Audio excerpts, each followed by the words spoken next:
Let Jessica explain the color palette. Let Jessica explain the color palette. We're about to tell you. We're about to tell you. Jessica is about to explain it so well because she was the moment it all made sense. So if you look, are you able to see the logo at all? Any of the artwork, or you're not able to? Well, give him dude's Instagram name. What is it again? Oh shit!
We'll go with Currently, I am the co-founder of Black Box Social Media, and we've spent a lot of money in Facebook ads over the last.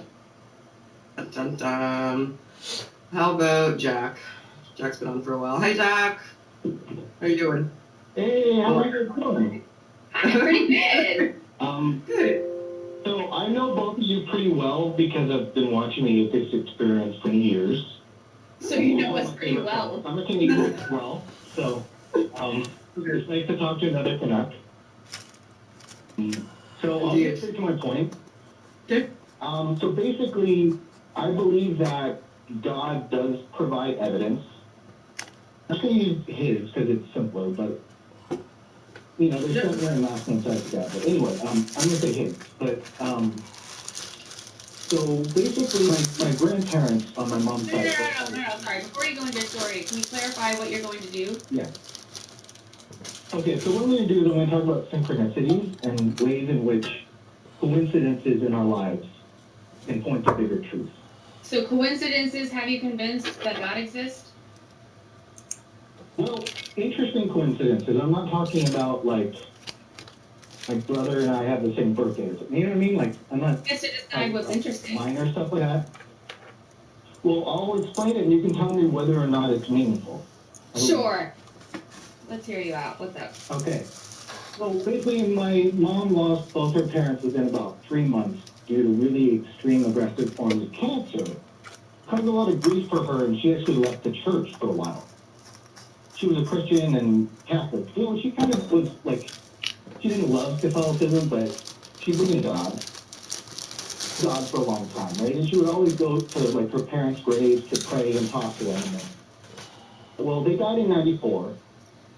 2004. My dad got a job in California, and we got the chance to move to California, which is every Canadian's dream. So we took it, and my mom was really like praying as to whether or not this was a good thing.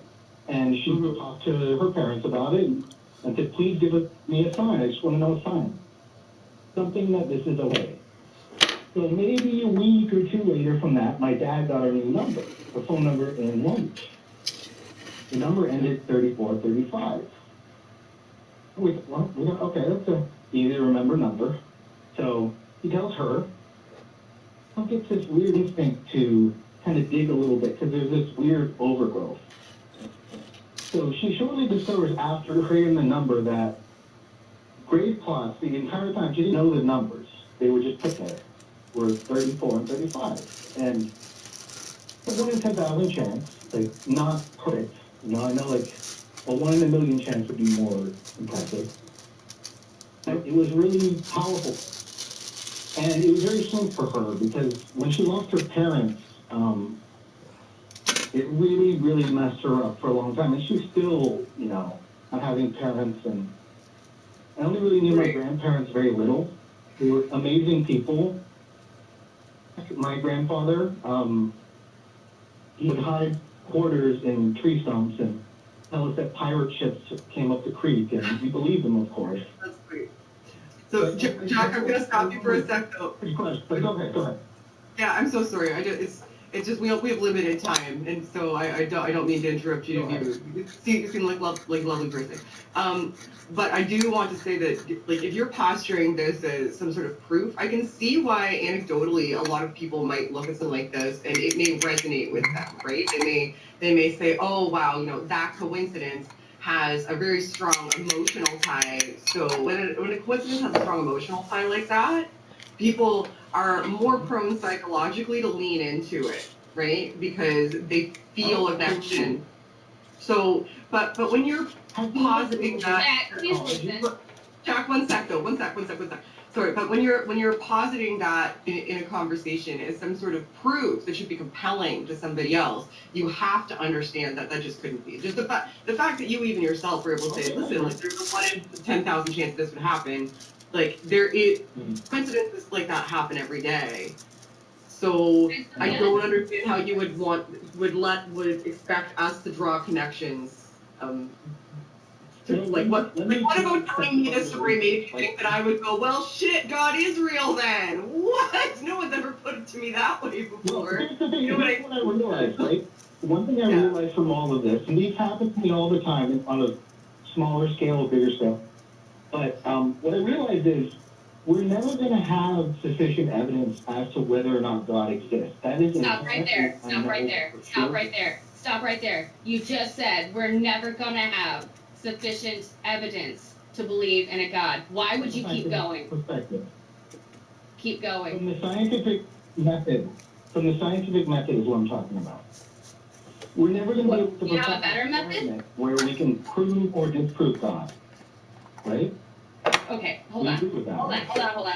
I had something really important to say about the coincidences because that's really the reason that you have all these coincidences that you say keep happening in your life.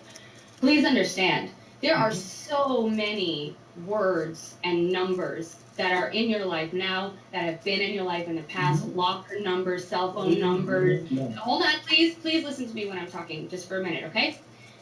So there are all kinds of words, all kinds of foods, all kinds of emotional words. You know, there's middle names, there's all kinds of things all over your life that can mean something. It's tied to you because it feels like it is, because you feel like you kind of own those words. They're a part of you. I can understand how that can feel like something speaking to you. Something is obviously yours, speaking directly to you because of that connection. But the fact is that everybody has so many of those. And so when you think about what are the chances that I could have that kind of connection, I'm pretty sure I'm not done talking. Jack. What are the chances that something like that can happen? I'd say that they're pretty high. Well, I want to go back to what you said, and I'm confused, because you said everybody has so many of those. What do you mean when you say that? I don't really, because not everyone's a theist. A lot of people don't. Perfect. What I mean is that there are so many words that could signify that a sign is reaching out to you. For example, for me, my dad used to call me Little Bird. So anything that has to do with a bird, which there's all kinds of bird stuff out there. You know, anything that has to do with pink, because that's my favorite color. You know, there's so many things about me that make me who I am. And so I can understand how it can feel like when those words are being used, that it's trying to signify something, it's trying to tell me something. But I can also understand how that's just a human desire to want to feel like you belong, to want to feel like you belong here. I agree. So now that being said, and you having said yourself that we can never have sufficient evidence to believe this stuff, why are we going to say that because coincidences like that happen, that obviously a God exists? Because we don't find that convincing at all. Great response, and I expected you to say something like that. But here's how I would respond to that. I want to kind of reframe it a little bit, because I feel like is great at looking at. I hate when people call in and say, "I can prove God speaks to us," and then throughout his conversation, midway through, he says, "Oh, we'll never have any absolute proof that God exists." But in the beginning, you just said you can prove that God speaks to us, but you can't prove the existence of God. That's a conundrum. And this is that little weird loop that theists get caught up in all the time. Knowing for a fact that they cannot prove God. You can't. It can't be done, because if it could have been done, it would have been done already, and everyone would accept the fact that there is a God. Just like gravity. We accept that shit. We know that shit is real. If you go up in an airplane and you jump out that bitch without a parachute, we already know the consequences of gravity. Because gravity is a real thing. Unlike God, there's no way to perform any type of experiment to prove the existence of a God. So you know what? You might as well just knock that shit the fuck off and stop trying. Stop trying to do it.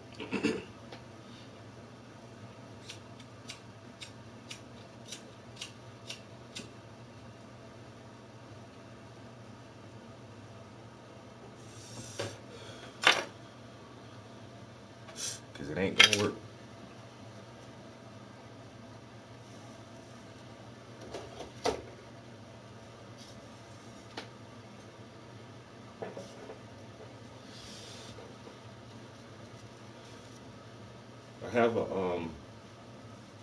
I might have to go to work later today. I ain't going out there first thing this morning. Just fuck that shit.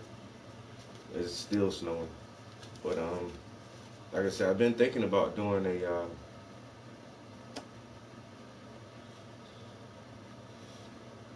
Clubhouse chat room while I'm in the stream. And so I actually have my Clubhouse chat open right now. Nobody's in there though. Nobody really fucks with me on there yet. I don't have a lot of followers or anything.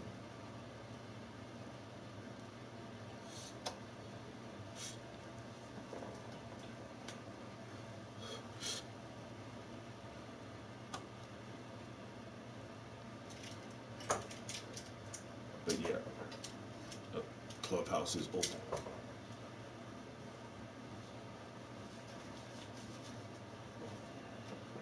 shit, don't burn my fucking dread off.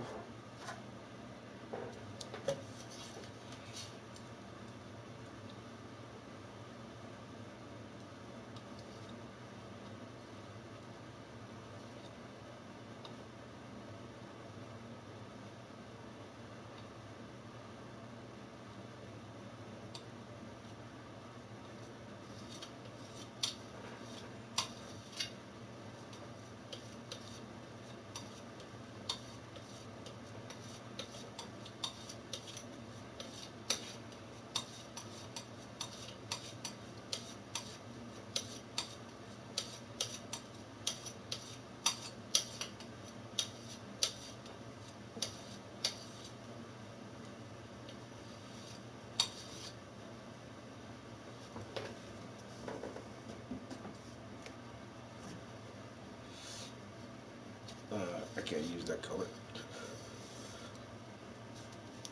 Sometimes if you're good, damn.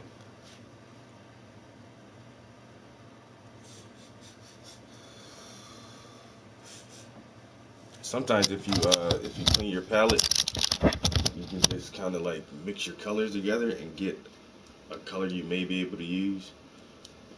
This isn't a terrible color green. Like after I mix whatever was left over, I get like this greenish color. But I don't think I'll be able to use that.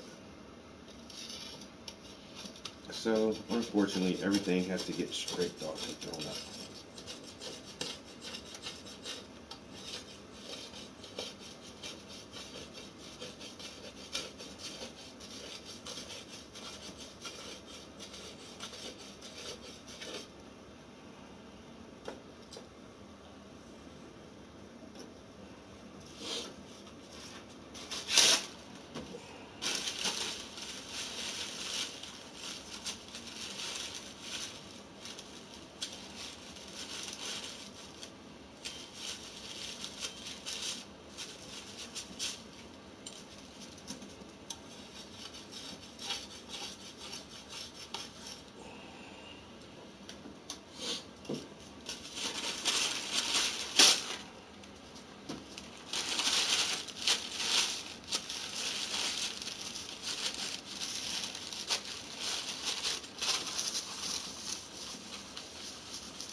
All right.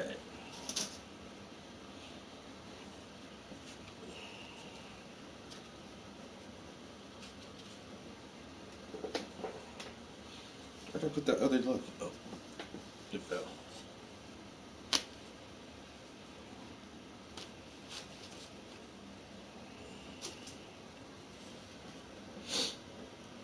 We just need to get some colors we're gonna need for this. And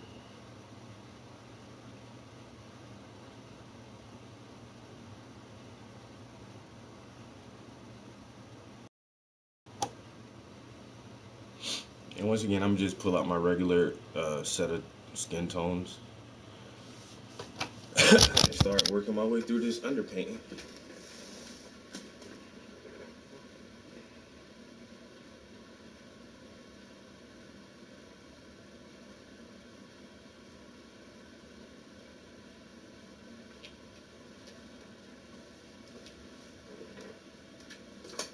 Or reality as far as the three dimensions of space and one dimension of time that we can perceive.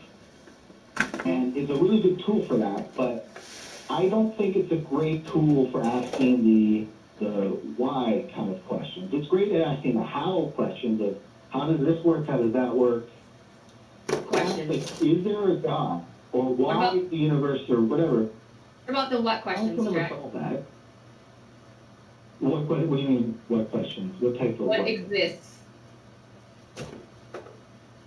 The word exists, if you just ask someone the question, what exists, that's a really hard question. Like, the shorter a question like that, like, no, we exist. I think we can all agree that existence is real, right?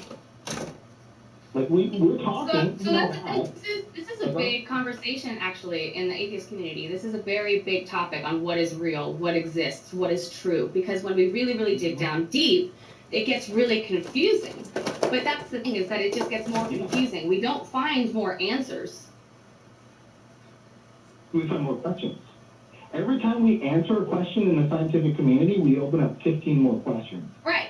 It's an interesting theory. I studied the history of science, and every time you learn something new in the scientific community, you open up 15 more questions. So actually, over time, the percentage of questions we know the answer to goes down. I would agree with that. Open up every time we have a problem.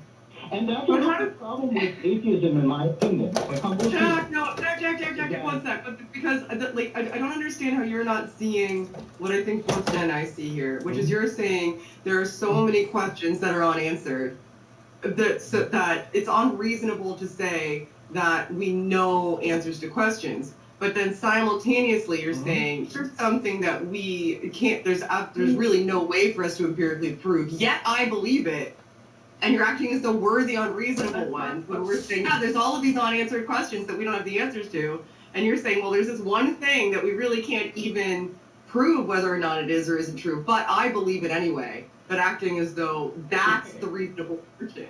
You see? That's a very comparative point. I appreciate that you said that, Shannon, because I think it can be very confusing when I talk to people because I use a lot of terms in different ways. But what I'm trying to say at its core, if I have to sum it up in one sentence, is that believing in God is something I do out of more of a belief in my heart, not my head. Like, there's some things I believe in my head, like, math or science or whatever. I believe. Like, everything you believe is in your head, Jack. You're just, you have an emotional connection to it. That's in your head too. It's interesting because your gut bacteria contribute to your cognition, as does aspects of your heart function. So does this gut bacteria only apply when we're trying to investigate a God belief? But what I'm saying is this, right? So sometimes you got to think with your head, sometimes you think with your heart, sometimes you think with your gut. So what I don't know. All of it's in your head. That's nonsense to me. You're gonna have to. So Shannon's got a psychology degree. She's studied. Hold on, Jack. Yo, thanks for coming in the room, bro. Like it says, I'm actually live on YouTube right now, so this is just an open chat for my YouTube channel. And I'm just listening to the Atheist Experience, which is a non-profit atheist organization based out of Austin, Texas. I listen to these guys a good bit because of their philosophical arguments about whether or not there is a God or is not a God. So, I was just having something play in the background until somebody came in here and wanted to have a conversation about art and education. Now, this is technically education. You can educate yourself on different aspects, viewpoints, and beliefs on theism or anti-theism or atheism. And it's always a good conversation for me, and I always learn something about the human condition when you talk about religion and spirituality. Oh shit! Gotta paint my hair. Hey, how goes it? Okay, getting this to work finally. All right. Hey, Travis, how are you? Pretty good. Atheism, huh? Yeah. Well, like I say, it's art and education, but I talk about Yeah, on my YouTube channel, I talk about everything: politics, religion, social issues, economic issues. All major topics are open for my on my platform as long as it's education, because we all don't know everything, so we can always learn from each other. Yeah, no, absolutely. And obviously, art education,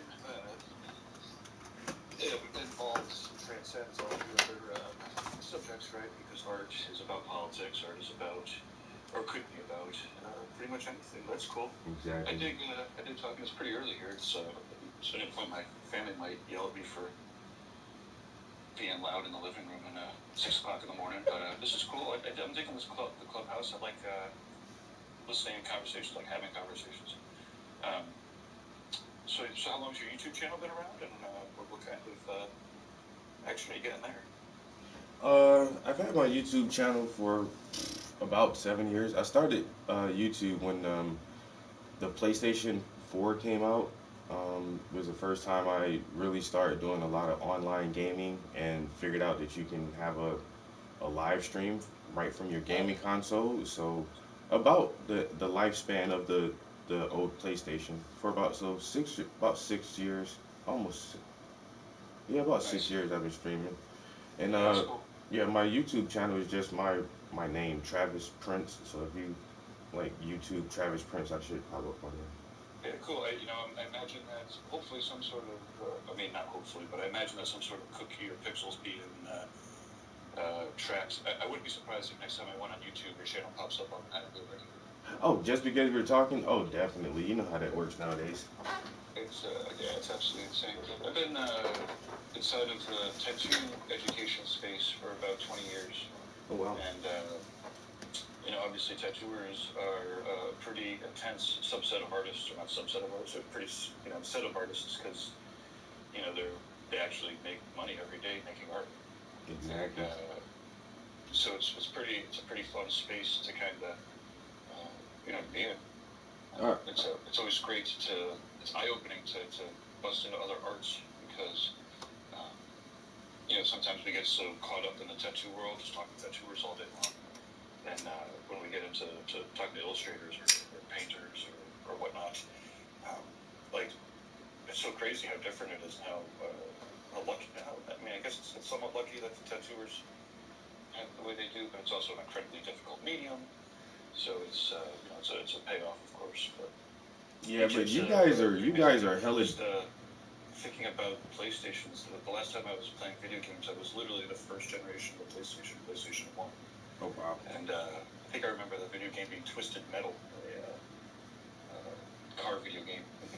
I remember that.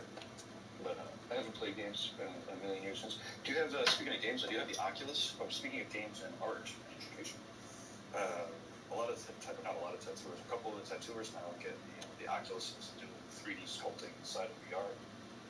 I've seen that. There's this. I have the PlayStation VR, not the standalone Oculus, but there's, like you say, there's tons of like art mods now. There's this one game called Dreams where you can just like build, like you say, sculpt and build 3D worlds and like walk around in that shit. It's crazy. Yeah, it's amazing. I guess with a PlayStation, it's inherently multiplayer. Like you get multiple people inside the same VR space.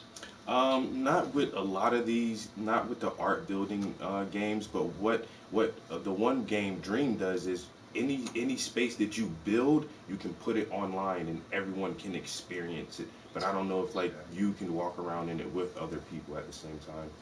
Well, that must be just a matter of time if you can't. Oh yeah, these next gens are just gonna. I think that's where we're headed to. Our online presence is going to slowly merge into like a virtual presence where we can't see each other, where we're going to get used to doing Zoom meetings, and we're going to get used to having augmented reality, and in the next 50, 60 years we'll have a headset where we're in a virtual boardroom where Clubhouse, we're all sitting around looking at each other from our own locations though. So I really think VR is where it's headed to. Yeah, no question. I mean, I imagine that the combination of the VR, but really for me, what I'm thinking about like crazy advancements. You know, it feels to me that the same level of advancement that we've had out of technology for the last 100 years, we're going to get out of genetic coding and manipulation in the next 100 years. CRISPR-Cas9, the telomere programs. Opening up some insane fucking doors. Oh yeah, that's gonna be crazy. And Elon Musk is already talking about getting manned missions to Mars in the next 40 years. So we're gonna have to start altering our genetic code to survive on other terrestrial planes, yo. I see that's definitely gonna be there. Well, I mean, it goes back to the art too. I love all the conceptual artists going after all the sci-fi cover. You know, from back in the day, all the sci-fi movies and sci-fi covers. You know, like Michael Whalen and all those. The Isaac Asimov book covers. Oh yeah, Asimov, the Foundation series. One of the beautiful things about art is that not the right artists, but particular artists are akin to prophets, right? They're helping you visualize possible futures and opening up your brain to the possibilities of what they can see.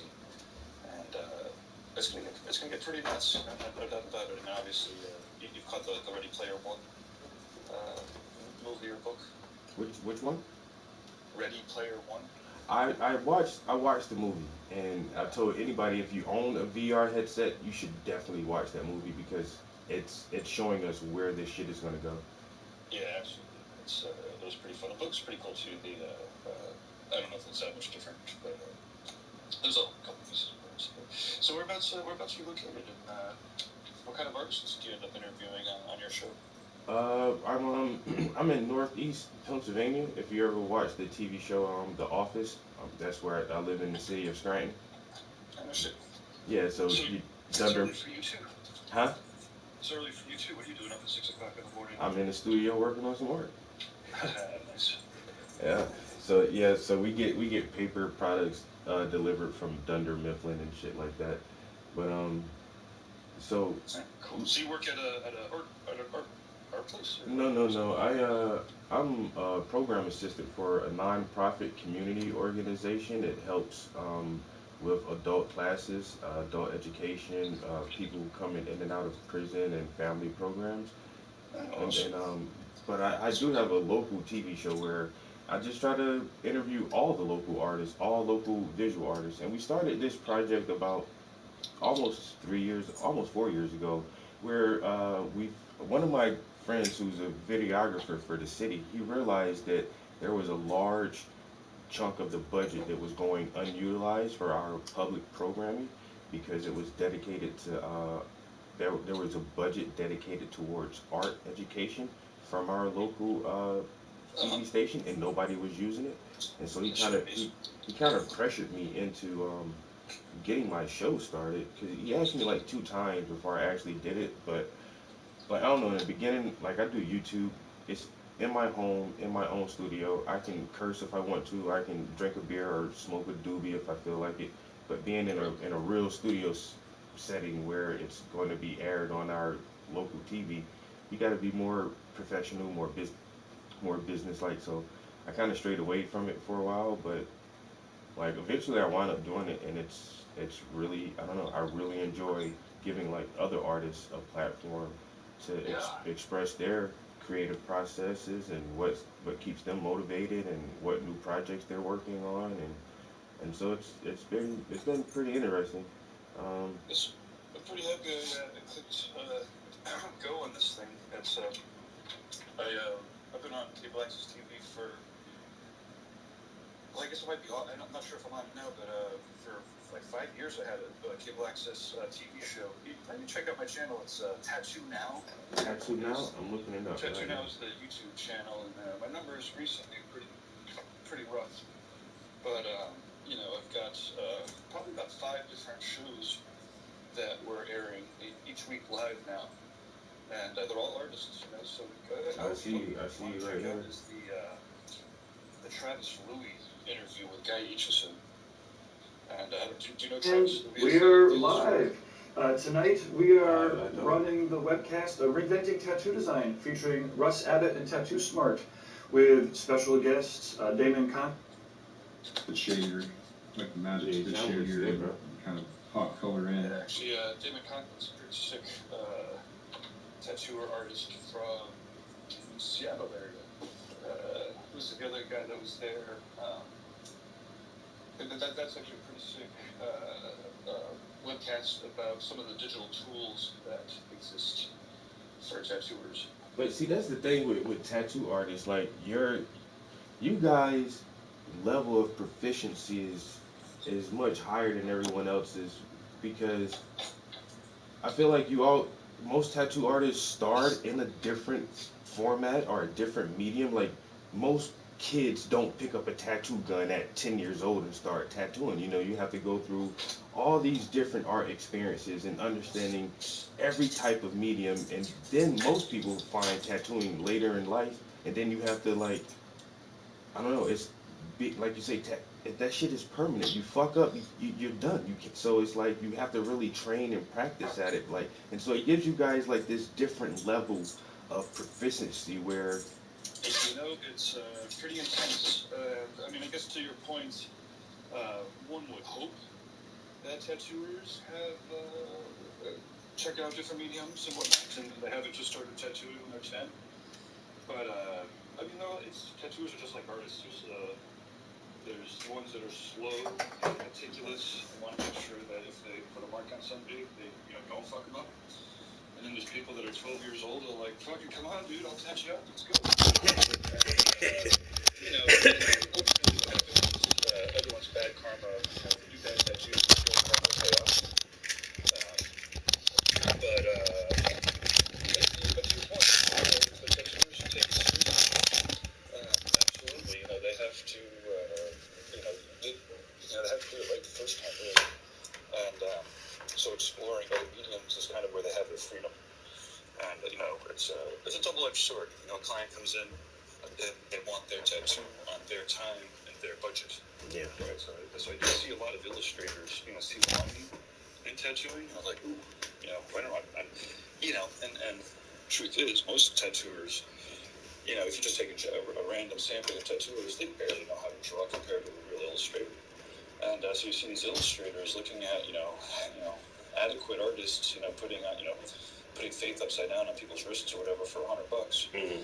And like, I could do that 3 times a day for $300. But then all of a sudden, they get an illustrator who starts to try to tattoo, and I'm like, wait a minute, this is on a person, talks, and, has issues. I mean, probably half the tattoo, half of the tattoo is the experience that the tattooer is having with the client. Yeah. Or it could be, right?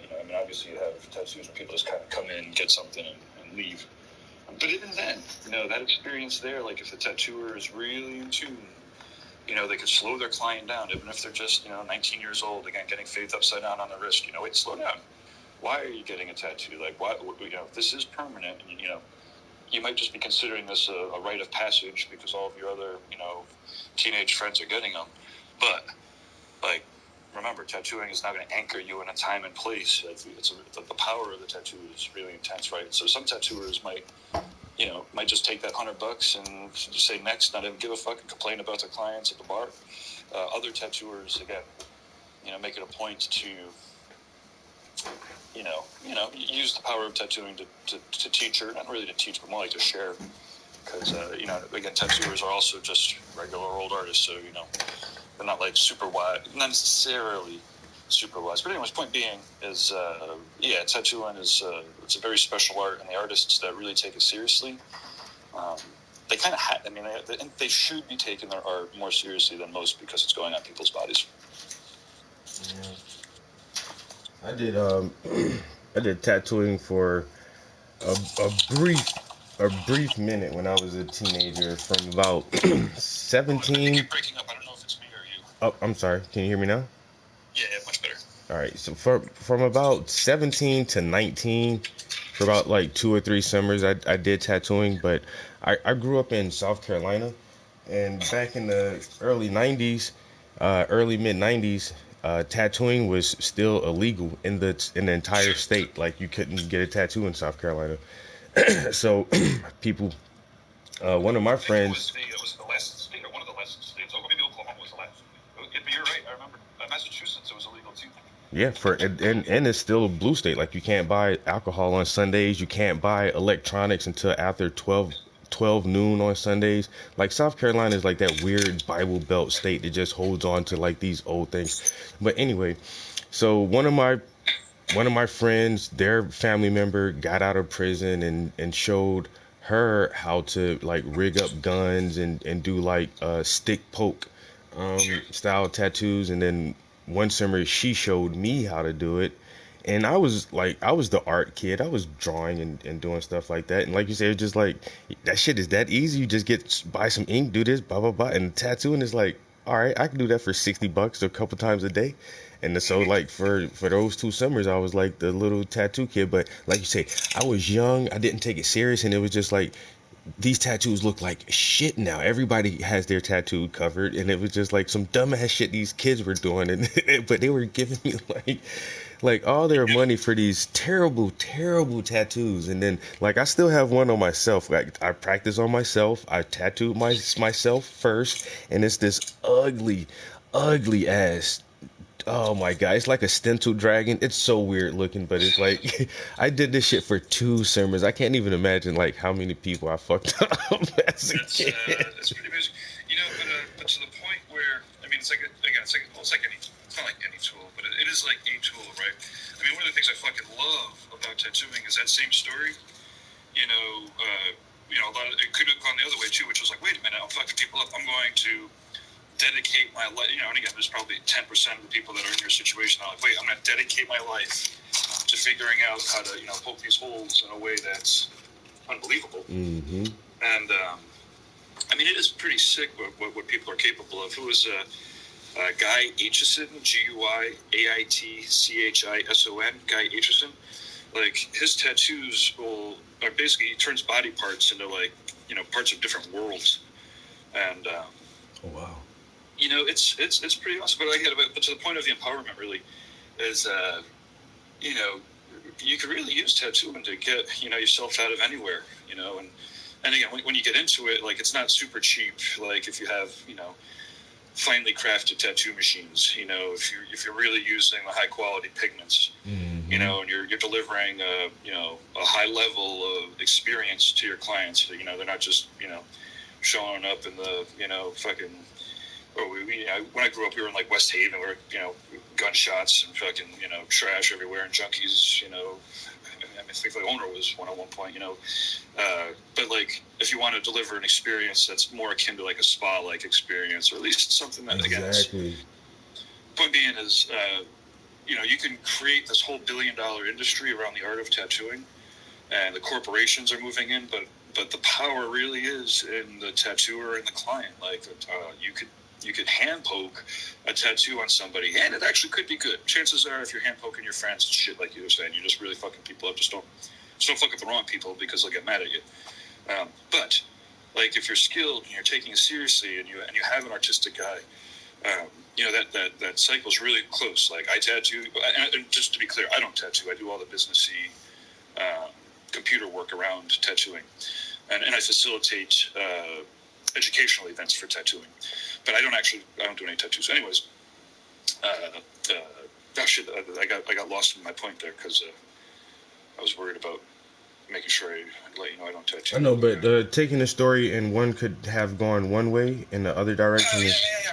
So, but yeah, so it's a real pleasure to watch. You know, inherently, I'm part of the stories, the people who dig into it. But yeah. You know, and I was listening to Yomiko Moreno, who's from South America, you know, just talking about, again, growing up in the fucking hood, in the fucking ghetto, fucking real shit, real poor, and, you know, poking some holes on his friends. Oh, wait, that's cool. You know, get you know, and he's, you know, a real sick tattooer, a real sick artist. And, yeah, you know, you could really use it to get yourself out of wherever you're going. Mm-hmm. And some of my favorite stories, actually, one of the shows that we run is Tales from the Castro. And it's this woman, Haley Adams, and it's all about LGBTQ plus people of color. Like, it's basically all of the stories that you don't normally get on the normal white dude fucking tattooer podcast. Okay. You know, usually it's like a black shirt, a black ball cap. But I'm I'm no different. I'm a white dude that's interviewing tattooers and whatnot. But the point being is it's amazing to hear all the different stories about how all of the different kind of countercultures, subcultures can use the power of tattooing to, if you're doing it right, you're helping people become who they want to be. They're manifesting, parts of themselves that they want to either bring out or they have out and they want to keep, or the times and places of the people that are important. And, I don't know. Anyways, to wrap this up a little tirade, anybody that's fucking down on tattooing or bashing tattoos, or you see the dudes that are like, women are fucking ugly with like all of that shit. Like, I don't even, that negativity, I don't even understand it, man, because tattooing has literally brought me around the world to, some of the finest restaurants, catching up with some of the most intelligent people that I believe exist. Man, tattooing is some of the oldest parts of almost any cultures, yo. We've been tattooing for thousands and thousands of years, bro. Like, and people are just now saying like, oh, it's unprofessional and it looks bad. Like, no, all cultures all over the world have been doing this for thousands of years, yo. Like, tattooing is an old ass tradition, yo. One of the communities that we host is the Reinventing the Tattoo. It's a mobile app and you go to community.reinventingthetattoo.com. We've got some apprentices, and I tasked one of them with doing all the collecting all the history of all the old mummies that are tattooed and whatnot. So was that like 3,500 years ago, maybe? Yeah. And like some of the very first mummies that they're finding had tattoos, yo. Will be tattooed. It's pretty sick. Yeah. And I was watching like some Amazon. I was watching a documentary just on like some lost uncontacted tribes around the world, and there's like some motherfuckers in the Amazon who barely have contact with the outside world at all, and these motherfuckers tattooed the hell up, yo. And they had that shit. They've been using that shit for hundreds, if not over 1,000 years. Their techniques of folk tattoos. Yeah, it's inherently human. It's really crazy. Yeah, what was the joke? Henk Schiffer, the old pirate guy from fucking the Netherlands. He's like, I don't know. He's still fucking alive somehow. He's that old, and he's like, oh yeah. What do they say? Prostitution is the oldest profession. I bet she had a tattoo. Damn, that's a good one. I bet that prostitute had a tattoo. That's that's where it's like, it really is sad that there will be whole cultures or whole swaths of people that have this stigma or block in their head about it. I mean, that's it. There are a lot of shitty tattoos out there. It's weird. It's frowned upon somewhat, but at the same time, man, I don't know. Like, it's such a bold statement. Like, I'm gonna pay for some art and I'm gonna wear it on my body for the rest of my life. It's just like, it's a bold statement. I love it. I love tattoos, yo. Yeah, it's one of the fun effects of that is, when tattooers are around, or sometimes collectors, what is an intense first-time experience for some people is like routine for tattooers, right? And we have to remind them. It's like, wait, remember, this is your third tattoo today, but it's their first ever. Ever, yeah. So this experience might be a nonchalant. It might be like going out to get coffee for you. But that client is going to literally remember this for the rest of your life. So if you're a jerk, if you're dismissive, give them a bad first experience. Oh wow, I never thought about how you have to like be that sensitive to a person with their first tattoo, yo. Yeah. We don't have to be, but you should. You should be. Yeah. Yeah. Again, that's where the insanity of the tattoo world comes into play. It's like, it's such a weird fucking thing that lasts so long that, but anybody could do it. Like I said, you should be a master artist before you think about putting your art on regular people. On the other hand, there's fucking 15-year-olds fucking tatting the shit out of people. So it's just weird. It's so weird. It's fucking weird. Yeah. I love that. So I was gonna say that the cable access TV shit is awesome. And doing you see a lot of the on that channel, a lot of the things are like 2 to 5 years old or 2 to 8 years old. We were on cable access. And now, are you on just the one in your area, or are you getting up on other cable access stations? No, it's just the one local network.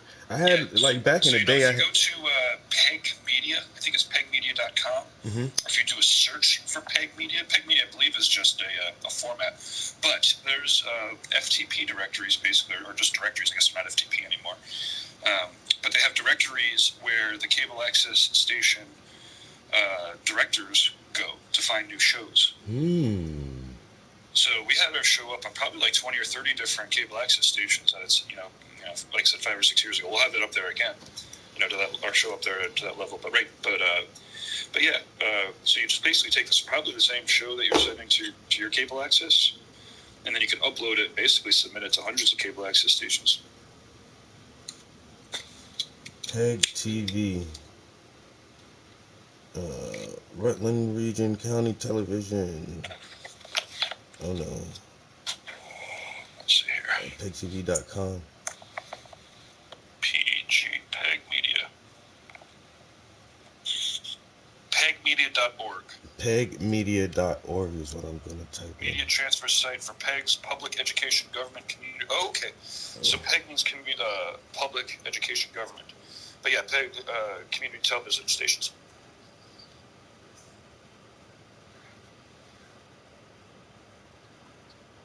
Peg Media part. Yeah, so obviously, if it takes 5 minutes to submit to every station, then that wouldn't be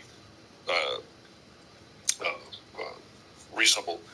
But to be able to update it to a folder like this, so that the thousands of directors have access, makes it much easier. And then they get in the habit of it, right? So if you put up new episodes every week, once you get the 20 stations downloading the new episode every week, it gets pretty fucking awesome. Bro, appreciate that tidbit of information right there. God damn. Yes, sir. Yeah, you're gonna love it. Okay, yes, sir. Appreciate that. Damn. Never heard of that. Peg TV. And like a few years ago, Vice City. The other thing that I'm starting to find some common ground is I just signed up to volunteer for Defy. Do you know the Defy organization? No. They teach entrepreneurship to former inmates, or actually to some inmates. Oh wow, that's something like the organization I do. Like we do stuff like that. Work with former inmates. So it's Defy. It's Defy what? Yeah, it's a Defy. Shit, let me get to I need to get my emails for this. I don't remember the site, but it's pretty cool. So I'll be doing some webinars. I have a business for art seminars kind of a thing. Let's see, Defy. Kyle Defy. This one is defyventures.org.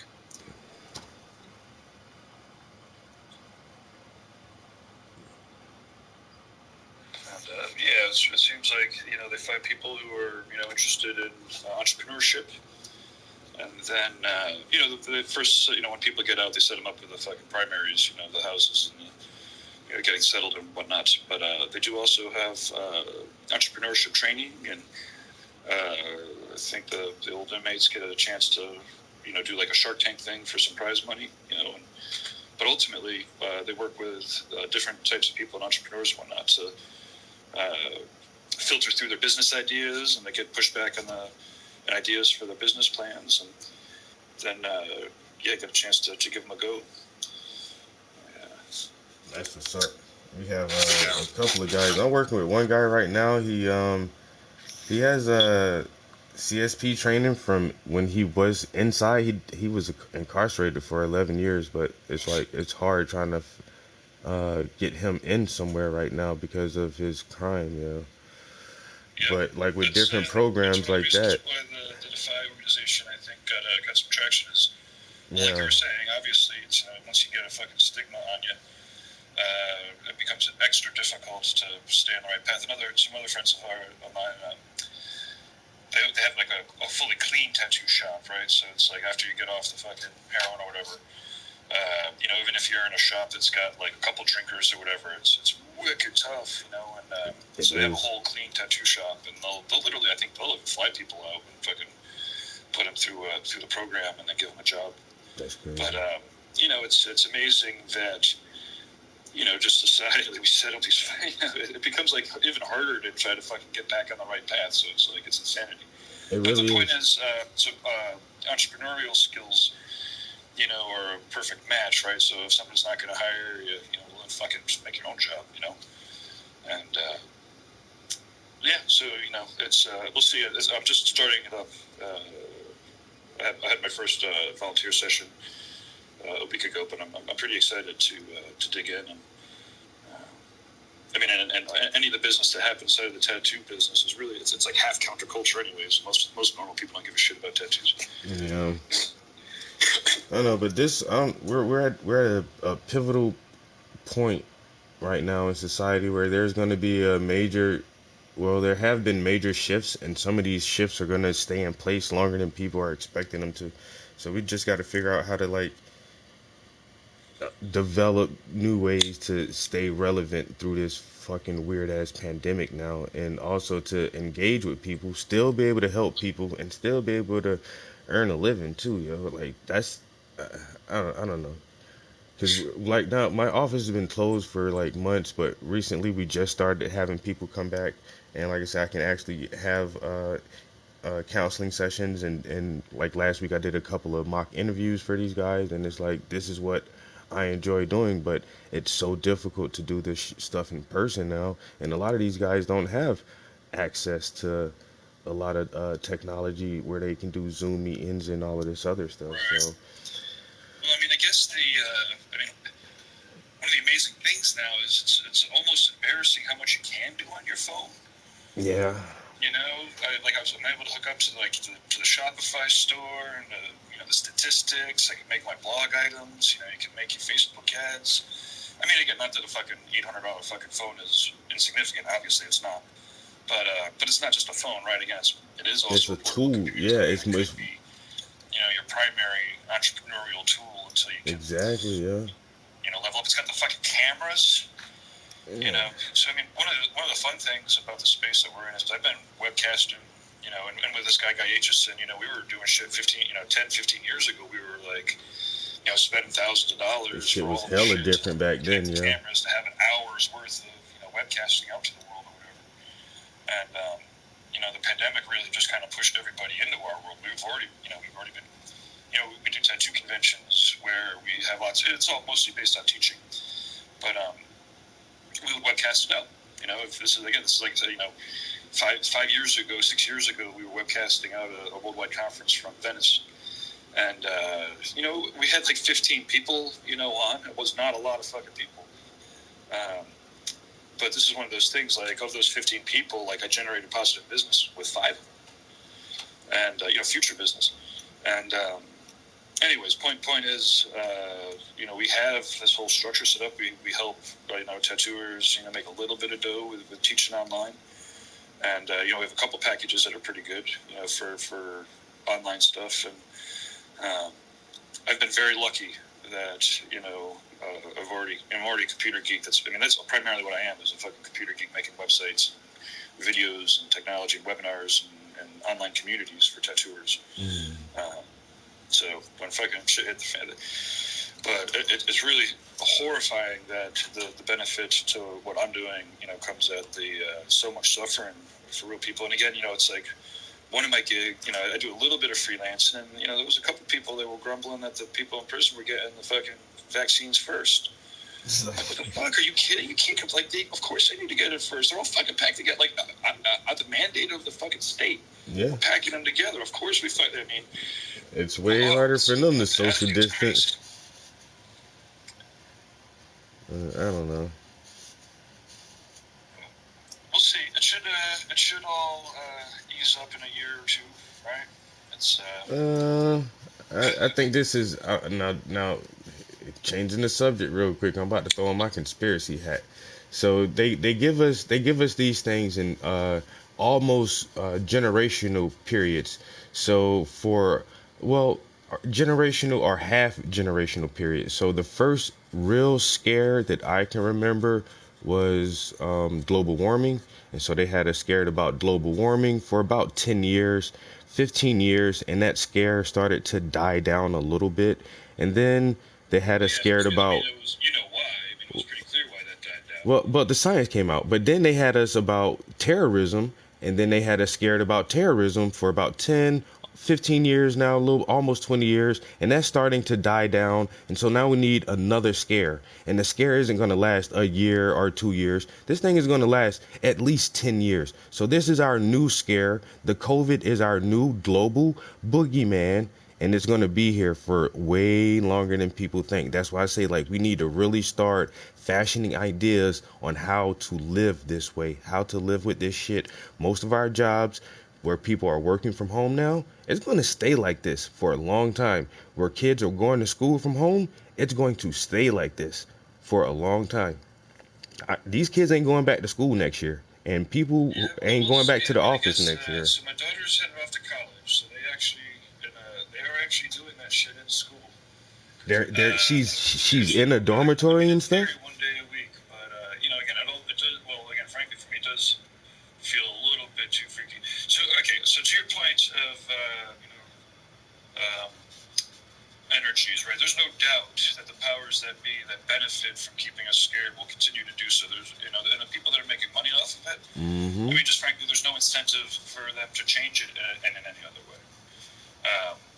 Now that said, and yeah, as far as like a war on terrorism, that kind of bullshit, like that's insanity. You can't have, it's just, I mean, and we are still in it. We still have troops on the fucking ground in foreign countries based on that shit fucking 20 years ago. And when we know that half of that shit was bullshit, like it was, we kind of knew it was bullshit then, but like now it's just out in the open about, Iraq, Afghanistan and Iraq and all that shit. So, but there's a lot of money to be made, right? So as long as there's a lot of money to be made, it doesn't feel very conspiratorial to me. It's just like, look, they're making a lot of fucking money on it. Why would they change? No one's gonna, no one's changing. Global warming and shit and rapid climate change, there's definitely, for me, it's not even a conspiracy. There's a lot of people that are making a lot of money keeping the status quo that spend a lot of money to muddy the waters.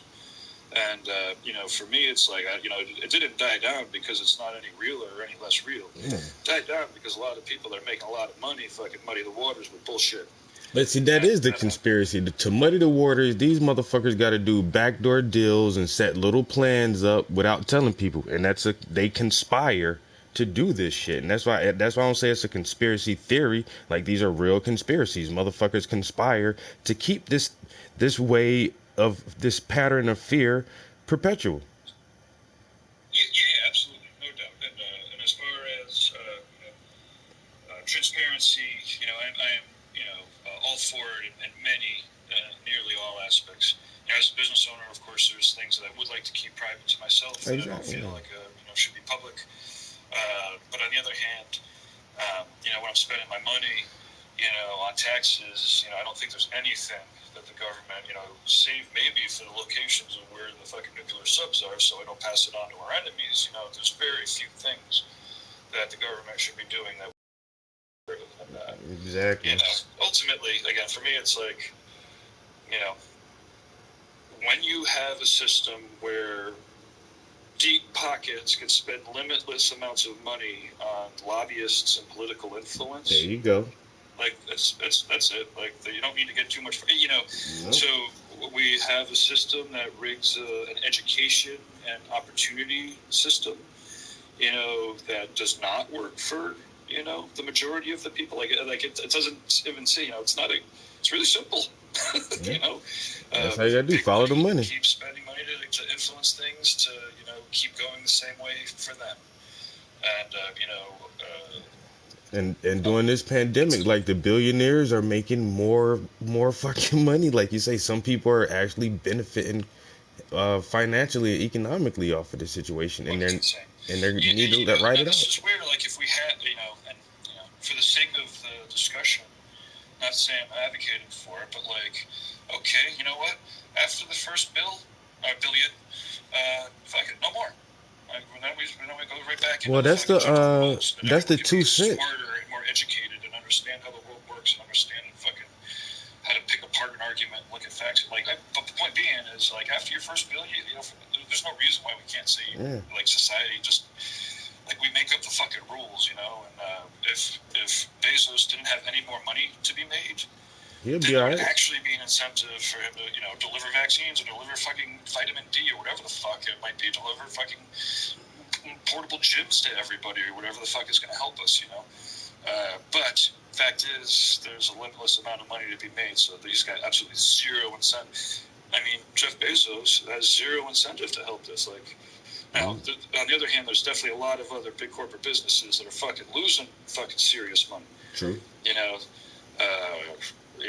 part of the, you know, this is a pretty, like, you know, if somebody's trying to manipulate the system to their benefit and using a virus like this to do it, they kind of fucked it up. Like, it's a little bit too wild, I think. It's a little less controlled.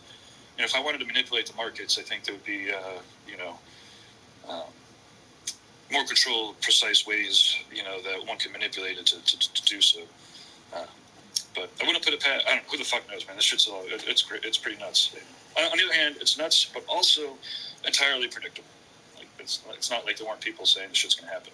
That's true indeed. I mean, and this is decades ago where virologists were talking about global situations like this. We've had tons of movies about this. Even Hollywood has, you know, desensitized us to the concept and idea of global pandemic and, you know, world, you know, people dying by the millions from viruses and stuff. So, like us not being planned for this, just that's a signal for me that something was allowed to happen.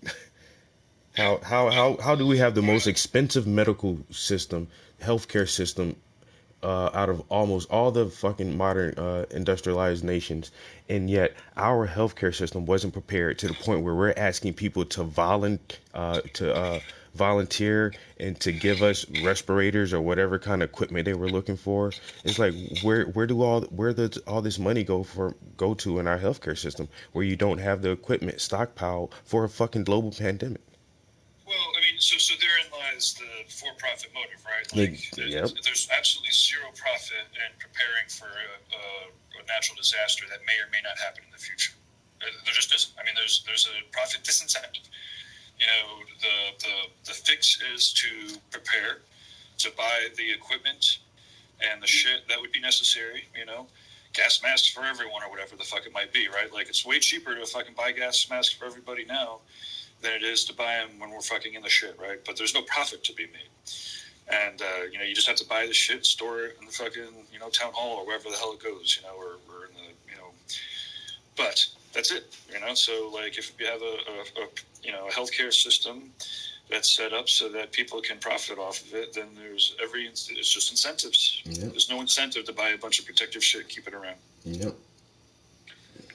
Whatever. I mean, I don't know. I'm definitely for businesses. Like I said, I'm a business guy. But it feels like, but as a business guy, you know, it's real simple to realize, feels really simple to realize there's some businesses where a profit motive is detriment to the, you know, well-being of human beings, you know, and, you know, so in that case, for me, it's like you shouldn't really be able to profit off of health, like war or death, like anything that, you know, is destructive or deters or takes away from our collective community, you know, the environment, you know, should be disincentivized, you know, and there should be a profit motive, right, you know, for that. And but on the other hand, that gives plenty of opportunity for other areas to have plenty of play for profit, you know, and but yeah, I guess trying to get fucking two people to agree on anything's difficult enough. So I know, that's right. Get fucking, I don't know, however many people we got in this country in the world. Yeah, the for-profit setup is always the dangerous thing. I mean, capitalism is awesome, but crony capitalism just fucks everybody over. Where the big holders get everything, and yeah, and when people realize that our Central Reserve Bank is a for-profit business, it's just like we're stuck in this thing in a lot of ways where it's not really gonna change. You just gotta know how to work within the confines of the system. Well, yeah, but like I've seen countries around the world, you know, every 10 years, 15 years, something fucking, you know, There's nothing that's guaranteeing that we're going to stay in this forever, right? No. People drive shit into the ground all the time. Well, I listened to this one lady, and she's a banking economist, and she was saying that the major next push is is going to be a global currency. And how she explained this, I forgot her name. Oh my God, damn! I have to find her documentary interview again. But she said that the world central banks, they're going to try to push this digital currency in the next 10 years, where we may not have paper money from no country, and there's only one digital transaction currency global. I mean, there's lots of people that say lots of things and are trying, you know. I mean, they can't even get fucking England to stay in the EU. Yeah. Like, they're not. I mean, when you look at the petrodollar, though. They're breaking currencies up again. When you look at the petrodollar, everybody uses the dollar bill still as the world's trading currency for petrol. So it wouldn't be much different to take that dollar bill out and put in a different currency and then say, well, we're trading all major goods with this new digital currency instead of using the trade dollar. Yeah, no, fair enough. I mean,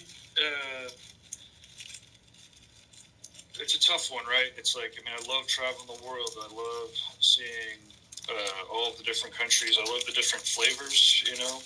I love the different currencies. You know, a lot of this stuff is, in effect,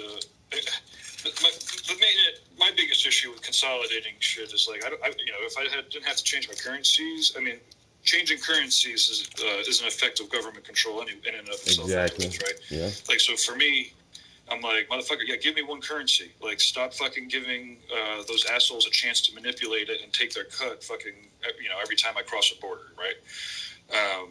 You know, on the other hand, anytime you're consolidating power, again, if there's one for-profit company that's in charge of the fucking one world currency, you know, yeah, then we're at the whim of whoever's in charge there being somewhat altruistic enough, you know. So, like, I get, but, you know, inherently for me, it's like, I'm not super, I don't know. Like I said, mostly for me, I find when I'm traveling and I'm crossing borders and they're fucking taking their 15% or 10% or 3+ fucking surcharge, I'm like, motherfuckers.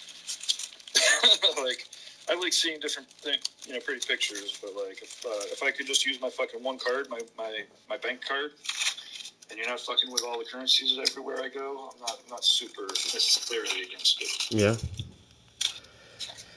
Yeah, but I don't know. Like you say, that it's the whole idea of consolidating and you know, still giving all the power to one entity or one governing body, and then that's just that slippery slope where everything is going to fall under one governing body, and then before you know it, it's just the fucking Georgia Guidestones in reality. There'll never be I don't think there could possibly be a situation where the majority, I mean, I guess the majority of the shit is really digital, but, like, where real, and again, there's also different classes of fucking money. I'm completely 100% not dealing with any sort of investor. I've never invested in, I mean, I work in my own entrepreneurial endeavors. I invest heavily in myself and my own businesses. And at times I've been able to invest, you know, 7 figures back in, like, you know, not like I've had it, but, like, I'm generating it and spending it and fucking generating and spending it. Mm-hmm.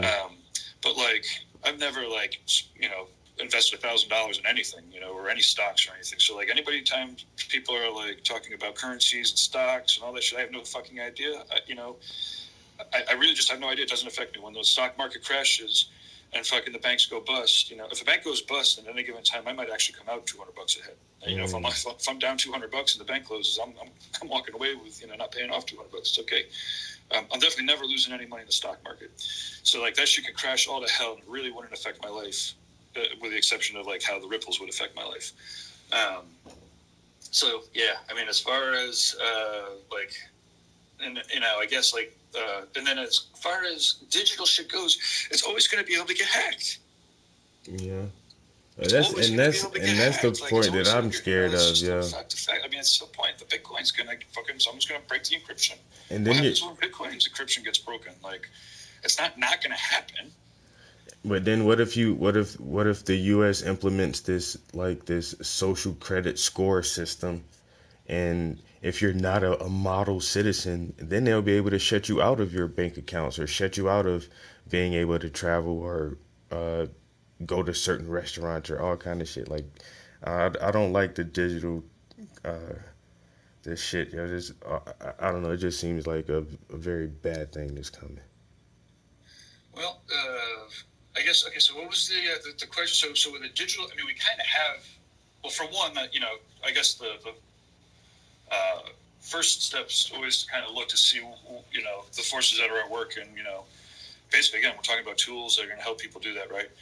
So right now, we already have credit cards. We're half, if not more than half. So a lot of people are, running right off of the bank cards or the credit cards. Mm-hmm. I mean, when I had a tattoo shop, yeah, it was fucking, cash all over the fucking place. But like, I'm not cash heavy now. Like, I don't have I'll never walk around with cash anymore. It doesn't get to the point where it can get into my pocket. And now, like, can the restaurants shut you off, or how they shut you off, or like how that works? Private enterprise is private enterprise, right? So like this. I mean, the example that we could talk about now would be, Twitter or Facebook banning people yep. who they want to. Yeah. And ultimately, when the government is able to go into a private enterprise and say who can be there or not, then basically they just need to have a fucking, one of the very few, acceptable reasons, which is, discrimination. You don't have the right to discriminate, in your private business. That's just something that, we can't just say do whatever the hell you want to, because then if we let everybody do whatever the hell they want to, there are some things. Again, I don't want to pay my workers enough, or whatever, or, I want to hire kids, or whatever the fuck it might be. Yeah.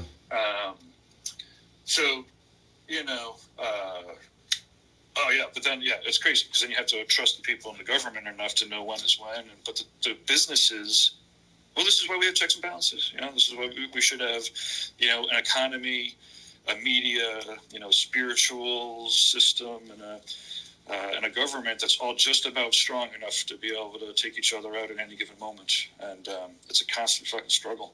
Yeah. Yeah, and I don't know. Shit don't seem to be getting no easier, man. Well, yeah, it's, but I don't think anybody ever promised it would, right? No, that's the damn truth.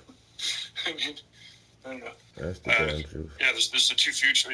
Growing up in I should boogie pretty soon, but growing up, there's the two different science fictions. I feel like the science fiction authors and artists, like we were saying earlier, are kind of like the prophets. And we've got our Blade Runner-esque fucking muddy fucking just utopia. We have like Isaac Asimov's like Foundation, which is not a fucking fun story. It was a fun story, but not like it.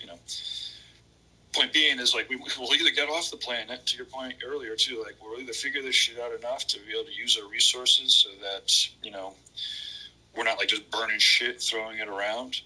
That we're actually able to, but again, it's literally not rocket science, but it feels like the solutions can present themselves for human beings to do it right. But nothing promises that. Yeah. And, I'm sure that we're all clearly aware of how fucking shitty nature is, and it doesn't give a fuck. Don't care about us at all. We might fucking get the bad news later today or tomorrow. Yep. So...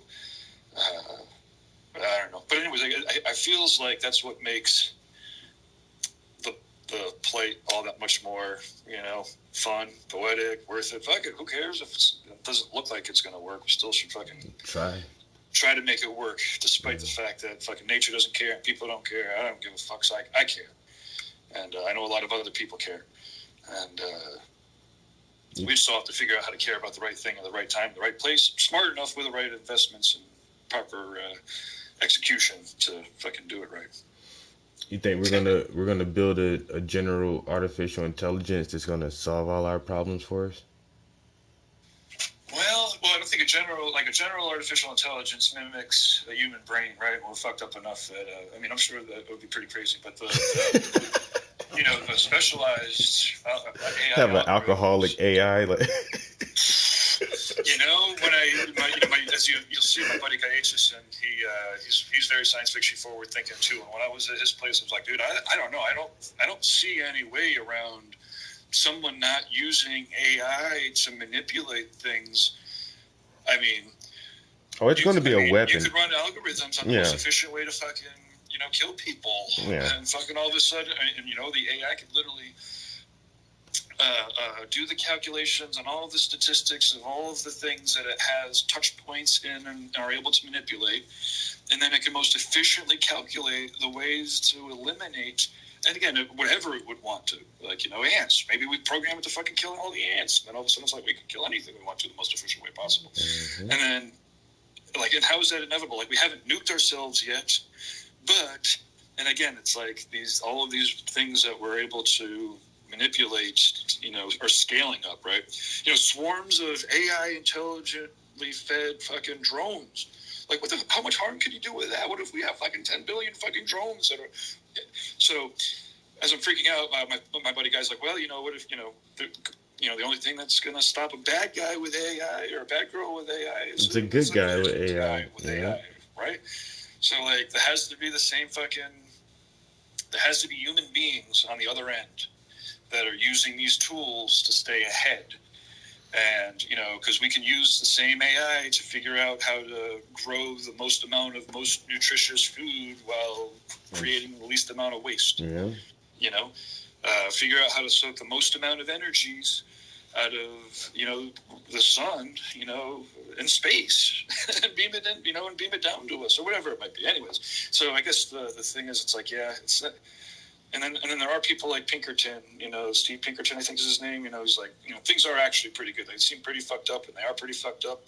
But, like, you know, the last couple pandemics, you know, 100 years ago, 200, 300, 400, I mean, we don't actually have bodies piled up in the streets. They're just jamming up the hospitals, right? Like, they're jamming up the hospitals. It's pretty fucked up. There's a lot of people dying. You know, I feel really horrible for friends and family who are fucking falling to this shit. But, like, it's not like a third of the country is fucking piled up in bodies within the last 6 months, right? Yeah, it's not the plague, it's not the Black Death. Exactly, you know, and that is thanks to science, you know, and thanks to science and hygiene and. But as far as the general intelligence and AI goes, like, yeah, you know, it feels, you know, but if the good guys are using it to help us, you know, help machines do things that human beings can't do, so that we can, you know, get off the planet, use the planet appropriately, et cetera, et cetera. You know, I feel like if we stay ahead of it, then I'm not as freaked out. But on the other hand, I mean, again, but it's exactly like the nuclear, like there are nuclear bombs that are fucking people that, you know, and Trump had the fucking button for the fucking 4 years. Like there's serious issues. We're not guaranteed that shit isn't going to go whack at any given moment. And well, Elon Musk says we need to merge with it. We might get the fucking bad news at any given moment for, you know, statistically, we're going to get the bad news at any given moment for other reasons. But I don't know. What about do you remember the story a couple of years ago where in Hawaii the fucking nuclear fucking warning came in? Yes, and it was a mishap, yo, and it had everybody on the fucking island fucking bugging out, son. Yeah, I remember that. Yeah. So anybody listening or watching the replay, do you remember? Well, you can tell the story. I've been talking a lot. It's fucking amazing. Oh my god, can you imagine? Yeah, and it was like early in the morning too. Like, what island was it? It wasn't like one of the main islands though. It was like one of the smaller sub islands. Oh, I don't remember. So to the best of my recollection, like everyone on one of the islands of Hawaii gets an alert. Yeah. Full on public fact. Gets a fucking text notification. A government text. Yeah, like, government shit. Bombs on the way. 45 minutes to get your shit wrapped up. I couldn't even fucking imagine, yo. And I had a friend living in Hawaii at that time too, yo. And that's how I heard about. Did you talk to him about the experience? Yeah, because she posted it like early. Soon as it hit her alert, like she posted that shit to all her friends and family in the States, and she was like, "I don't know what's going on, but I'm so scared right now. They say that somebody's trying to attack us," and I'm like, and me reading her message on social media made me start looking into the news. Like, I was like, "Oh my god!" And then like a few hours later, it's just like, "Oh, it's a false alarm." It was a accident. Like, yo, what the fuck? Oh man. Yeah. You know, I haven't gone through a shit ton of. I mean, I haven't gone through that ever. There's been a couple times in my life where I'm like really reflecting upon, you know, if I was to end today, my existence was to end today. Like, how am I gonna? Am I okay with it? Yeah, am I satisfied? Like dying right now? Am I? Like after the fact, it must be a blessing. Like I have to go through that. Should be like, okay, like I have to come at peace with it. Now I'm at peace with it. Oh my god, now I get to live the rest of my life. Like, better go home and do some art, niggas. How many people quit the next week? Like, fuck this job. This shit is not important. I thought I was about to die. Back here, I'm going fucking to go do what I want to do. Yeah. Thought I was about to get nuked just now. Yeah, that has to be a crazy feeling, yo. Wow. Yeah. I don't know. So Elon Musk says that it'll be hard if we do create a AGI. It'll be hard for us to stay ahead of it. So we would need to merge with it, and that's why he's doing his Neuralink device. Would you ever consider that to be something you would do, like have it? Would I get a computer hooked up straight to my brain? Yeah. Okay, so I do believe in that line of thought, right? It also comes from like Gary Kasparov and his experiments. Like, and this is what I'm saying. It's like the good guys with the AI, right? You know, it's the computer. They are all tools, you know. And at some point, like, but the human brain has got its benefits, you know. Clearly it's got its fucking benefits. And it's not going to fucking give up anytime soon. In fact, it's, you know, all our collective brains are going to use up all of its resources. The point being is, yes. So, like, the human brain driving, you know, creatively driving, crazy artificially intelligent, and again, tools, machines, GAI, you know, if there's a human being driving that, but again, right, like, if we're able to fucking print up organs. And what if we're able to, like, fuck our human brain? Like, let's print up a fucking warehouse sized brain. Mm-hmm. You know? Mass Gilson brain. If all of a sudden then all of a sudden it's like, why is the human being driving that brain driving the AI? Wasn't that brain driving it? You know, but point being, like, when, so then we're talking, I guess what Elon's talking about really is like, so then the interface between the computer and the human brain that's driving it, you know, needs to be as high bandwidth as possible to get the most out of it. Well, like I said, would I put a fucking computer, you know, hooked straight up into my brain? Nah, I think it could get hacked. I think everything could get hacked. And, you know, I don't want to have anybody that doesn't like me be able to fucking drop a couple mil and fucking hack my brain. But again, what I would be concerned with is the fucking, warehouse-sized fucking printed brains that are, I mean, I don't know. Yeah, it could all get fucking... It is all going to get as crazy as the last 100 years have advanced. I think that genetically, like, again, we're getting into CRISPR and you're getting into printing fucking organs and shit, and life extension or health extension. We really want health extension. But right, when we're able to, like, you know, rewire the DNA that fucking wears us out, you know, and then have the artificially intelligent overlay on top of that, you know, deliver to us the perfect set of nutrients. Yep. Fucking at the appropriate times. Well, I read an article a few years ago that said, you know, in the next 10 years, people will be born in the next 10 years that will live to be 200 years old. I believe that 100%. Yep. Yeah. I think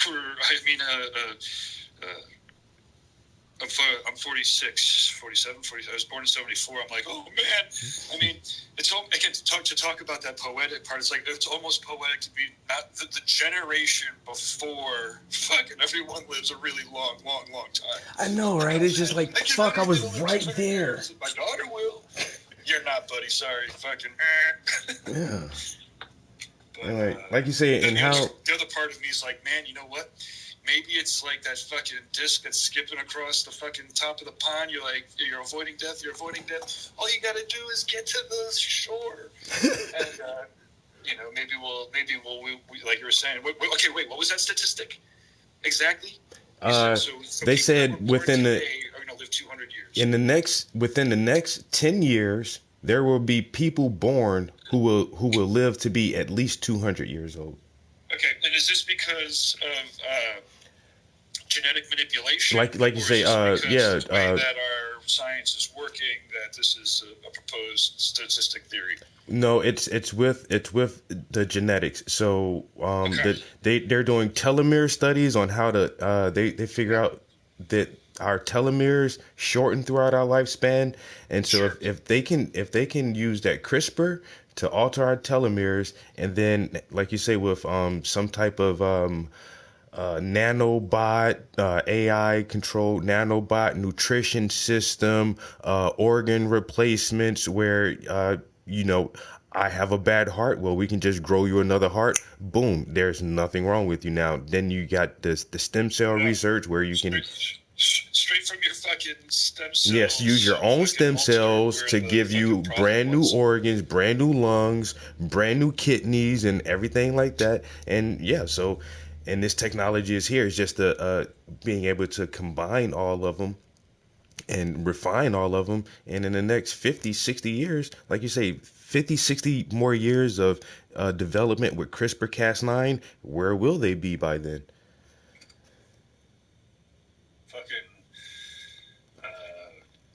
Let's see here. I'm thinking, well, I guess they already kind of have it. I'm like, they'll have weed ice cream.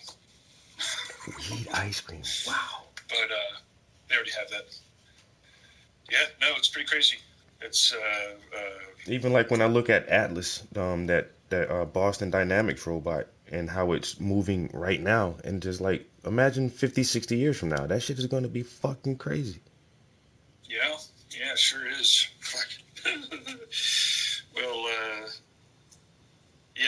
I guess so. My next step to try to fucking, back to the VR stuff for me is like, okay, so right now, hopping into that VR world and trying to figure out how to, find the cool spaces in it. So while the Boston Dynamic fucking Terminators come to take us out because GAI finally figured out that human beings are just gonna fucking destroy the world and minerals that it needs. Yeah, we should be in a fucking VR world. Do you know Android Jones? Android Jones? No, I don't. Yeah, he's a fucking sick ass artist. Look him up. He's kind of along the lines of Alex Gray, kind of a visionary, but Android Jones does a lot in VR, a lot of digital stuff, a lot of live stuff. So I work with a lot of DJs. And if you go to YouTube and do a search for Android Jones, you'll see a lot of cool DJ sets where he's doing live art creation. Some of it VR, some of it just like regular 2D animation, I think, like as he's creating art. But all the new stuff he's doing is in VR. Oh yeah, I'm looking at his channel right now. Oh goddamn.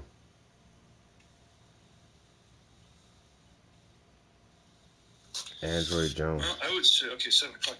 I gotta get in fucking. Oh, I guess it's a snow day, so the family's not even up yet. I guess this Clubhouse thing is a success. Okay, this is the first conversation I've had on here.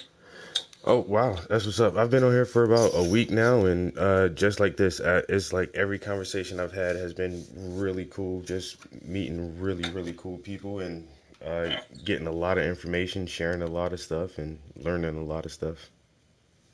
Well, yeah, very cool. I'm listening to a couple of them. There's a lot of businessy talk, which I like, but it is definitely interesting. It's like online. Like a convention or a conference, where everyone kind of gets to make their own discussion panels. And so, yeah, I end up hitting a couple that are pretty awesome, and then a couple that are like, wait a minute, you guys all just like to hear yourself talk about yourselves. Yeah, that can get annoying sometimes.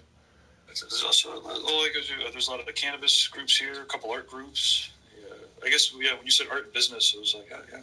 Okay. Or no, art and teaching, that's what you said. Mm-hmm.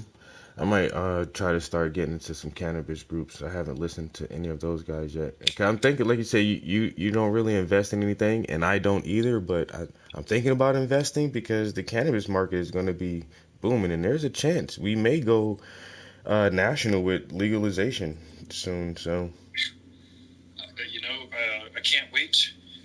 My form of investing is to catch like a part-time gig at one of the spots that has a chance. mm-hmm. But there's so many. Like if you just start plopping fucking $1,000, $10,000 on a weed stock, like half of those people. I mean, you just need to do your homework. Yeah. It's like hedged gambling, I guess, right? It's like I mean, I guess I don't gamble on sports teams, but it's like it's not like a straight up fucking even chance. Obviously, if you're informed, there's statistics at play, right? But a lot of those weed companies, they fucking, I don't know, they're not based on like real world business yet, really, and a lot of models aren't out there to actually, build up this damn market yet. So it's crazy. It's fucking crazy. We watched it happen in Massachusetts. It flipped 4 years ago, I don't know, previously, somewhere between 3 and 5 years ago. Maybe like the law 5 years ago, and shops started 3 years ago, or could be shortened up a little bit if time stretched out my brain a little. Point being is, it's worth meeting all the characters is really, but then really sussing out like, these guys are full of shit. These guys are cool. And there's definitely some different spaces, But so for instance, like I'd be interested in getting into the forefront of social consumption, right? Because for me, that's you make for me, that's what a lot of it's about, right? Is people getting together, enjoying the arts, smoking weed, drinking some beers, having good food. Yep. And and that spot's kind of pretty untouched in most of the spaces. So as to your point, like when it switches over, and then all of a sudden you could actually have a cafe with an outdoor patio where people can smoke weed and are encouraged to. That'll open up a whole new round of opportunities. Whereas, I mean, on the other hand, if you're just looking to invest, you just need to find the right people that are growing at the greenhouses. Yeah. That's a crazy business, growing shit tons of weed and then fucking selling it to dispensaries. And the government's crazy. To your point earlier, it's like then you have the government regulating shit that like half the time they're bringing in ex-lobbyists from industries to regulate, and then the other half of the weed, they're like, we're just going to make fucking completely arbitrary laws that fucking make your life more difficult. Yep. It's like, fuck. Like some of the dispensaries, they can't make deposits because all their sales have to be in cash, and so they have to do this weird thing to get their money in the fucking banks or something.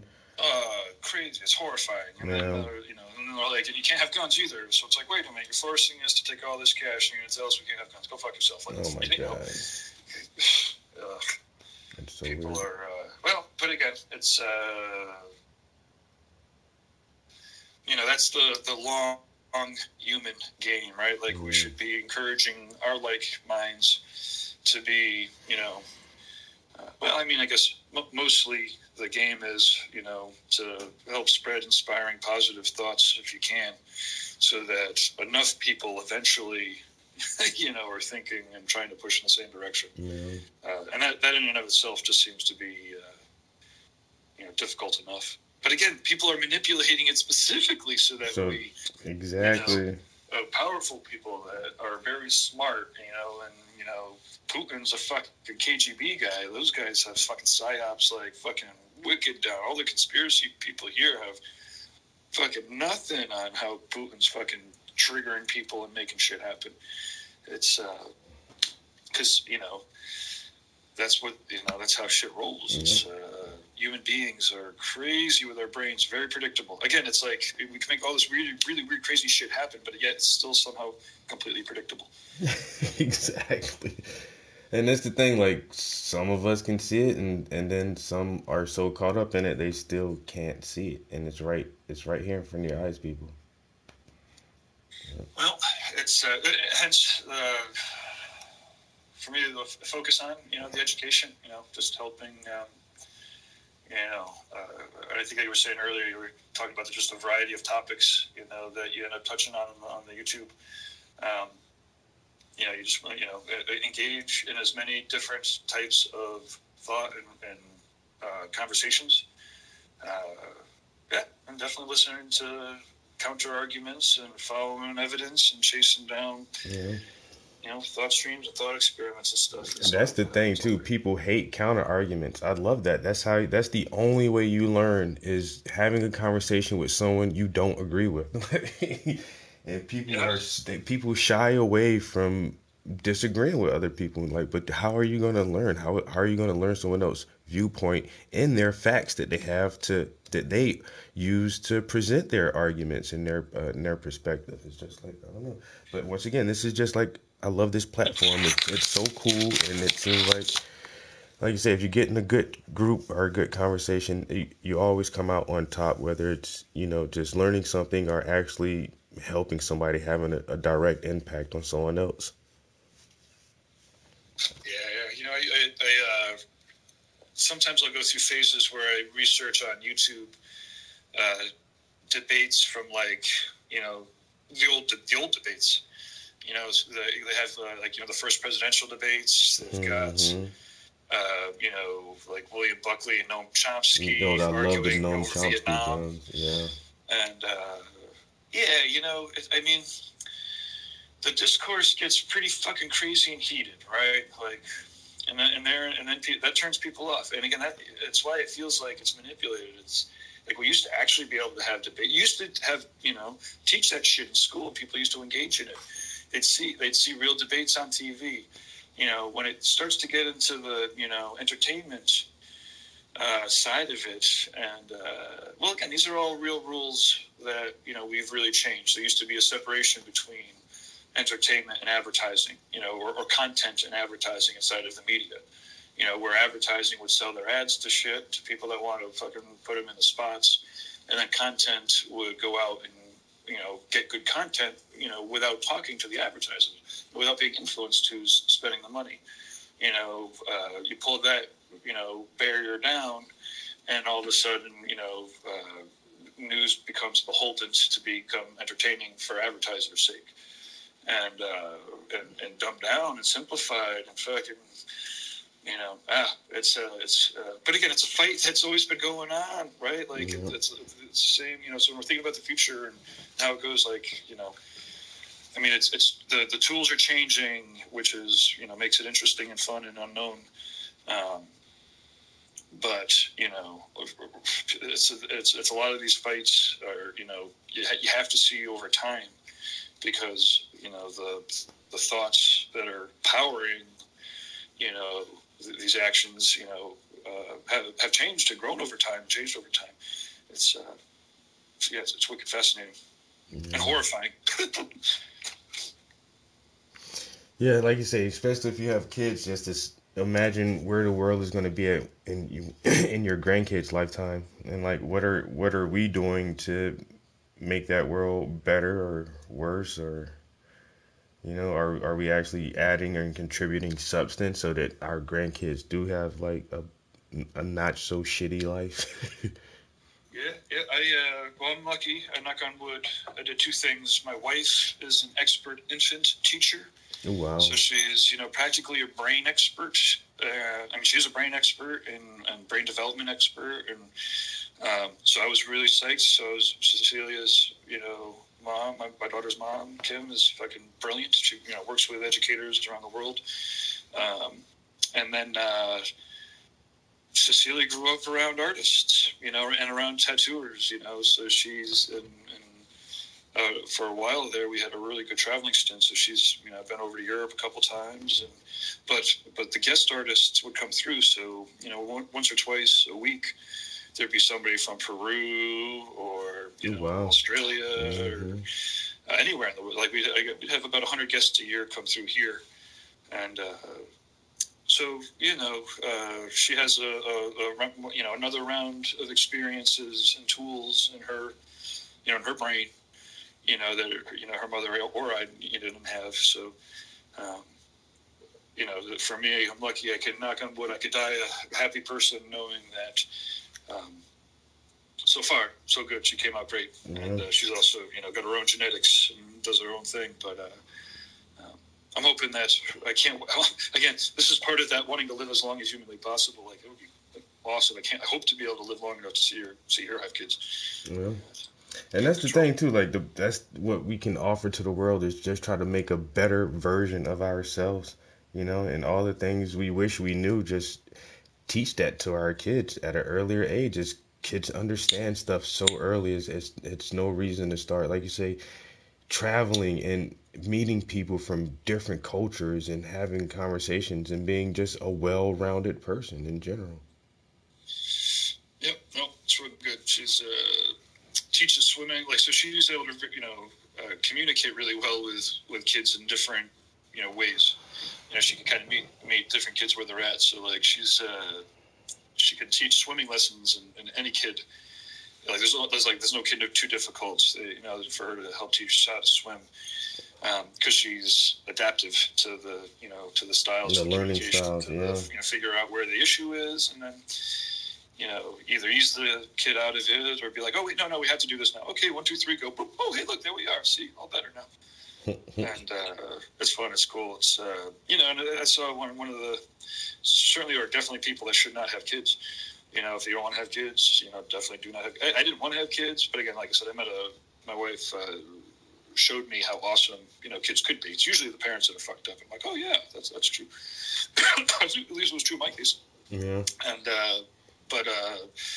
anyways, yeah, it's been quite the experience. Now she's off. She's going to go off to college, so it's next year. And what a wild ride! It's crazy. Yeah. All the way from. Do you have any kids or? Yeah, I agree. Say from a baby to college, and sometimes it seems like nothing because my son is 17 years old. It's just like. Wait, how old? 17. 17, yeah, same age. Yeah. And I was like. Or I guess it was 18. But... Yeah, I was like, wow, dude, you're just a baby. Like, what happened? You're going what? You're going to college? I just got you like for the hospital a little while ago, and now like 17 years have gone past that fast. Like, damn. Yeah, it's absolutely, it's crazy. I'm telling Cecilia I'm going to run a tattoo convention in the town where college is. Oh, wow. We make sure I get my ass over there and have fun in the town there. But mostly, that's mostly a joke because I'll have to let her go, right? Live her own life. She'll come home whenever she wants. Give us a call. Yeah. Oh, God. But then if you do happen to pop up and do a convention, you she can't be mad at that though. I know. I'm here on business. I'm here on business. You run a tattoo convention, everyone, all of a sudden all the bar owners, the fucking drug dealers, the cops, everyone's fucking got eyes out. Mm-hmm. I mean, not that I'd want to have eyes in the town where my daughter is. She actually is great, but anyways, but cool. Well, hey, this is it's been fun. Let me run. I'm gonna take a screenshot so I can make sure I can subscribe to the channel. Well, you know what? Let me just go to YouTube and subscribe here.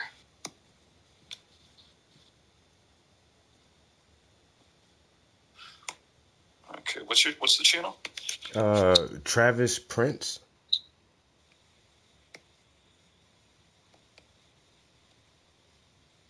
It's just Prince? Yeah.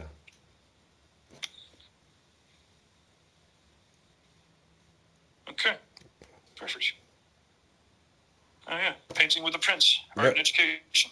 That's me. Awesome. And I subscribed to your channel too already. Let's see, how do I do this? Subscribe. Yeah, look at that. Awesome. Cool. Well, we'll definitely check out all the painting stuff here. I guess as I was saying, the other thing to possibly check out would be the Reinventing the Tattoo app. And we do painting nights. We just did a painting night last night with a still life. Wow. Or maybe it was Sunday night. And we do drawing groups where people zoom in and draw together. Yeah, well, this is cool. Well, obviously, we'll stay connected via the YouTubes. Definitely, bro. Appreciate the conversation, man. Awesome. Absolutely. Yeah. Likewise. It was fun. All right. Talk to you later, Gabe.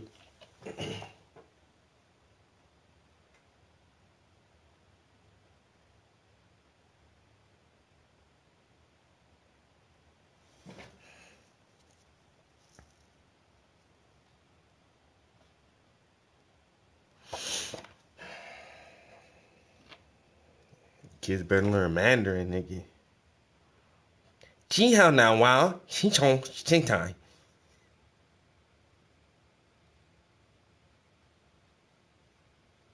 Just China taking over, bitch. But China's been telling you guys this. This is nothing new. I don't know why people are so surprised, so shocked that China is literally setting themselves up to be an economic powerhouse. They've been slowly invading Africa for decades now because Africa has all the resources.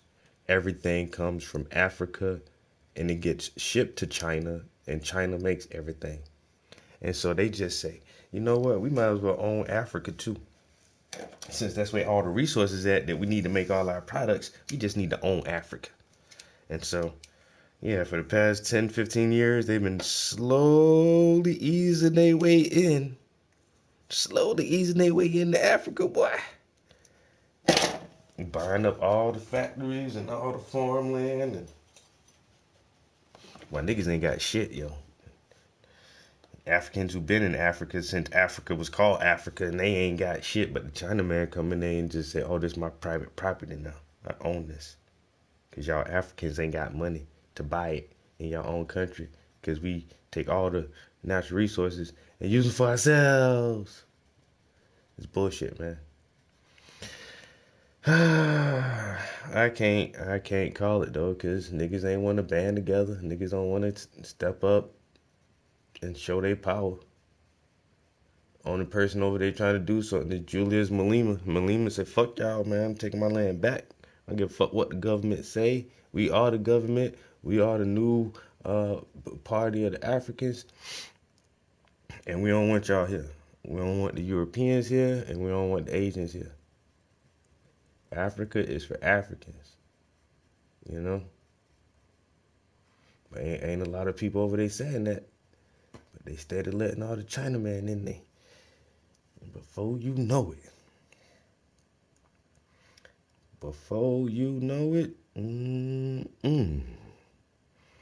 it's gonna be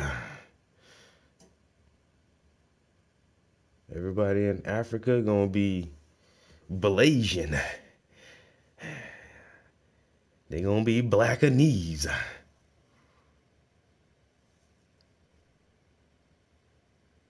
But that's what y'all want, though.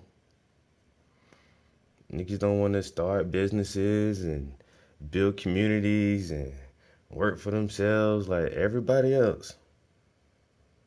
Everybody else do for themselves. I seen Master P about to come out with a car line. Motherfucker, Master P said he about to start making cars. That's what I'm talking about. I wanted a Tesla so bad. Fuck that. I want a Master P car now.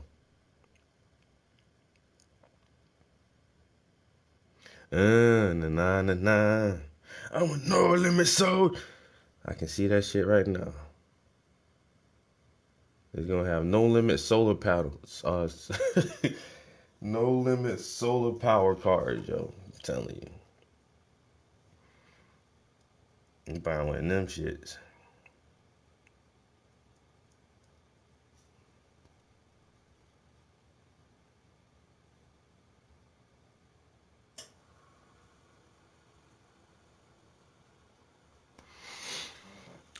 It's 7 o'clock. I'm really supposed to be, it's 7:16, and my work day starts at 7:30, and I haven't left the house yet because it's still fucking snowing, and so I'm gonna check my emails in a minute to see if I need to come in today or not, or what's gonna happen, or if I come in at 10. Like if I come in at 10, if they want me there at 10 o'clock, and leave at 2 o'clock. Like what the fuck is the point of me coming in? Other than getting some hours on the clock, I guess. I don't know.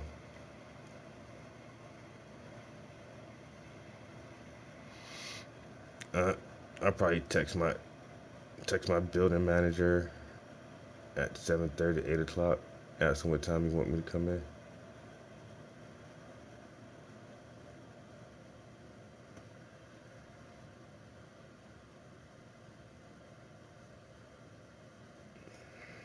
Cause they ain't even plow my street yet.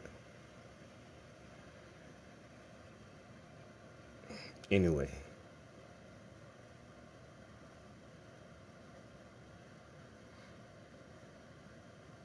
I'm really hoping if I do text them, I'm just be like, yo. I'm gonna be like, just stay home, man. You good. Stay home. And I can just be here.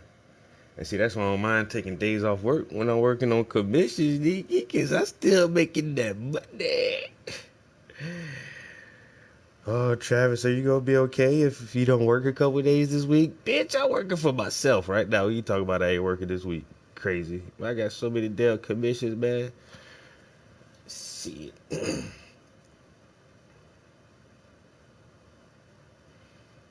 I want to stay home today.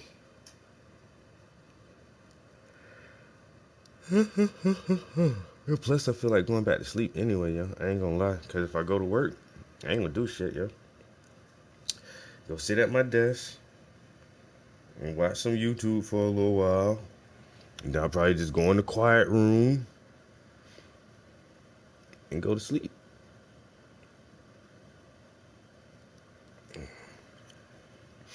Just go to work, go to sleep. Wake up, come home. Go to work, go to sleep.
Yo, tattoo now. Thanks, bro.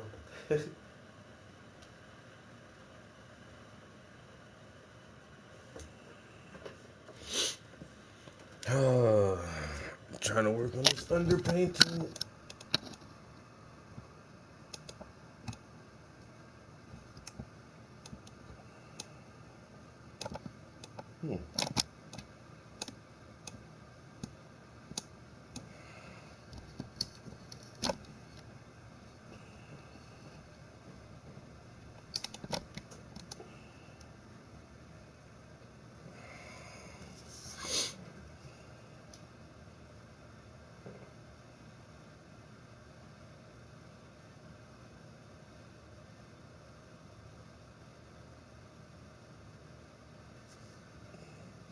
This piece is coming along nicely.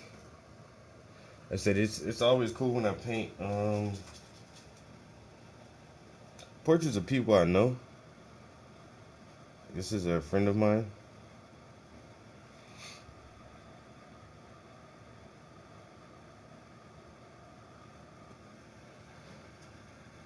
And like, I don't know.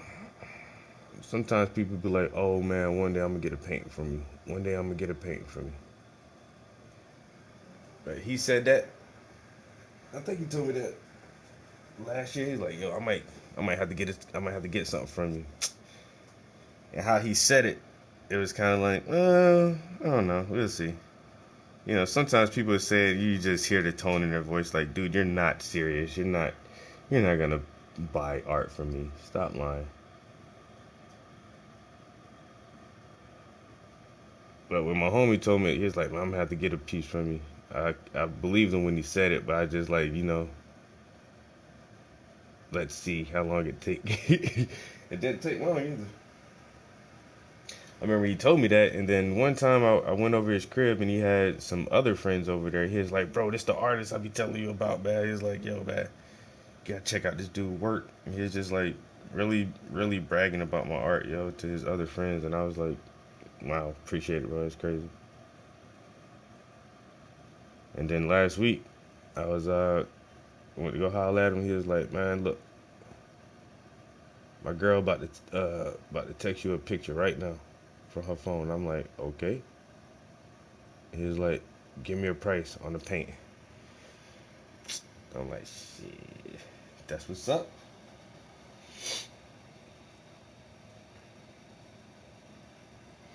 Like, shit, that's what's up, bro. And then, like,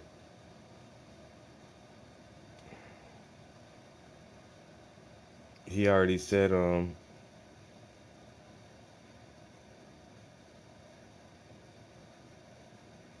he's like, bro, I got another one coming up already. I'm like,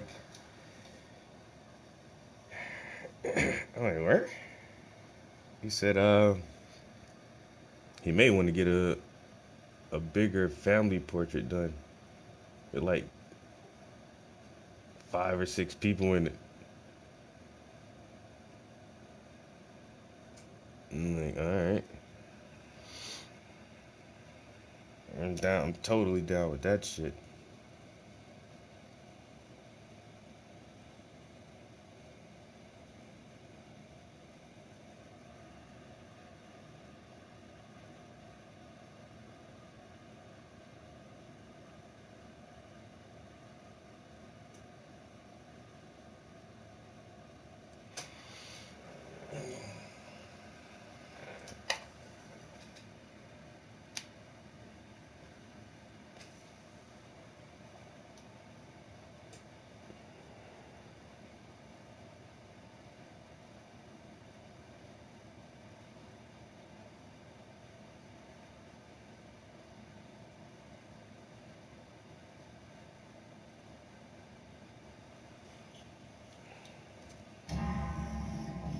Show me the one whose safety deemed such destruction.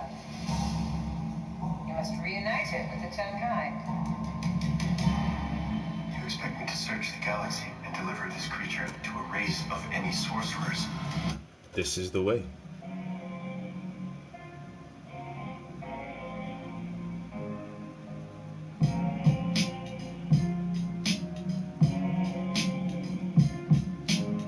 This is PlayStation 5, and it's Sony's latest next-generation game console, succeeding the wildly popular PlayStation 4. The company has always made it very easy and straightforward with their naming convention, and certainly with their hardware design alone. You'll know right away this is Sony's new machine. After spending over 2 months with PS5, and at the time of writing and preparing this review, I think at this point we can take a look at the console more critically and get a better idea of how it's shaping up, and what ownership could look like long-term. And that's what we really have to keep in mind when doing a critical review of an entire platform. Ownership can start at any point, and this is a device that will sit in the market for a long time. It will evolve and adapt through software updates, hardware revisions, plenty of game releases, so while it should go without saying, PS5 right now does have some growing pains.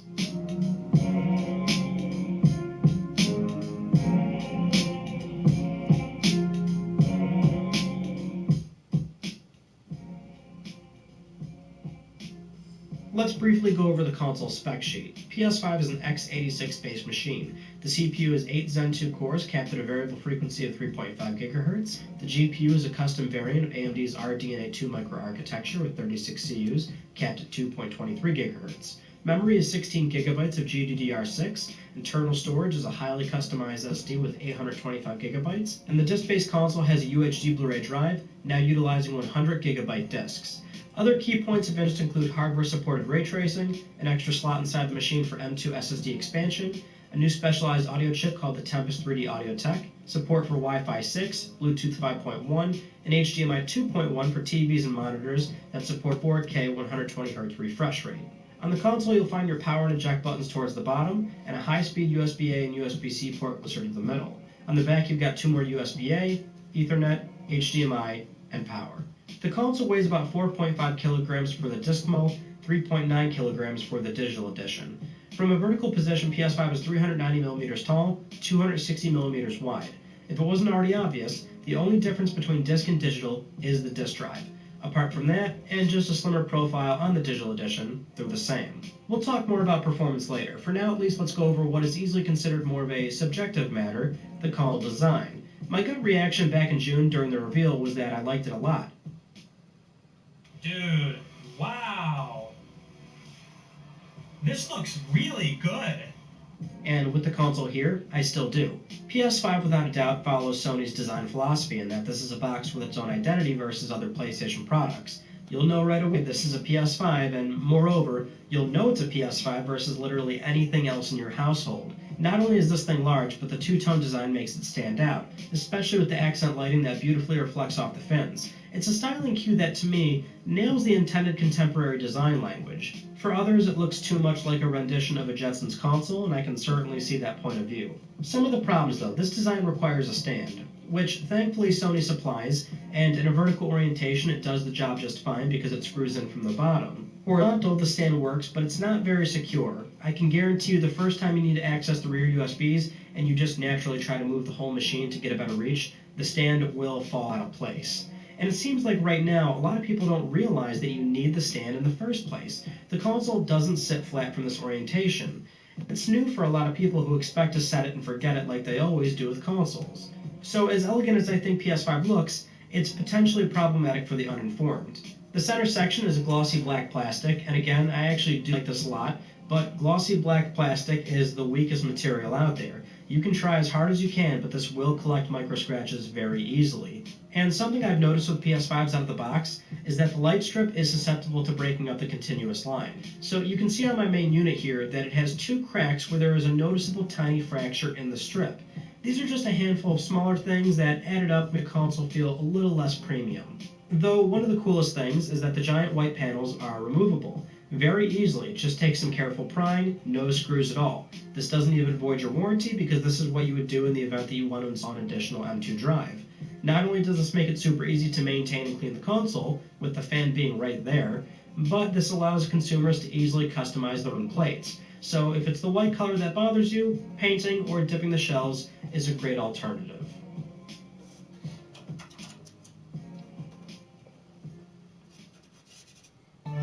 Grammarly does more than catch error. With Grammarly, you can find really good, no, perfect words that make your writing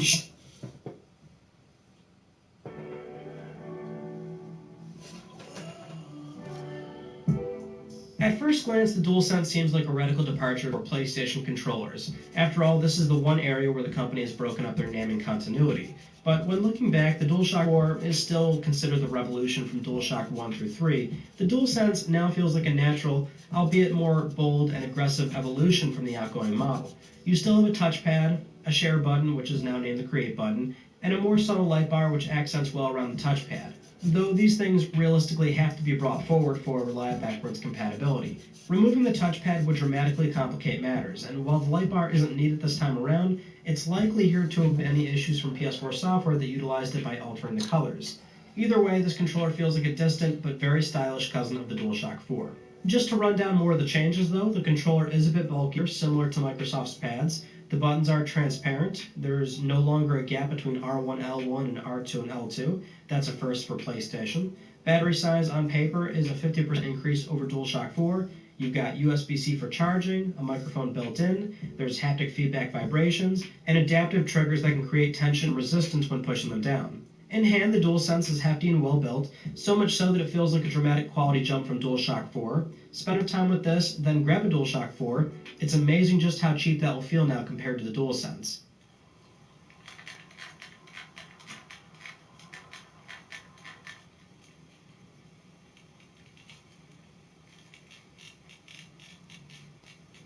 Quality alone is great, but comfort can be more subjective. The larger size might be an issue for some, but I've always felt Microsoft had some of the more comfortable controllers around, spanning across 360, X1, and the new Series line. DualSense feels closer to that, and I love it. The headline features, though, are the adaptive triggers and haptic feedback. Right now, Sony's preloaded free game Astro's Playroom is the only title that will really demonstrate what these features can do. Much like Joy-Con HD Rumble, DualSense can give off vibrations that have a level of presence and weight. Where traditional Rumble is two weighted motors, this utilizes actuators that can be more fine-tuned from the developer's perspective. In Astro, that's demonstrated from subtle tapping as you walk across hand,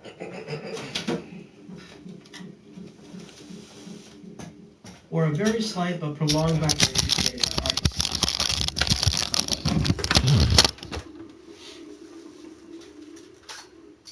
Or perhaps an aggressive sensation felt from just one side of the controller.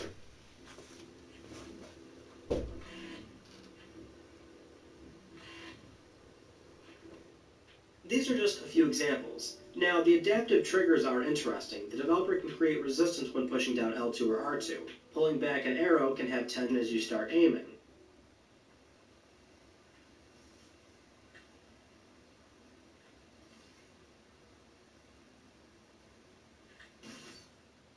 In Bugsnax, when you snap a photo, there's a tension point about halfway down that once you push past it, it genuinely feels like a responsive click as if you snapped a photo from a DSLR camera.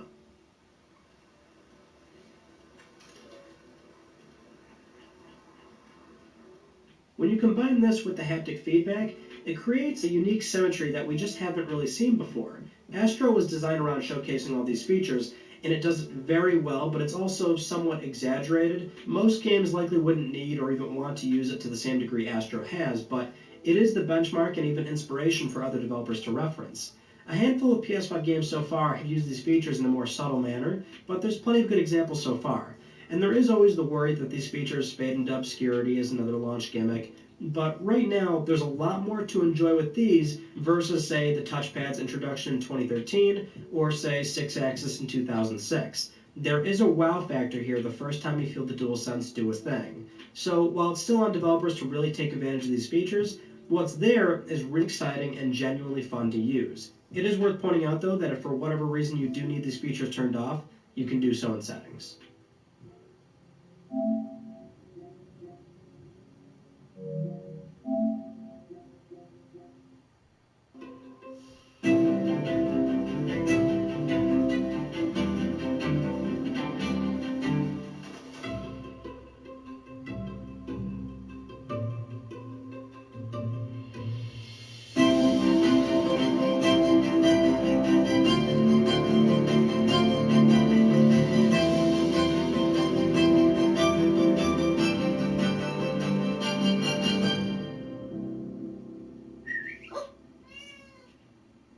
If you shop on Amazon, you should use this tool. It's a browser extension that automatically compares Amazon to other sellers to see if there's a better price out there. It includes tax and shipping in that price, so you know you're really getting a great deal. Plus, it's totally free, so do yourself and your wallet a favor and try it now.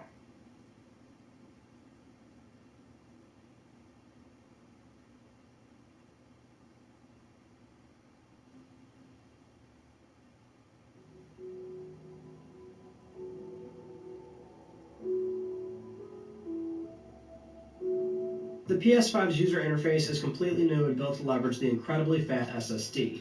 To give you a quick breakdown, like PS4, your home screen will show a horizontal row of applications, except this time around, your games and streaming apps are separated, so you can hit R1 or L1 to swap between them. The PlayStation Store is on the far left and it's built right into the UI. It's not an application you launch, all the content is loaded in and ready to go, so you can start surfing the store right away. The same is true for things like claiming your PS Plus games or using PlayStation Now. You don't launch anything, it's just there.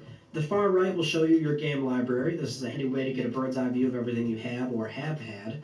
It's also worth pointing out that for pretty much all these pages, you have sorting options or tabs that give you a better breakdown of what it is that you're looking for. If that's not enough, the main home screen has a search icon in the top right you can hit, and that will let you search anything on the entire console. The option for settings is also in the top right, alongside your avatar icon to see things like your profile, trophies, switching users, things like that. The main interaction and navigation feature you'll be using is called the Control Center.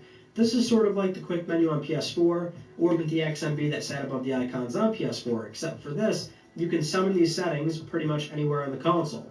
One tap of the PS button brings this up, and this will let you easily access the switcher, notifications, friends, music, quick settings, devices, power, all sorts of stuff.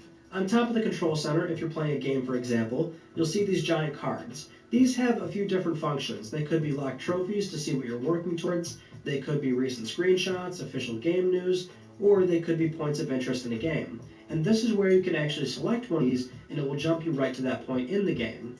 These are contextual, so it will depend on the game you're playing and how the developer has used them, but these can let you easily access single-player missions or multiplayer lobbies. They could be fast travel, and utilizing these will let you bypass the in-game menu. You can even access cards from the main home screen under each game. Combine this feature with PS5's fast SSD, and you could be darting all around your software quickly and effortlessly. And it does indeed work that way. PS5 games can start in just a few seconds, it's incredibly quick, so using a card to skip the in-game menus makes it even quicker.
Oh my God, Facebook is so crazy.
Yo, it's crazy. This shit has been going on for 2 days.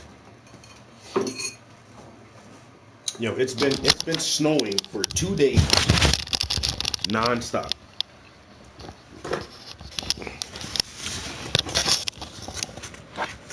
And yeah, it's still snowing. You can literally still see snowflakes coming down for 2 days. That fence, that's a 6-foot tall fence. Look in the corner. You see in the corner of the fence right there? Look how high the snow is reaching up to the top of the fence. That's a 6 feet tall fence, yo. That's 2 feet of snow, and packed up in that corner is like 4 feet of snow.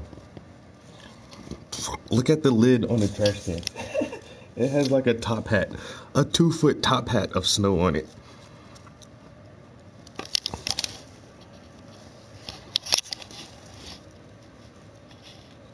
And this is where my fence is falling. That heavy ass snow is just weighing down my old ass fence.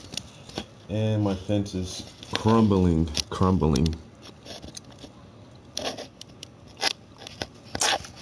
Can't even make this shit up, yo.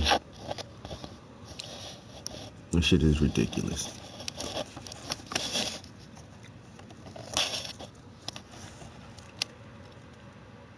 And like I say, it's still fucking snowing. An email said, "Oh, if you can work from home today, but the parking lot will be cleared out by 12 o'clock.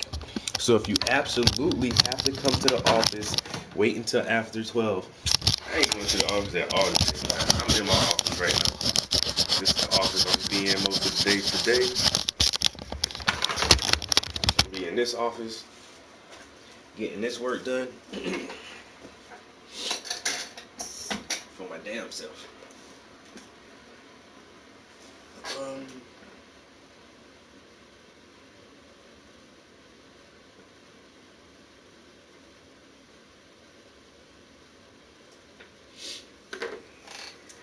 As he mentioned real quick, this presentation, this training session is essentially about a Facebook advert. Hold on, Jack. You have on the line a woman who has actually studied the human brain. Mm-hmm. You actually studied the human brain.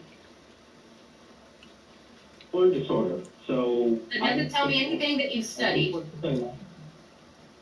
Well, I was sent to the hospital 6 times, and I've seen the craziest aspects of human behavior. Oh my God. Do you think that because you've been to the hospital 6 times that you understand how the human brain works? Of course not. I can't even begin to fathom the depths of the human brain. Okay, so that is my point. You can't even fathom the depths of the human brain, and here we have somebody who can help you understand the depths of the human brain. Somebody who can help you understand why we don't actually think with our gut and our heart, we actually think with our brain. Do you have any questions for Shannon? I have a question for Shannon. If you were to decide whether you want to marry someone, a man or a woman, I don't know you very well. Either. Now you know. Go ahead. Go ahead. I'm not going to make assumptions, but anyway, so I declared it, so no the day before, right? The day before, are you going to run through a mental checklist of all of the things and say yes, no, and then if it sums up more than 50%, you marry them? Or are you going to make a more intuitive choice? Now, I know it's metaphorical, right? Whoa. Hold on. You asked your question, and now she's going to answer it. I'll let her. No, Jack, I will mute you.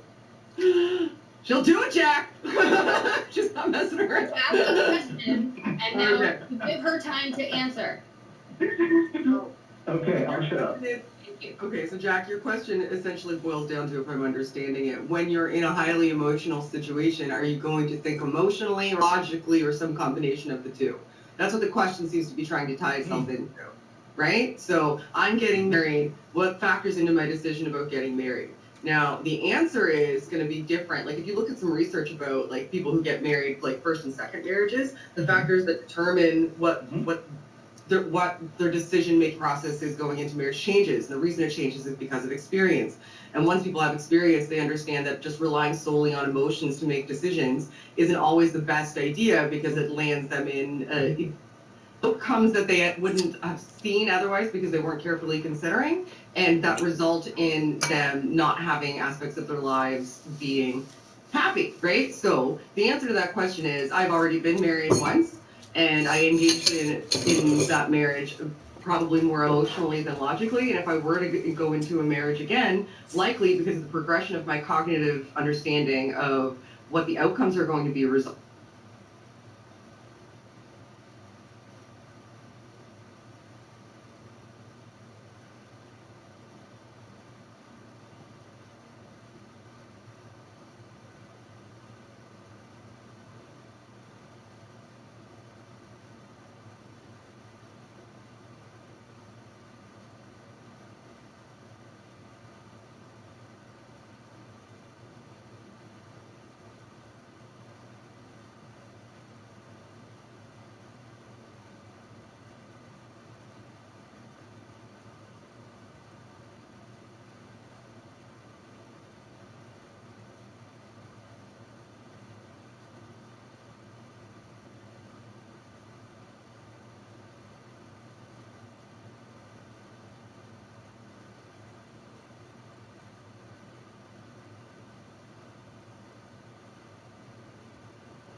There was an elementary school, grade 4, I believe, in Harlem, whose students passed those tests at a higher rate than any fourth grade kids anywhere in the state of New York. I mean, we're talking Scarsdale, Briarcliff, places like that. The Success Academy schools as a whole, their students passed in both the math and the English statewide tests at a higher rate than any school system, school district in the entire state of New York. The vast majority of the kids in Success Academy schools are either black or Hispanic. If you look at the 5 highest scoring school districts in the state in terms of the percentage of students who pass the math or the English tests, their average family income ranges from four times that of the kids in the Success Academy schools to more than 9 times the family income of the kids in Success Academy schools. And yet, the mayor of New York is doing his darndest to put a stop to the expansion of schools in general, but his special ire is aimed at the Success Academy schools. And this is happening all over the country. Because they make the teachers' unions look bad that run the public schools? What's the political motivation? Why would Mayor de Blasio have an out for the charter schools, such as Success Academy? Well, the teachers' union are the major reason. And we talk about the money they contribute, the number of votes they contribute, and the schools, and what's happening, again, not just in New York, but in other parts of the country, including California, is that they have there's all kinds of chicanery to prevent the charter schools from expanding. That's why you have tens of thousands on the waiting list. It's not that the charter schools are not willing to expand, but every conceivable obstacle is put in their way. Because if you let that go at the natural pace, it would be very hard for the public schools to compete. And one of the things they're doing is imposing the same kinds of restrictions on the charter schools that all right, so I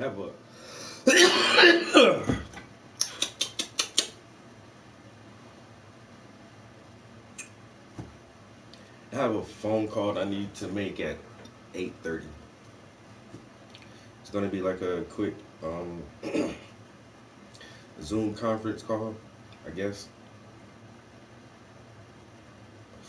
about me. Hold on, it's a.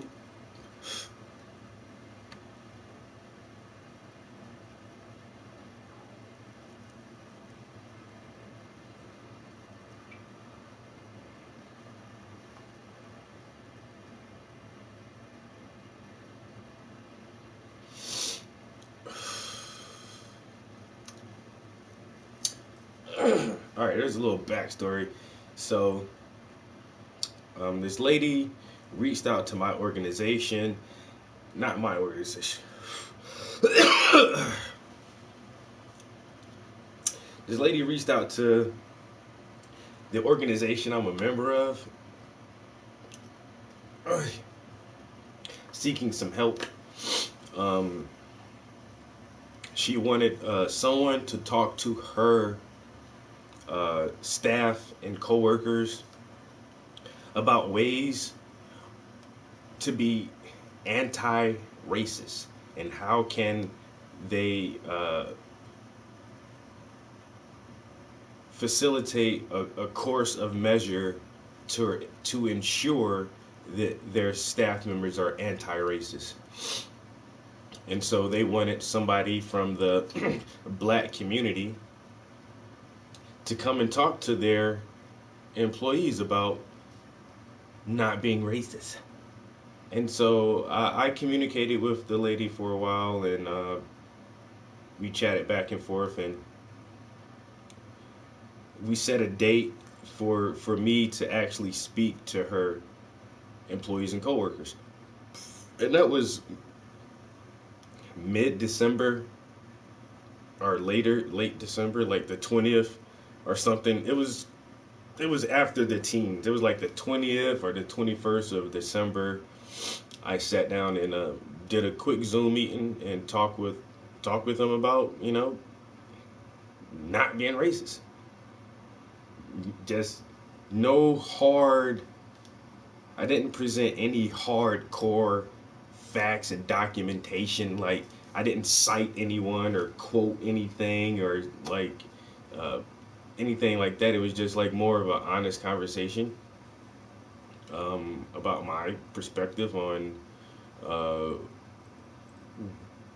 what I consider is racism in America and how there are ways we can counteract that and defeat that.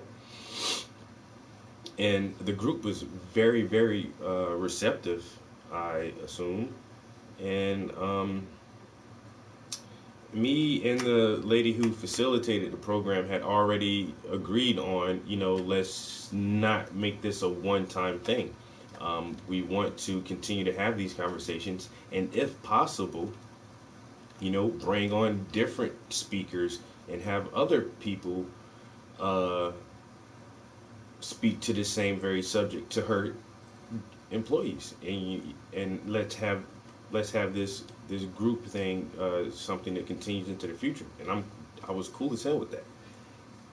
And so a couple weeks ago, she contacted me again saying that, hey, one of the ladies who participated in our group discussion on anti-racism, she knows someone else who does very similar things in almost the same capacity in a different county. And in that county, whatever organization that this gentleman is a part of is seeking something very similar, where we can figure out ways to be anti-racist. And so a lady from the first group that I spoke to just mentioned me to this other gentleman because they have similar interests. And so this gentleman said, well, I would like to speak to him as well. I want to talk to him and see what he's doing. And so he contacted someone, and they contacted me, and there's, and I was told, hey, there may be another group of people you can help with, or, talk to or speak with, if you're willing to. And I'm like, I'm always willing to help educate people, especially when it comes on not being racist. I'm all for that shit, man. I don't want people being racist towards me. You know what I'm saying? Because I walk quietly, but I carry a big stick. I always remember that, man. Walk quietly, but carry a big stick. I don't want nobody being racist towards me, so I don't gotta use my big stick. You know what I'm saying? I want to walk without a stick. And anything I can do to help make that reality come true, I'm all for it. So if this gentleman wants to talk to me about, you know, a speaking engagement where I can help his organization, great. Let's have these conversations. This is what I'm all about. And so the first lady, she's the lead director for behavioral health care associates, and it is what it is.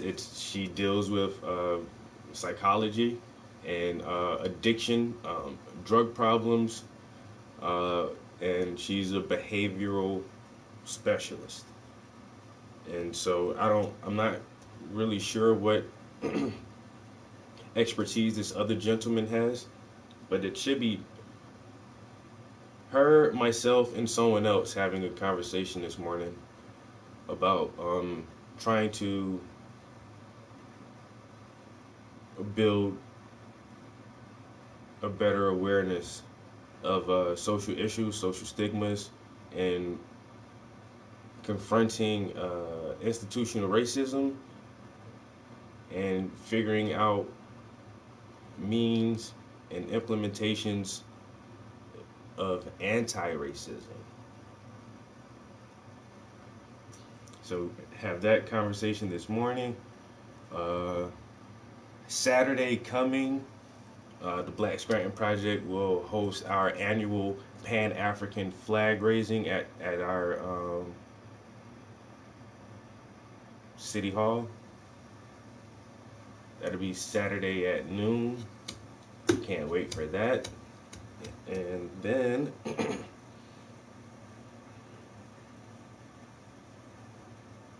what else?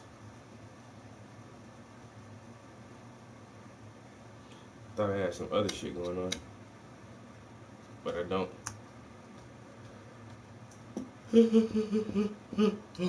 But that's enough shit anyway, especially depending on how this call goes in the next few minutes, in exactly the next 30 minutes.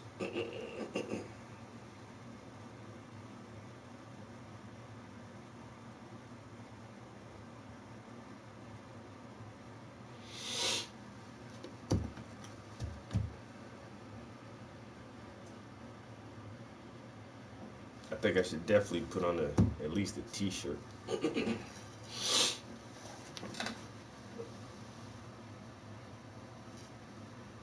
Oh man.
It's our Black History event. It's about to be lit. They said we're going to do the flag raising, and oh yeah, we're going to announce our acquisition of a building for our cultural center. Girl intimidate you during the game? Bye, bitch. LeBron, you're a fucking pussy. Get the fuck out of here. You're gonna let a 25-year-old girl intimidate you during the game? Bye, bitch.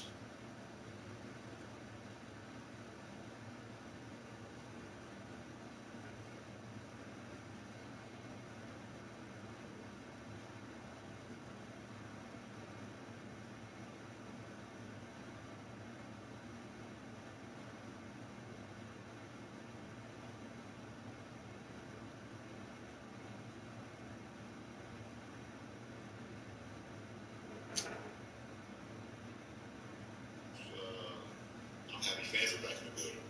I miss that interaction. I need that interaction. We as players need that interaction. I don't feel like it was warranted to be kicked out. There was a. So what is this now? LeBron, some chick distracts LeBron James and they have to stop the game over that shit. This is why I don't even listen to sports, yo. That shit is so weird, yo. Like, this is whole news right now.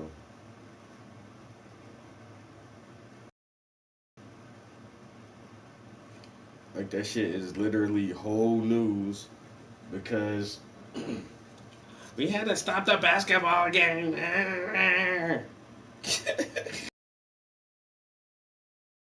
Who gives a fuck?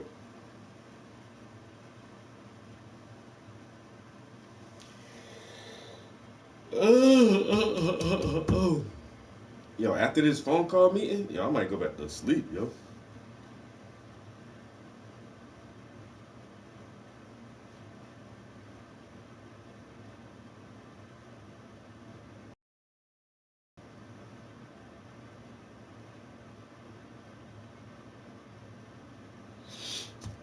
Man, that's crazy.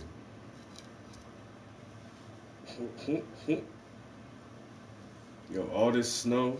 Yo, is anybody else getting snow right now, yo? Yo, this shit is ridiculous over here, yo. I'm not even lying. It's like, I shoveled snow 3 times yesterday. And it looked like I never shoveled snow.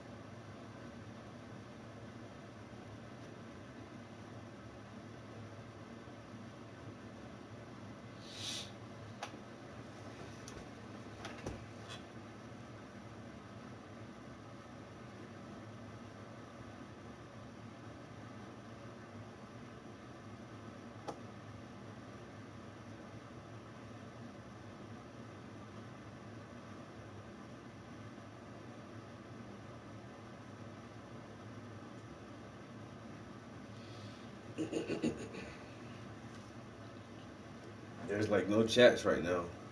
No, well, not none of the chats I was looking for, but there's some other art chats. I might jump in real quick. Let me see something.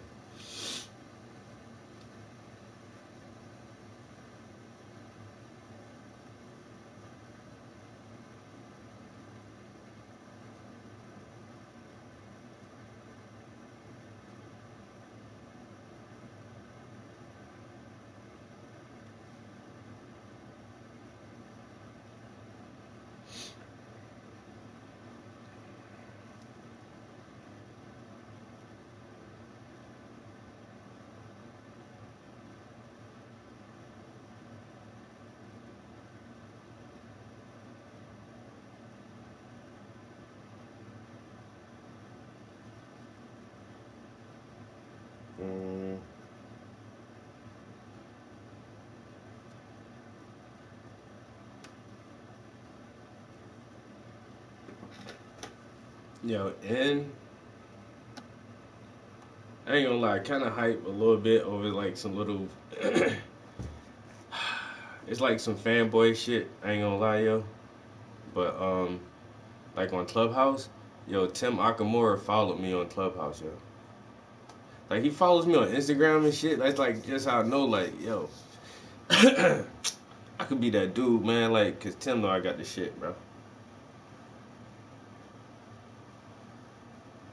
But nobody like even really cares about this post because most people don't know who Tim Akamura is.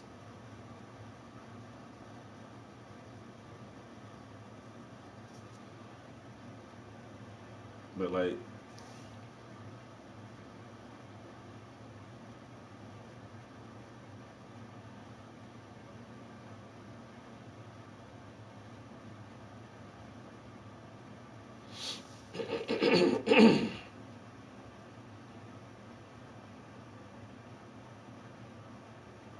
like he's one of the he's one of the few artists I know who makes a living off his art, man.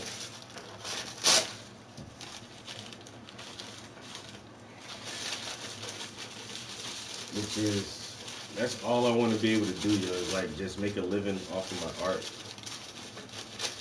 Like, I still work a regular job, but one of his original pieces, like to buy a Tim Akamara original painting, yo, bro, that's my whole income for the entire year, bro. You know, that's like one of his paintings be like $37,000, $40,000, bro. Like, that's what I make in a year. But I want to get to that level where I can just sell 2 paintings a year and make like 80 grand. Man, I'll be set, my nigga. I'll be so good, yo.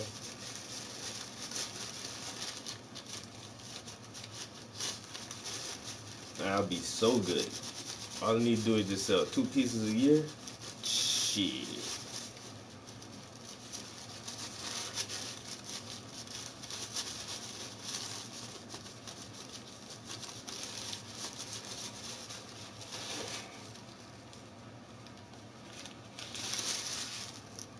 Yo, there's all kind of like smudges and fingerprints on your shits. Alright. And these, I had them for a minute now, but these are the newest glasses I got. Got like some little wood grain on that shit, yo. These shit's hard as, damn, that shit make it look like I'm blind as fuck. Damn. Oh shit. But I like my new glasses, yo. These shit's hot.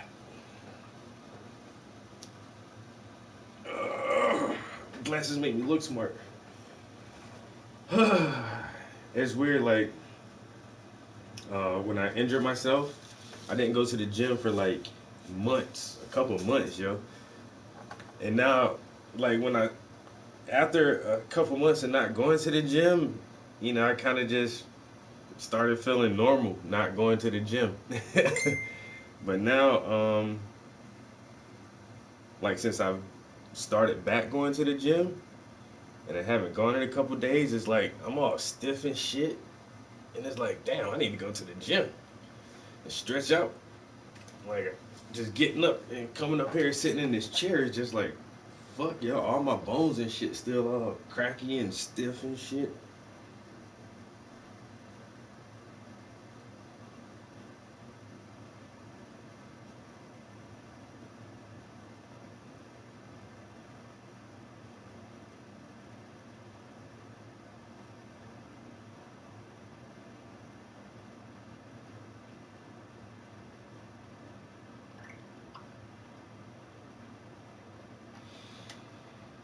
Alright, so like I say, in about 10 minutes, 15 minutes, I gotta have a little conference call to discuss issues of racism and programs of anti-racism with a gentleman that I've never talked to before, so this should be very interesting.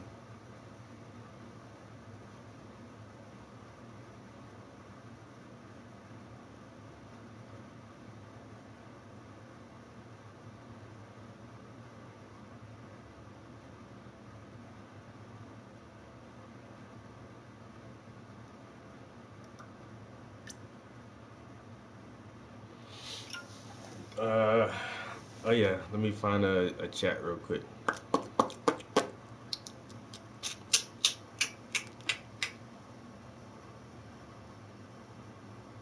Amrit beat me to it, but he's right. You know, even the best artists have imposter syndrome. I went to traditional art college. I teach by day career advising at a traditional art university.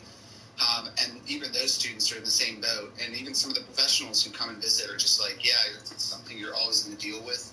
I mean, in every career, you deal with imposter syndrome. But if you've got people that like the work you're doing and, you know, you feel that your work is touching a certain audience, you know, then you're doing your job as an artist. And it's not going to go away. You're probably going to have imposter syndrome for the rest of your life. And if you do, then you know you are in a field that's going to always challenge you. So, good to you. Yeah, thanks. And your work is amazing. So, be proud of that. I love what you do. I love Thank you. Thank you so much.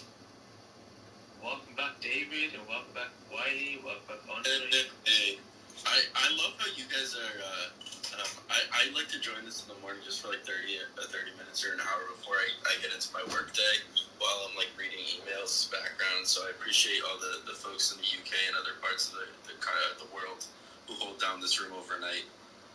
Big ups to you guys. This has been an epic European room this morning. Like, there's people from all over. It's so awesome to see. That's fantastic. But all good. I don't know, man. This is the best thing about this. This right here is. What's up, Wiley? How's it going? Oh shit. Whenever anyone is talking, right? So this is the Clubhouse app. And you can see there's mics. Well, it's hard to see. You got your mic.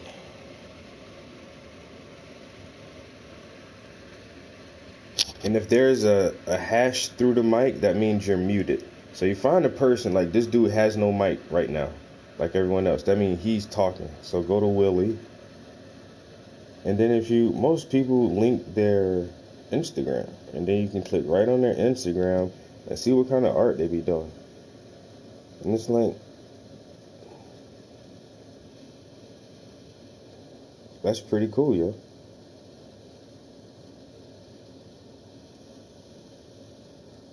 I mean, you can instantly go to their Insta and see all the stuff that they're kind of into. That is, some people Instagrams are just weird as fuck and they're kind of all everywhere and it's hard to tell what people are into.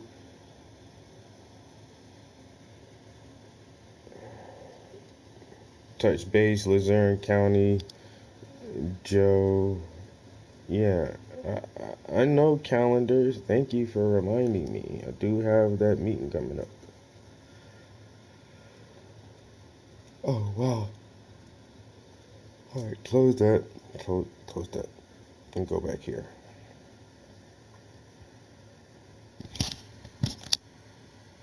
Because then I was like, man, I could use that. Because I have a few people that I battle with. They don't know this, but I do. I always say this though, it's like, when you compare yourself to other people, and this is the same. Alright, so that's the guy Amarit talking right now. Or being angry at someone. And once again, like I said, you can just know that you're click on his Joan. But you're like go to his Instagram. In your own yo, dude got 35.6 thousand followers on Instagram, and comparing and all that kind of stuff, and they have no idea at all. It's kind of like walking around and dragging a ball of chain around your foot. Everywhere you go, you're dragging it along because that grudge and that comparison, that jealousy that you hold in for a random other artist or a random other person, and they have no idea. They're walking around perfectly fine, and there's you just annoyed. So it's just like when you let go of that, and you let go of that jealousy and that comparison, all of a sudden you feel so much lighter because you're creating art because you want to, and not because you're trying to keep up with someone. And we have no idea how another artist, they might be training for like 30 years, right, 20 years to get to the point where you are right now, and you might be doing it for 10 years, or even 1 year. But there's still that comparison thinking I need to catch up. Wiley, also, if I were you, I would maybe take them out of the equation entirely and look at new artists that inspire or interest you, people who aren't in your sphere of influence or connection or network, because that would then remove that sense of competition. If you're inspired by somebody who is doing similar work, but it's doing it either across the world or in a different genre, or even just isn't your competition. And then that way, not only will you kind of be able to avoid that sense of harsh competition, but you might level up independently because you're influenced by different designers and artists that aren't your competition. I feel like I must have totally communicated this wrong. It was more of like, I compare myself to whether an oil painter, I don't know, a visual storytelling roller skater, just like pieces I appreciate. I'm not angry at them or jealous. It's more of like, damn, when am I going to get there? The only thing I can compare it to is I used to skate a lot, skateboarding, and you'd see someone do a trick and then you know it's possible. You know what I mean? So it's just, what is my time to land that trick?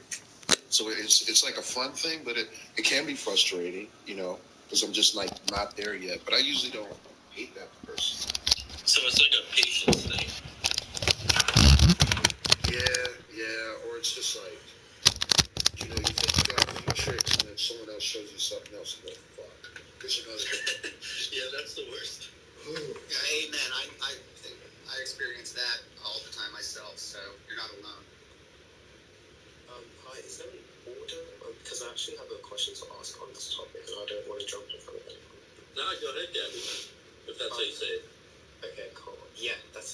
Hi everyone, good morning, or good afternoon.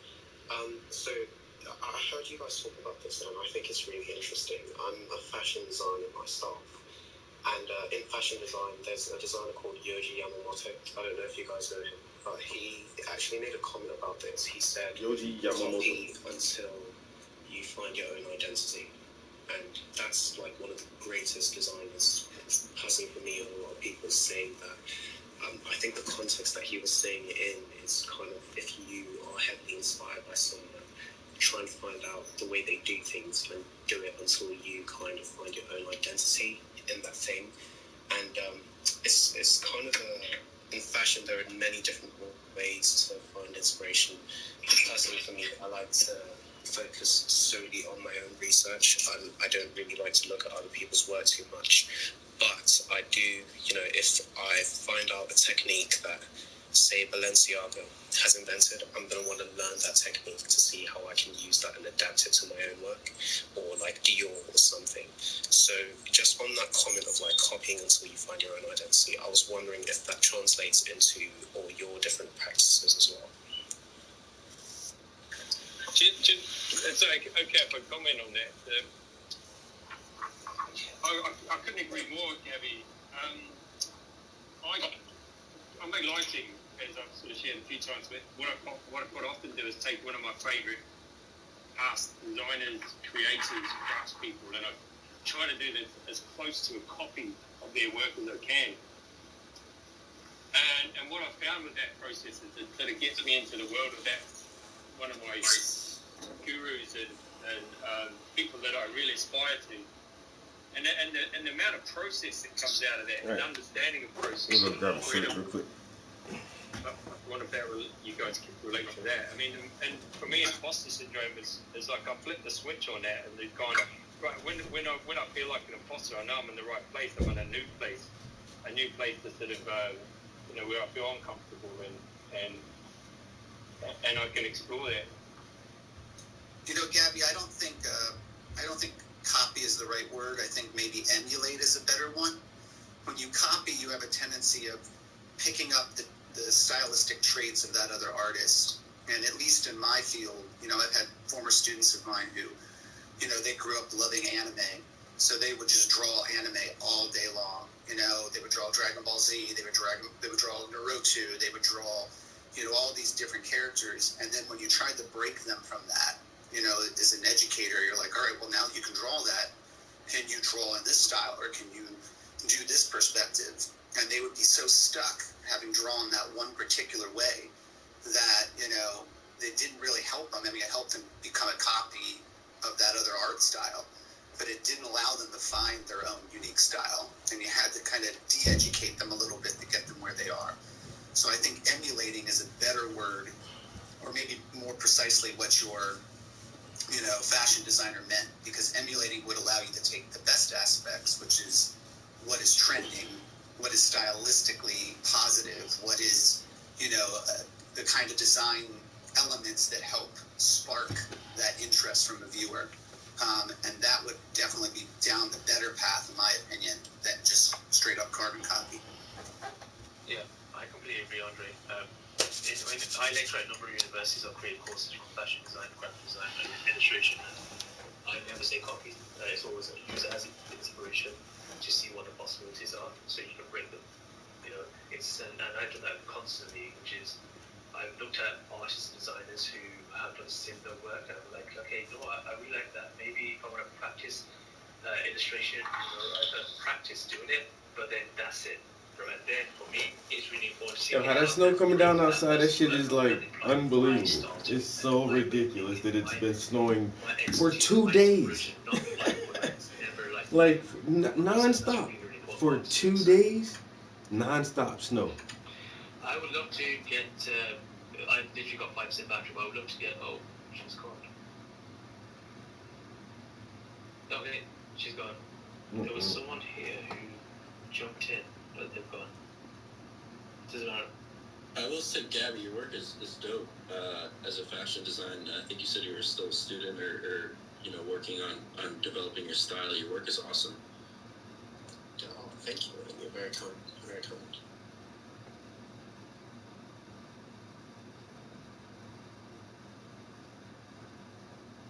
Harry, do you want to share yours? Share your thoughts? Hi, yeah. Hi everyone. I'm Eddie from Japan.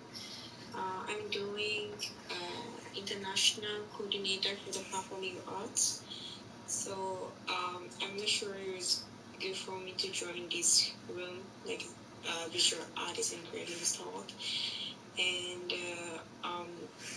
I'm working for the like international artists, and that's why I wanted to know the about art in the world. So just I was curious for this room, and then I asked the join this room, and then now so just simple question. So what are you so talking about? Yeah, especially what kind of subject? Well, hi everyone, welcome to Clubhouse. I know that you're new as well, so welcome and thanks for joining us on stage.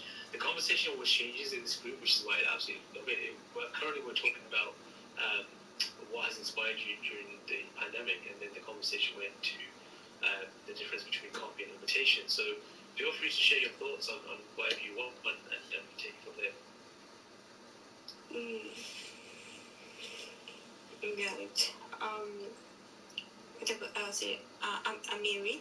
Is it good? Yeah, what up? I'm married, right? See, so where are you working now?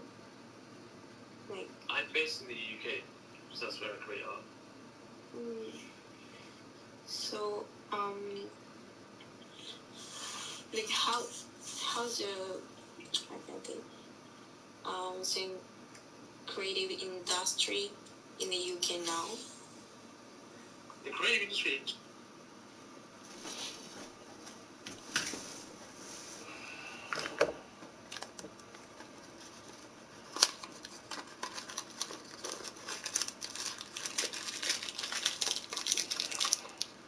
I honestly wonder if I should do this shit from my laptop or do it from my phone. I could probably do it from my laptop.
this snow is so fucking stupid right now. I swear to God.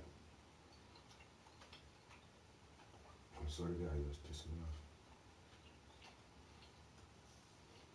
And there's people outside walking. Oh crap.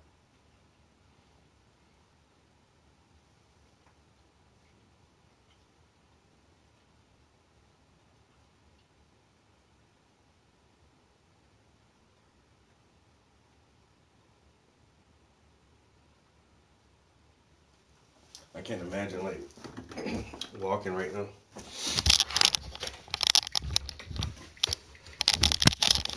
It's like 20-something degrees outside.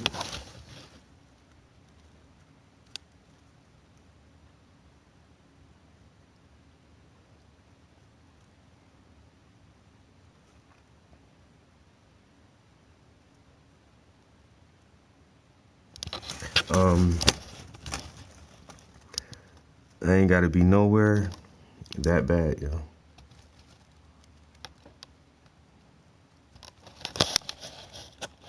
Man, so, I don't care what's going on. I ain't gotta be there that bad.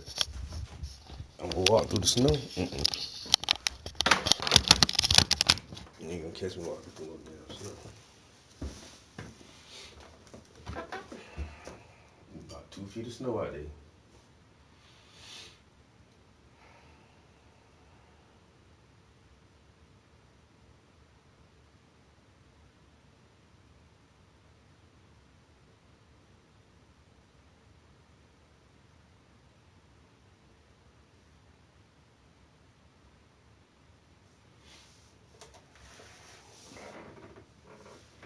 Alright, so this meeting should be getting started in literally like the next 2 minutes.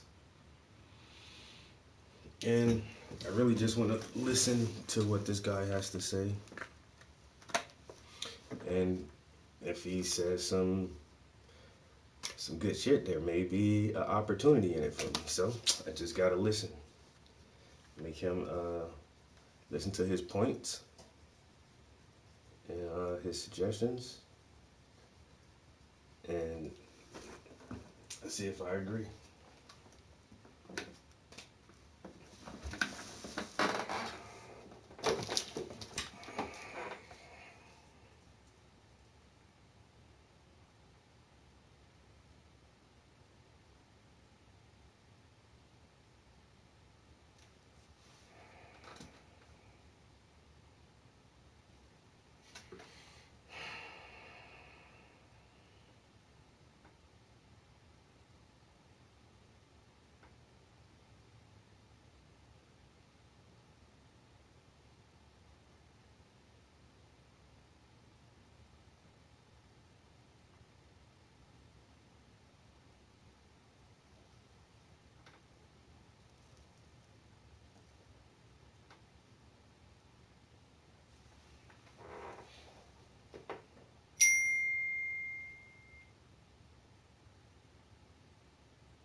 Hey, good morning. Hey, good morning, guys. Hey, good morning. Say hi, so then you can be done. All right, I'm gonna let Jared say hi, so then he can go play. Say good morning. Good morning, Jared. Good morning. All right, now go find your brother and I'll come back for a little while. Hi, Travis. Joe Klaus. Very nice to meet you. Joe, it's nice to meet you as well. Yeah, appreciate you guys giving me some time this morning. And I was, speaking to Sarah in regards to a grant that we received. We received it this fall, and it'll be over the course of the next 4 years. And when we developed the grant application, one of the things that we felt important was to create a position or create a partnership. Sorry, the other one has to say hi. Hey, good morning. All right, Julian. Happy snow day. No, it's here in the basement. Yeah, we did. Yeah, we wanted to either create a position or create a partnership with an organization, a partnership with a college or a community group to better work with all of our partners, our system partners, which first and foremost is Luzerne County government, Wyoming County government, but also, the providers that we work with, the child serving providers, to better implement practices to be more culturally competent, to be, not only recruit, but to retain a culturally diverse workforce that is more appropriate to the populations that we serve. As you may or may not guess, Luzerne County employment is more than 95% Caucasian. Wyoming County is probably 100% Caucasian in regards to who works for the organizations, and that 5% that is not Caucasian is continual turnover. So again, that was our original vision, but we submitted this grant application last January. And given the events that have occurred this past year, we feel that we want to elevate and kind of develop more along the lines of not just culturally competent, but, racial equity, social justice, all those elements kind of built in. And again, that's kind of where we're at. We're still at the drawing board, and, wanting to get some input from individuals from the community that are, serving the populations that we want to serve effectively. Well, I appreciate you trying to have these discussions with me during the preliminary phases, like you say, while you're still trying to exactly map out how you want to go about this. So I'm very active in Lackawanna County with different activist groups over there. My origins are kind of weird. Like I grew up in Philadelphia until I was about 7 years old, and then I moved to South Carolina, where I did the majority of my growing up. So when someone asks me where I'm from, I say South Carolina because that's where I became an adult and matured. But my origins are in Philadelphia, so I still kind of consider myself a Pennsylvanian at heart.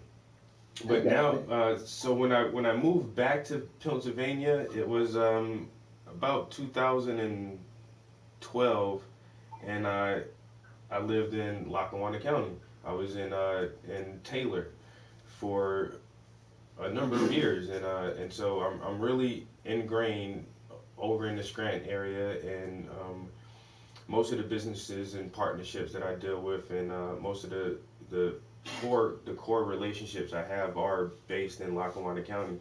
But 3 years ago, I purchased a house in Wilkes-Barre, so I currently live in Luzerne County, and so this has been a thing that I've been trying to transition to, is to bring all the partnerships and all the relationships and all the information and all the resources that I have in Lackawanna County, and how can I transition those tools here to Luzerne County, because I see the same things here that are lacking, and really I wanted to really do more last year because the Black Scranton Project has such a momentum right now, but then COVID struck and a lot of things, we have to teach ourselves new skills from working from home and social distancing, and so just trying to get acclimated to this new way of interacting with each other, it's been harder for me to actually make newer connections and see how can I bridge the gap in these two sister counties, these two sister cities, and so we can have all the same access to resources here in Luzerne County. And something that I've failed to do yet is to start looking at the numbers and statistics, because I didn't realize that most official jobs were held by 95%. But at the same time, it's a simple fact of the demographics of the area. It is what it is, you know, and the population is changing, and we just have to figure out a way to, you know, bring everybody into the area and retain them so that they do feel comfortable being here, starting families here, putting their kids in school, and trying to be more productive in government decisions by working with county and state organizations and institutions. So I'm definitely on board with what you guys want to do. If you, I don't know, you say you want to make a partnership with someone, and I would definitely be willing to talk to the rest of the board members. But the Black Scranton organization is the title, the name says it all, and it's really focused on Scranton and the Scranton Lackawanna region. But I think a partnership with them still would be a valuable asset. And if there is a position that could be created that I could fill, I would definitely be willing to work in tandem with you guys. Okay, we've had a committee in place. You know, the committee's kind of gone from the Cultural and Linguistic Competency Committee to Cultural Humility Committee to whatever we want to call it now. But we have not met since before COVID. Yeah. And again, I'm looking to bring the committee together to kind of have that discussion. And you know, there's leaders from organizations there that will help us kind of shape what we're going to do through 2024 with the, you know, this grant in regards to this effort. We because this is a SAMHSA grant, we also receive technical assistance, national technical assistance, and we've kind of reached out for specific technical assistance on helping our committee kind of fine-tune what it is we want. So we're either going to receive technical assistance from University of Maryland or the University of South Florida, because those are the two entities that I'm hearing that are the experts in this, that are associated with what's called the TA network. Okay. So again, we're going to get some national help to kind of help us shape this, but I want this to be something that is kind of organic to our area, and we can look to make it sustainable. If we contract with a national organization, I don't know that they're going to understand our population, how our population changes, and they're not going to have the boots on the ground that I think is best for Luzerne and Whatcom counties. Yeah. Same thing here is we're scheduling a training seminar as well, but we're getting people from Penn State to come down and help us kind of organize. So it's not local, but more local, you know. And like you say, people from so far away, it's the demographics, and they change, and the cultures are slightly different, and they're not going to fully understand. But listening to everyone is definitely valuable. I'm pretty sure that they will have some information, but like you say, to have it more locally grounded, more organically centered here would be the better option. And that, you know, and just for transparency, are you comfortable working with systems?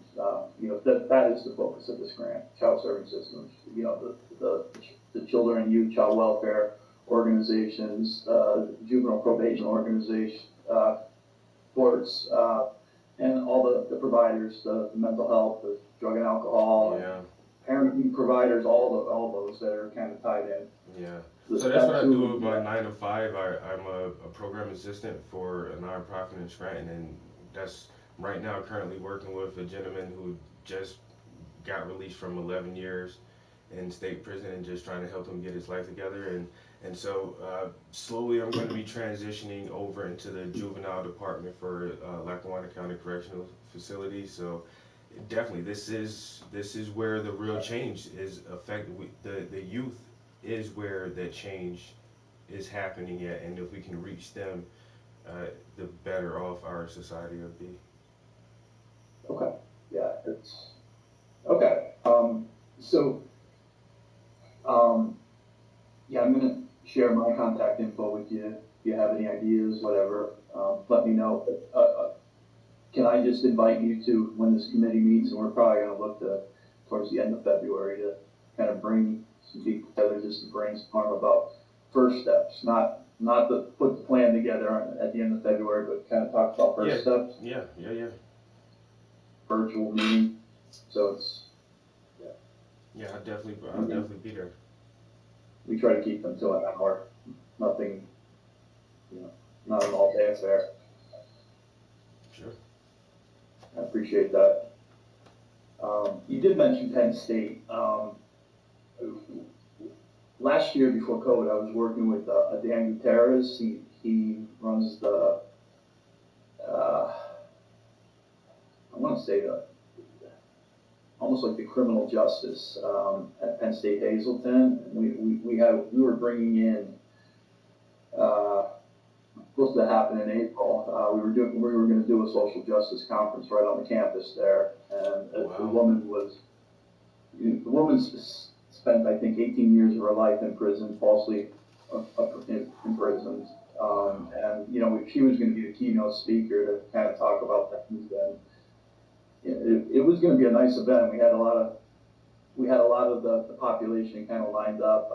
We also had employers that exclusively hire individuals that have been recently incarcerated as their workforce, just kind of like a second chance type opportunity. And it was to kind of showcase that individuals coming out of prison can be changed, can reintegrate in society and be productive. And yeah, that all fell apart with COVID. So that's something. Things like that will be things on our radar, post COVID. Putting on community efforts like that, education.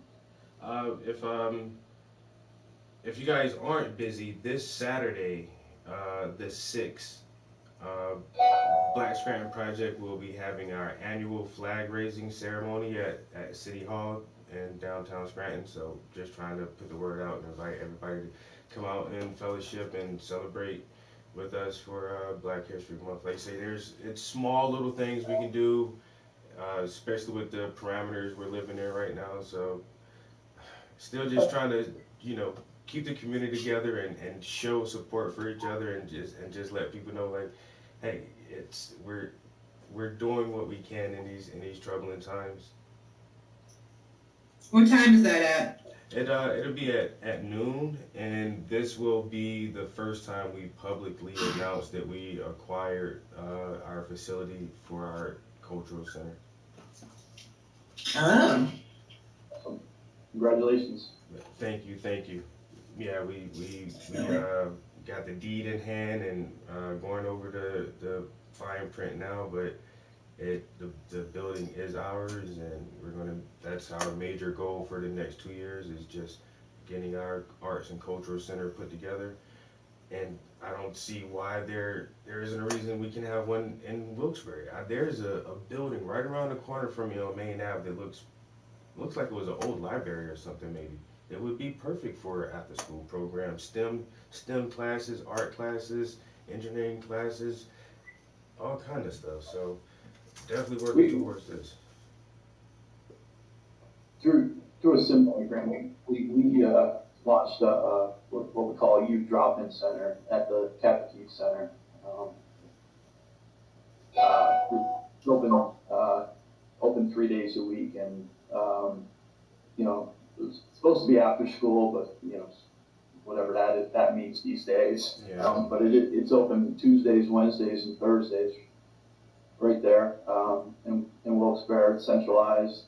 They do transportation for kids, and it's geared towards 14 to 18-year-olds. Send me some info on that. I can definitely volunteer. That's my age group. Those are the ones right there.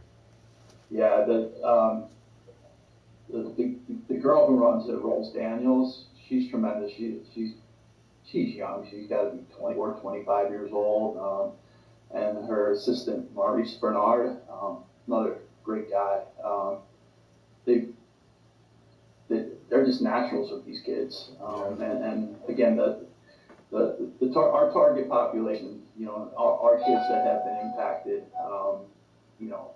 one way or another, trauma, they have mental health diagnosis, they've been involved with juvenile justice or something along those lines, they've been involved with child welfare. So it's, they do a good job of weeding out the other kids that just want to take advantage of a free thing, because it is limited in size on what they can do. They kind of cap it at 30 kids a night. But they almost have a schedule worked out to kind of be fair about who can come on which nights. But yeah, that's something that post-COVID we hope to grow again. At one point they were doing closer to 60 just a night, but social distancing, whatnot, we have to kind of limit things.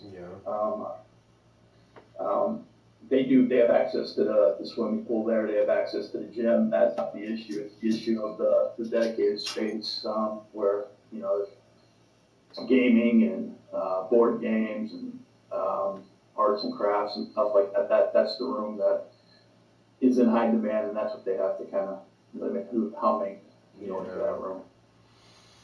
I get that. But yeah, that sounds like something I can definitely volunteer a little bit. Like Yeah, well, I'll put you in contact with Rose, and she's, like I said, she's a natural.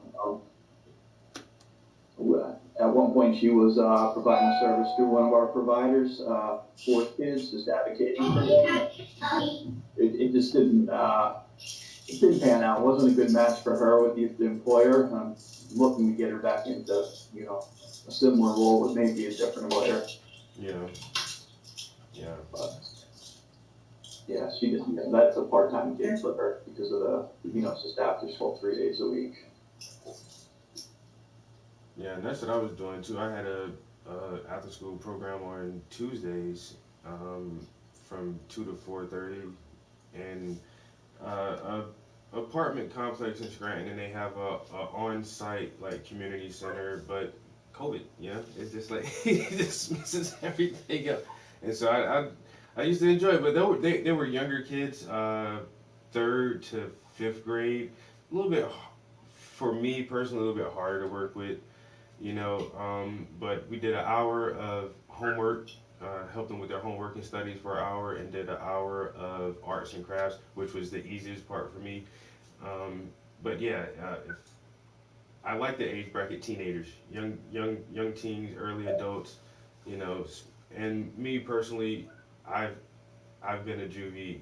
I was in the foster care system. My mother was an addict, and so I know where these kids are coming from. I know exactly where they're coming from, and that's the group of kids that I don't mind putting my time towards, because a little bit of help, and that's all they need sometimes, just a little bit of help, a little bit of encouragement, or somebody to just believe in them, and it can change their entire life. So. Right, and I appreciate you saying that, and I'm not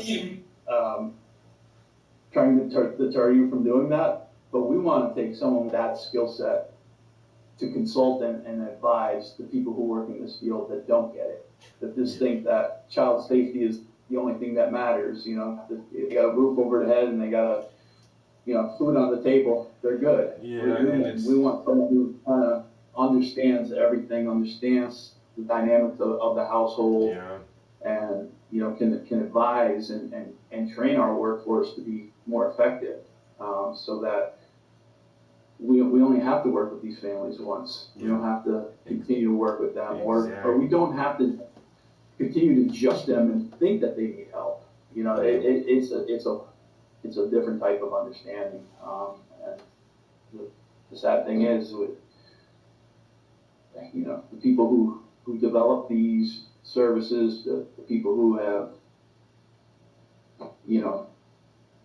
kind of made the model. This was done decades ago, and it hasn't changed. It's just, and it wasn't developed by people who were impacted by it. Who lived through experiences like this. So, yeah, I get it. I get it. Well, anything that I can offer in any way that I can be of service, this is really what I want to do. I come from a very manual, physical labor background. I was fortunate enough to be able to take like a year off of work because I got so frustrated. I was working in the factory, machine operator, pushing buttons, making about $20 an hour, but it's just like, you're just making a product that's going to get thrown away, and like it was so useless. It's just a dumb job. And so I took a year off of work and just tried to figure out what I want to do and like just help people. And so I was fortunate enough to find this position at this organization I work for now, and we help people. We make a direct impact on people's lives, and however much I can do that is, I think that's what I want to do with my time. I make a lot less money, but I have I believe I have a greater effect on people, and so that's kind of where I'm at. Like I say, if I can be of service, or if I can add any value to your organizations or any input to your group thinks, I'm definitely there for it. Appreciate that. Yeah, I will be in touch. I'll send you that meeting invite. I'll shoot you a text with my cell phone number, and I'll reach out to Rose and make sure I have permission to share her contact info with you. Okay. Yeah. And Joe, can I be part of the meeting at the end of the month too? Oh, yeah, absolutely. Yeah. And thanks for bearing with my craziness this morning. It was a long day. Let's do it again. I will tell Beth that we can get her off the committee. Beth has been the stand member from CCBH. All right. We'll let her off the hook. We'll let her off the hook, yeah. And thank you, Yeah, Sarah. this will be great. Sorry, Travis, go ahead. Oh, thank you for making the connection, Sarah. Yes, I'm so glad I messaged the Black Scranton Project many times until you started replying to me. Thank you so much. And we never did that either because of COVID, so. Yeah, it's the weirdest thing. This year. Yeah, you just gotta make it work. Gotta make it happen. So. Yeah, now I have to somehow get my kindergartner logged on and do school while working and having my 3-year-old. I don't. It's gonna be a long day. I don't envy you at all. Yeah, yesterday my husband was home, but today he had to go in. So. Yeah.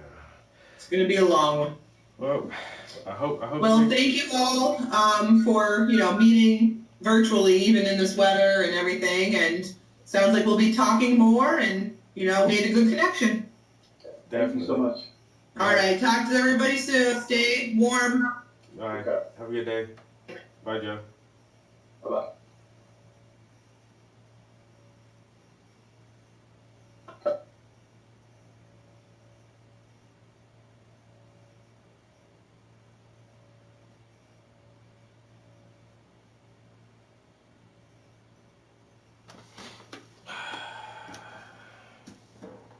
Gotta train these white folks how to talk to black people. It's basically what he's saying. I can do that. Y'all got a position for me for that? I can do that easy. It's gonna be a piece of cake. Easy as pie.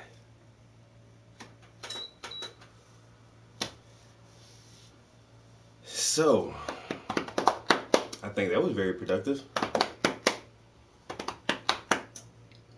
What do you guys think? Did that go well? What are your opinions of the conversation? And this is the thing that I'm so happy about. I don't be asking for this shit right now. You know what I'm saying? Motherfuckers be coming to me. They just let me know I'm doing something right, yo. And I don't be lying or exaggerating, yo. If I can help motherfucking a troubled ass youth who was like me, who just needed somebody to be like, look, little motherfucker.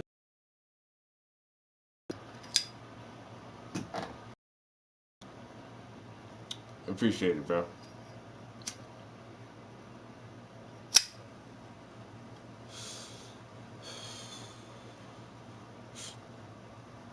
But yeah, if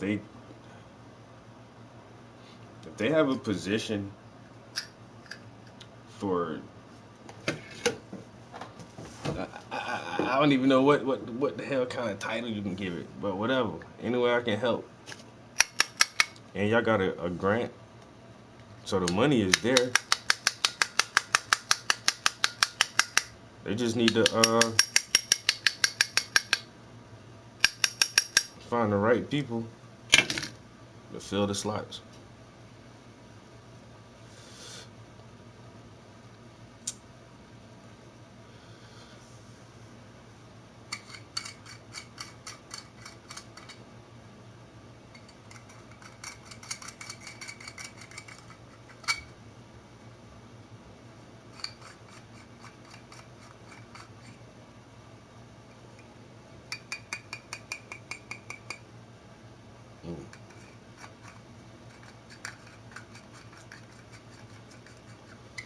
So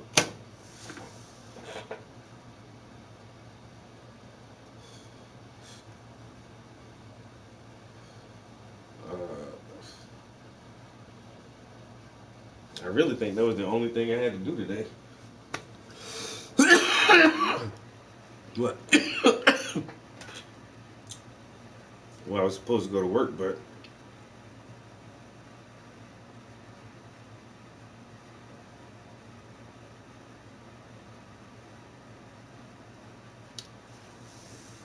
yeah, should I make less money now? But I ain't in no factory though. You know what I'm saying? I ain't in no factory pushing no fucking buttons, bro.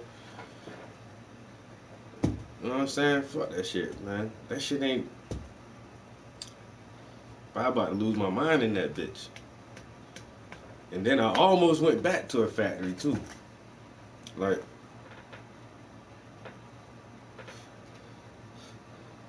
when I got the job I got now, that shit was only part-time, yo. Not even part-time, yo. Well, I was only working like 13 hours a week. And that was it. And then I gotta drive 30 minutes to get to work. I was spending all my money in gas. Like, I wasn't making no money. I wasn't bringing home, like, no money. And plus your trees. Like, I wasn't bringing home no money when I first started working there, bro.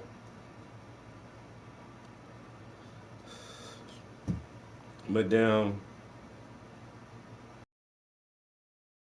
after a couple months of working a part time, once again I started running through my fucking savings. I'm like, yo, I just bought this house. I'm like, yo, I can't make no money. You know, that's why I tried to go back to work, because I couldn't, like, my art wasn't selling. I can't sell a $10,000 painting. And so I had to go back to work. But then I figured out I couldn't just work part-time, and it was only paying me like $13 an hour for 13 hours a week. That ain't no damn money. I'm like, what the hell? And so I had found another job, yo. I already told the company I work for now, I was like, yo, man, I gotta leave. I ain't making enough money. This other place was gonna hire me through a temp service.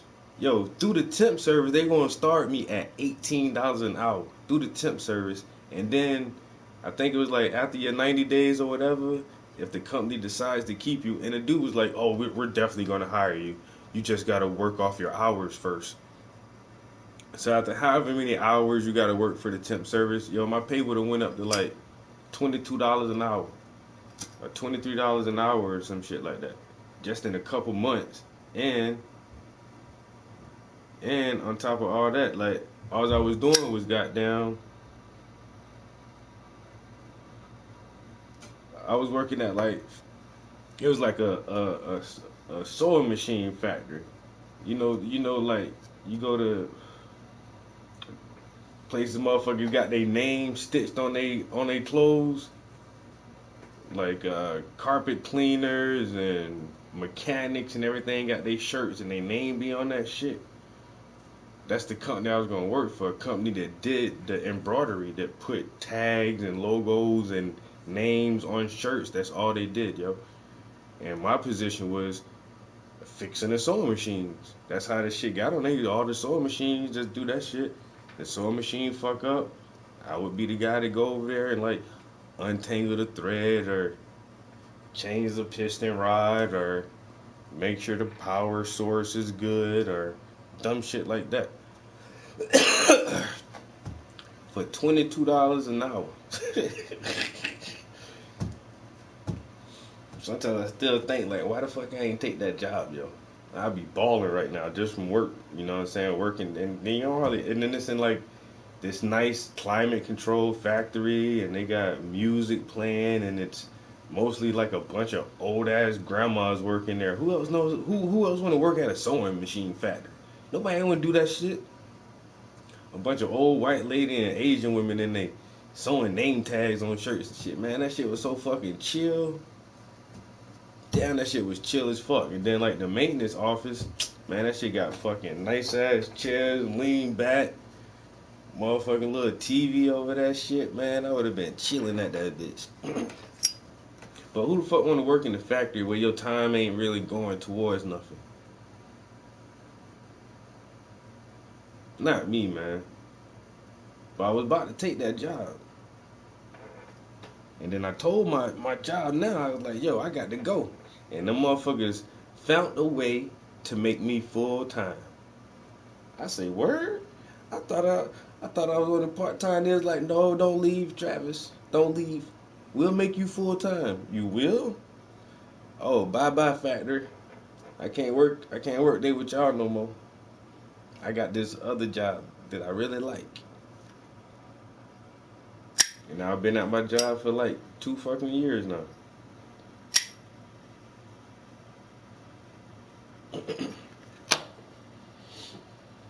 And they gave me a raise from my $13 that I was originally making.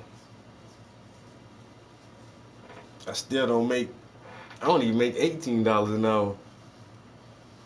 And I'm probably working where I'm at now. I'll probably never make like $22 an hour like I could have been making at that factory, at that sewing machine factory. I could have been over there making like $22 an hour. I probably won't never make that where I'm at now, but I tell you what, I still like my job better. I got a desk at my job. I go sit at my desk in a nice little office with nice carpet floors. I can dress nice. I don't have to wear maintenance work clothes to work.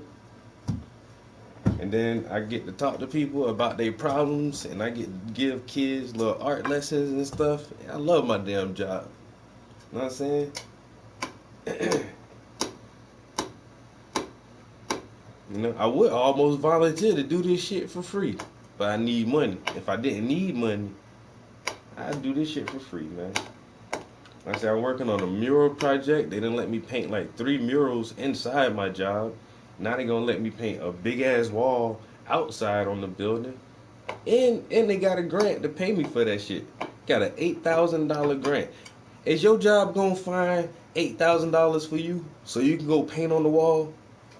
I want you to answer me honestly now. The people you work for right now, is they gonna find $8,000 so you can go paint on their wall? And probably not. But my job, my job's so cool, that's what they did. And see, so I can't leave no job like this. Cause honestly, it don't feel like a job. It feels like I'm a part of something bigger than myself. That's what I'm looking for. I'm looking for the opportunity to be a cog in the machine of change.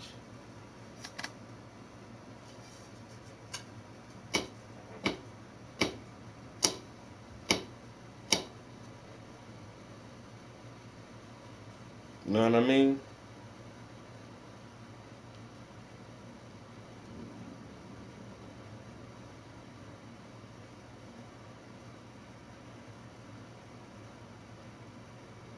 What the heck? Yo, let me see something.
I thought I heard some shit.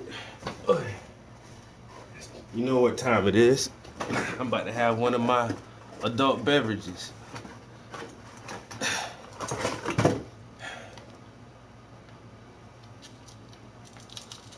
I remember my homie told me,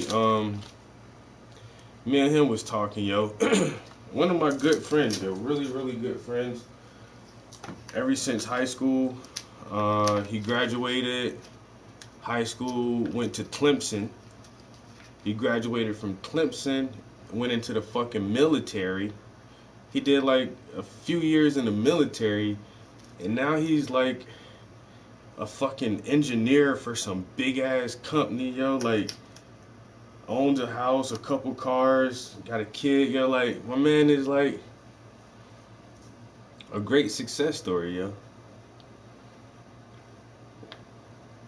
And it's like, I remember we were talking with Dan, it's just like, bro, I feel like, I told him I felt like I could have been so much farther along if I didn't drop out of school, if I did like everybody else did, you know what I'm saying? Just went to college and shit and got a degree in something, and like, you know what I'm saying, instead of, I dropped out of school trying to sell drugs and rap, nigga, you know what I'm saying? Yo, fuck that shit, nigga. And everybody else is like doctors and lawyers and judges and engineers and chemists and brokers. And I literally, one guy I went to school with, yo, this motherfucker worked for the FBI. I know a couple police chiefs, and like, but my homie was like, bro, your life takes you where you supposed to go, man. You at the right point at the right time where you need to fucking be. And it's like, I don't know, like for the past couple years, it's like I don't really gotta try no more, yo. And it's not like I'm bragging. It is like I do gotta try, because I still always try to like come up with new ideas and like make better art. So I do try at that, but it's not like I don't got 1 million followers on Instagram and all social media, no shit like that. But somehow, like for the past couple years, like I'm kind of sought out locally. And I don't know, locally,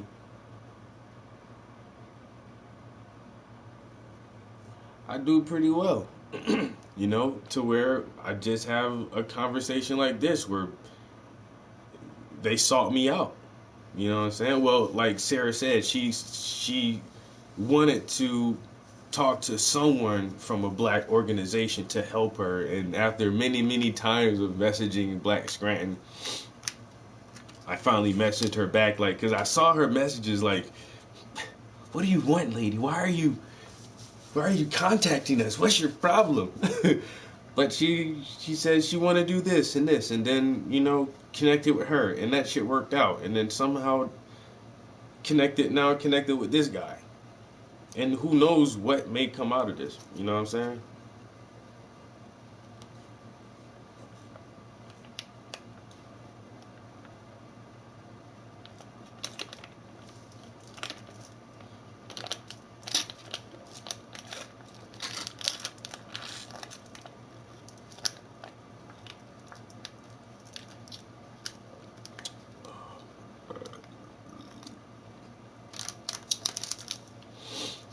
that pouch. It's something about that pouch, man. All right. We've been here for a couple of hours. Man, we already about to hit 4 hours. It ain't even, it's just now, 9 o'clock. I've been here for 4 hours. What that tell y'all? I got the munchies, man. I done had a bowl of cereal. I done had an orange. Got the Capri-Sun. Some tater chips.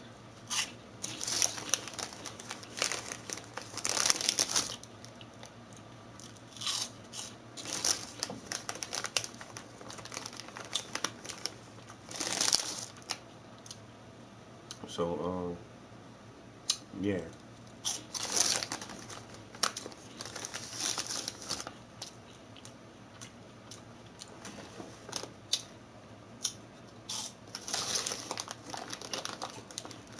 Working on this underpainting.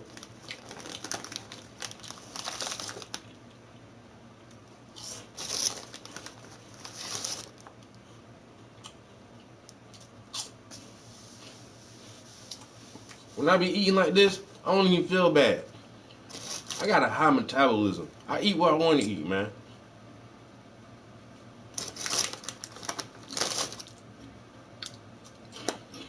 What you talking about?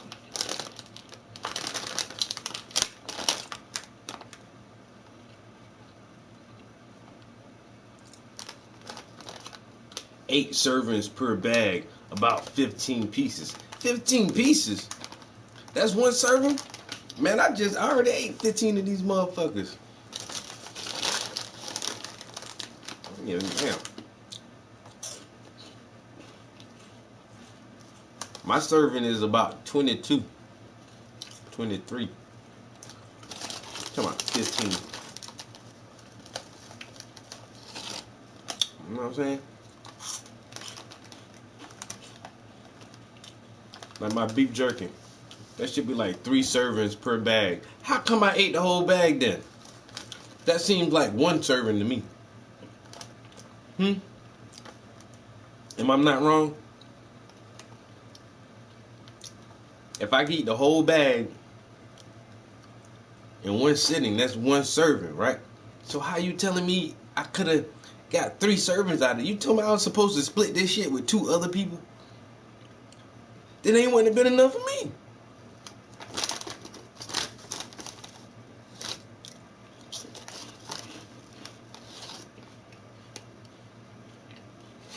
Got 3 servings per bag. My ass.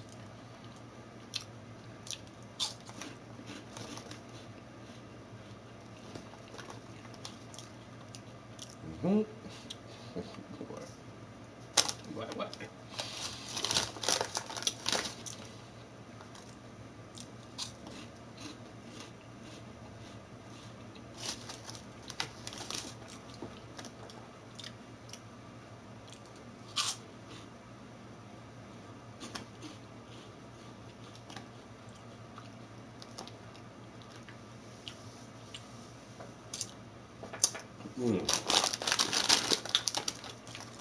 All right.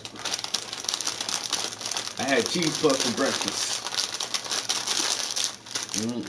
You ever had cheese puffs for breakfast? Like little kids want to have cake for breakfast? Have some cake for breakfast. Oh man, my last adult beverage. I guess this is supposed to be 2 servings in this pouch. Fuck out of here. Talking about not labeled for resale. Bitch, that shit costs $1. The box only costs $5. I know that. I know how much the box costs, but I sell you one for $1, bitch. Now I just made $10 off a $5 box of juice. Now I can go buy 2 boxes of juice. This is called the come up.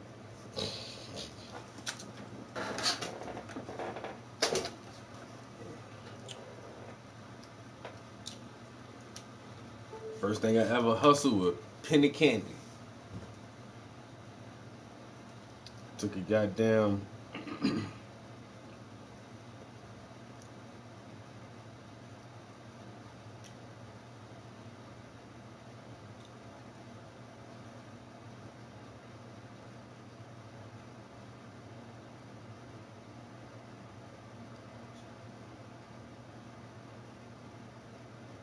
crowns.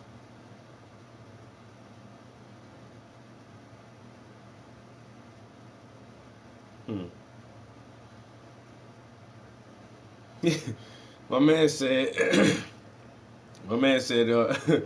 so I just found out today some people pronounce crayons as crowns. Like a king wears a crown. Crowns. Who said you can't say crayons? Let me hold that crown right there. What?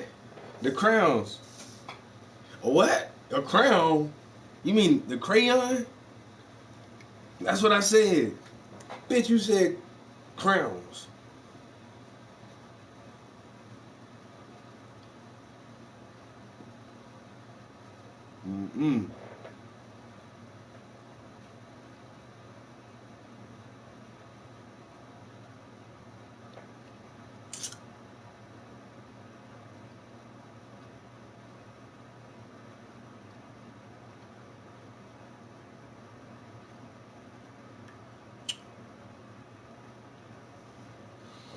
All right, we gotta get get back to this art.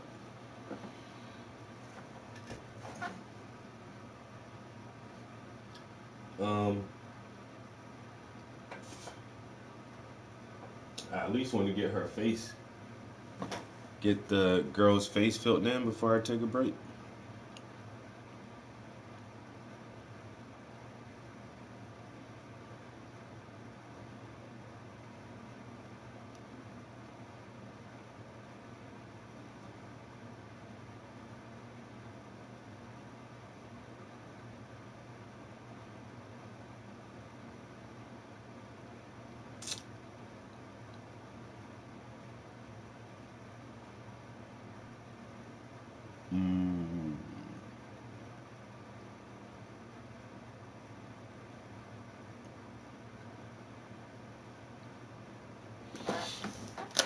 All right, but that was pretty cool though. I said I can, I wouldn't mind working with these kids in a center, in in your programs. He's like, no, we don't want you to work with the kids. We want you to train the people to go work with the kids.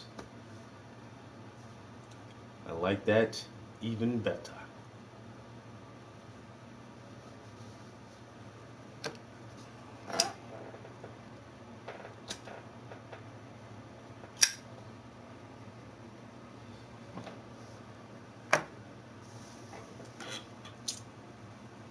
Like that even better. Let me show y'all how it's done.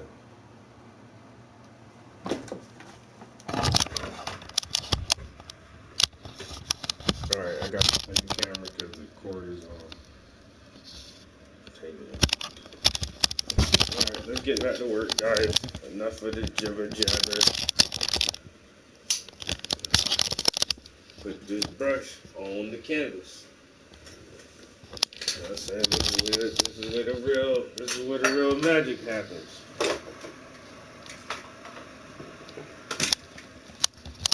Alright? This is where the real magic takes place.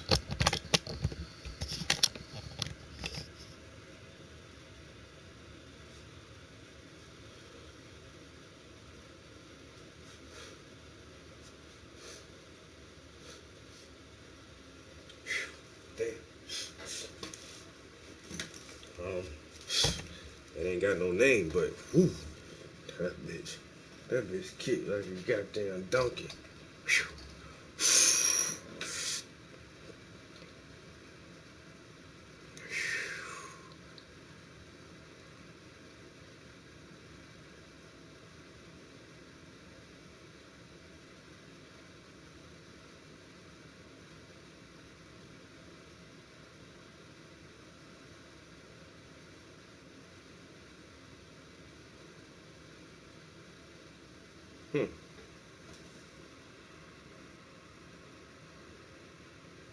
Come on, Joe. You're trying to unload, yo. What the fuck?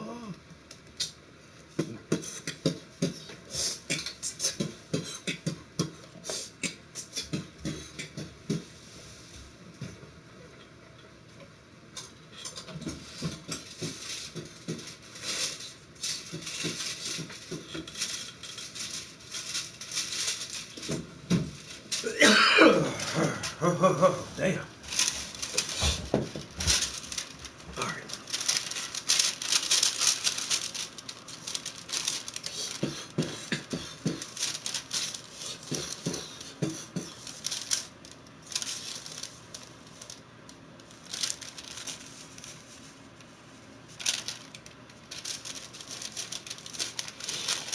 So, by the way, how my niggas gonna eat when I eat? From the village ain't nothing to me. Keep it chopping up, be in them streets. In the street.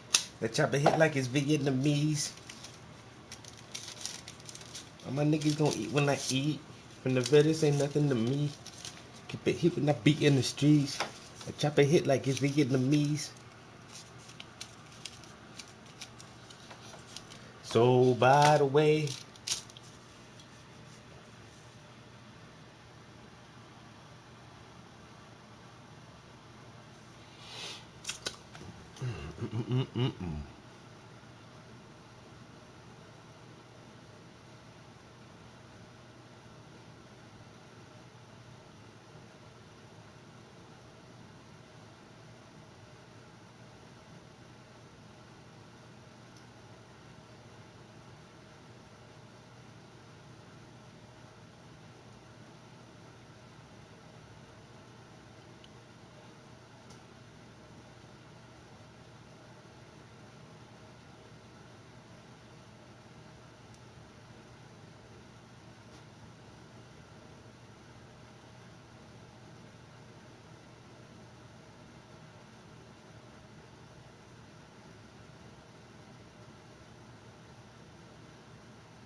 alright.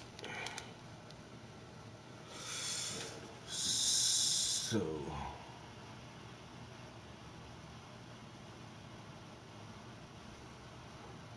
public schools so bad. For example, restrictions on being able to get rid of kids who are running amok and ruining the education of everybody else. And the charter schools don't tolerate that. The things that are tolerated in the public schools are unbelievable. So when I asked you a moment ago, how do we bring back the standards of the Harlem in which you grew up? The answer is that's a hard thing to do, but we do know how to do one thing. We do know how to establish schools where the kids in present-day Harlem have a shot, a chance of getting a good education. Yeah, you don't have to bring back the past, even if you could, because we have it in the present. We have this happening.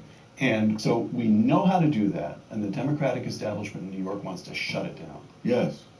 And the Republican establishment stands mute. Stands mute. You know, I love talking to you, but I really don't know why. It's all discouraging. Tom, you mentioned a moment ago the way young Americans flock to Bernie Sanders. A Gallup poll this summer, the proportion of Americans age 18 to 29 that holds a favorable view of capitalism, 45%. The proportion that holds a favorable view of socialism, 51%. Now, I would like you to take a look at a brief video of Alexandria Ocasio-Cortez, who at the age of 29, calling herself a democratic socialist, has just been elected to the House of Representatives from New York. And although she's not seated yet in the new Congress, she went to Washington, and one of her first acts was to participate in a sit-in in the offices of House Majority Leader Nancy Pelosi. That is to say, the leader of her own party. Yes. So here's a brief video.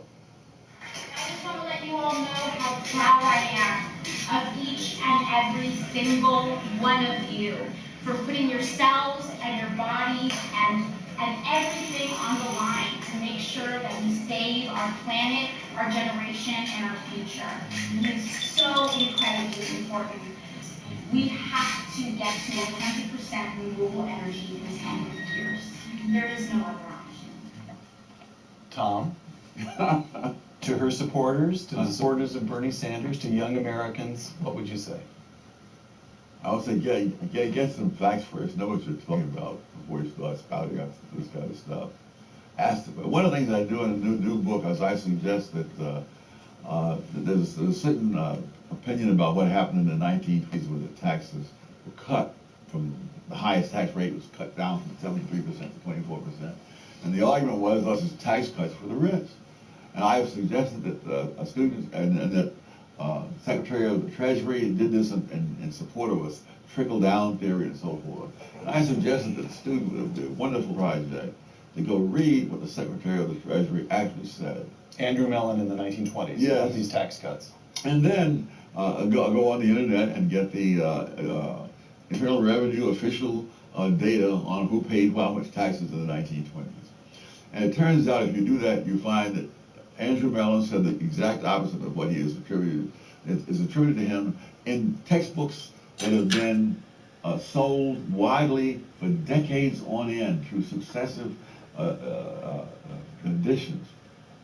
And what you'll find is that and when the tax rate was at 73%, the people who are making over $100,000 a year, and that's maybe a couple of million in today's money, paid 30% of the taxes.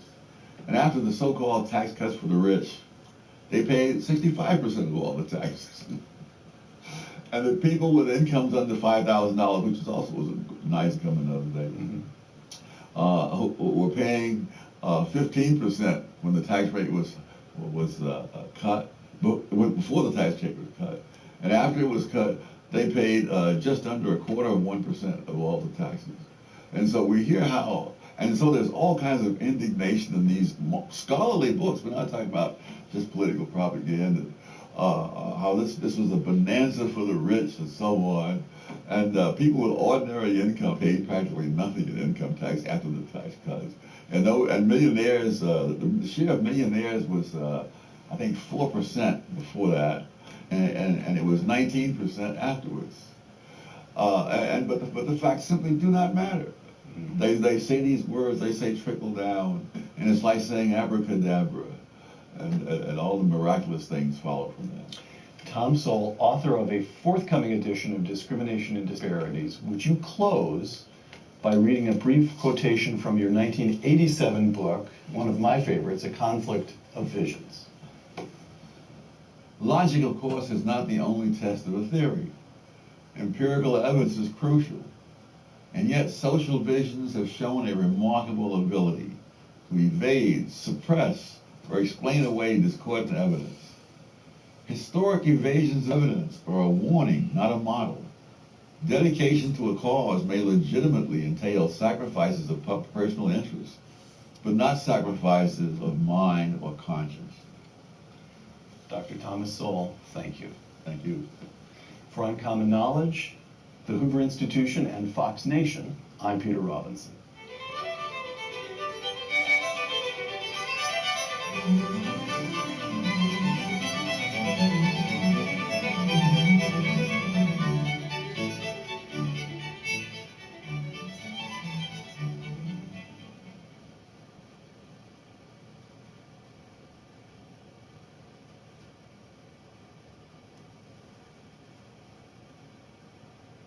Poverty is the norm, wealth the exception. With us today, a man who has written a book to remind us of that fact. Dr. Thomas Sowell on Uncommon Knowledge now.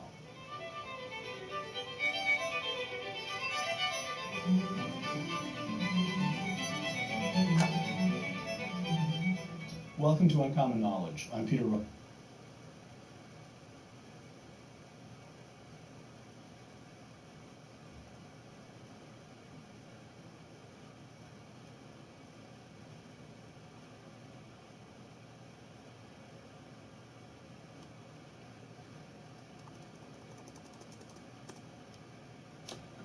My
name is Jim Taylor. I'm the editor of American Renaissance and president of New Century Foundation, which sponsors this meeting and which also puts out American Renaissance. And the title of my talk is Prospects for the New Century. Now, obviously, it's pretty dicey business talking about what's going to happen next week, much less what's going to happen in the next 100 years. So, there is a certain built-in idiocy, in fact, in talking in terms of centuries. So I think I'll start by talking a little bit about the previous century and see if we can learn something from the previous century that we might apply to this one. And then what I'd like to talk about is the anti-national, anti-Western, anti-particularist ideology that now governs us and what our prospects are for overthrowing it. Last century, let's be frank, it was a disaster. For those of us who love the European people and their heritage, the 100 years we've just gone through have been absolute horror. How different the world was in the year 1900. That was a time when Europeans and their overseas brethren were really the only cultural, military, or economic force that mattered in the world.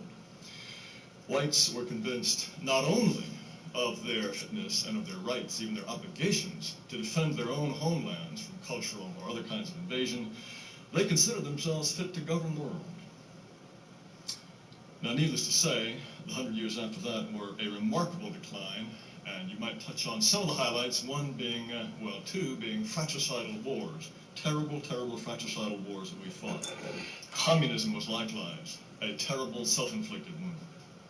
But the worst thing, I believe, that happened, and it happened later in the century, was a terrible loss of confidence that afflicted whites all around the world. World wars were terrible, but the West rebuilt, and communism was terrible too, but it was finally done to death. But a loss of confidence so profound that it begins to border on self-loathing, that is what makes the 20th century one of unprecedented losses. It makes it, I believe, perhaps one of the most dangerous and potentially fatal periods in our entire existence as a people. What we've lost is a firm sense of legitimate peoplehood. We've lost the ability to say us or we, and to have it mean anything other than foolish late 20th century cliches. Most whites simply cannot bring themselves to say, this is our culture, this is our people, this is our nation, it belongs to us and no one else. For the first time in their existence as a people, for the first time in thousands of years, whites can actually contemplate their own disposition without flaming up in immediate outrage. They can imagine themselves becoming a minority, imagine their traditions being ignored or scoffed at, their culture ignored or insulted. They can imagine all these things and then pretend that this will somehow be enrichment, be a benefit.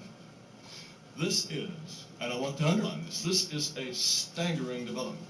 It's probably without precedent in the entire history of the world. When a people becomes cheerfully willing to become a minority, when it's willing to turn its cities over to the children of aliens, then it's a people that has reconciled itself to oblivion. It's a people that's preparing its own death as a nation. And this is the great, potentially fatal blow that we suffered in the 20th century.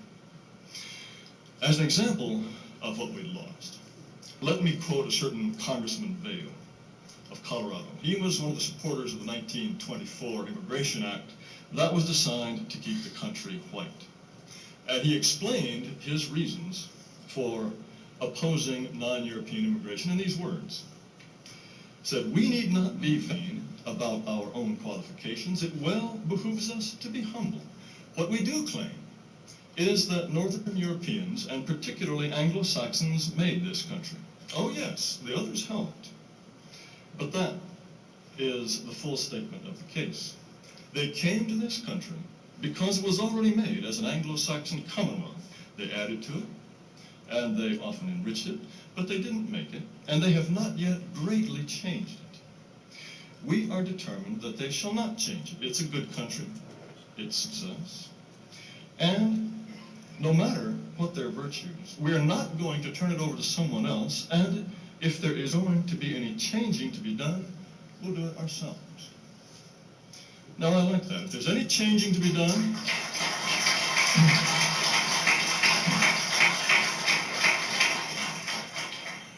that was what Americans could say in 1924 and pass legislation by saying things of that kind.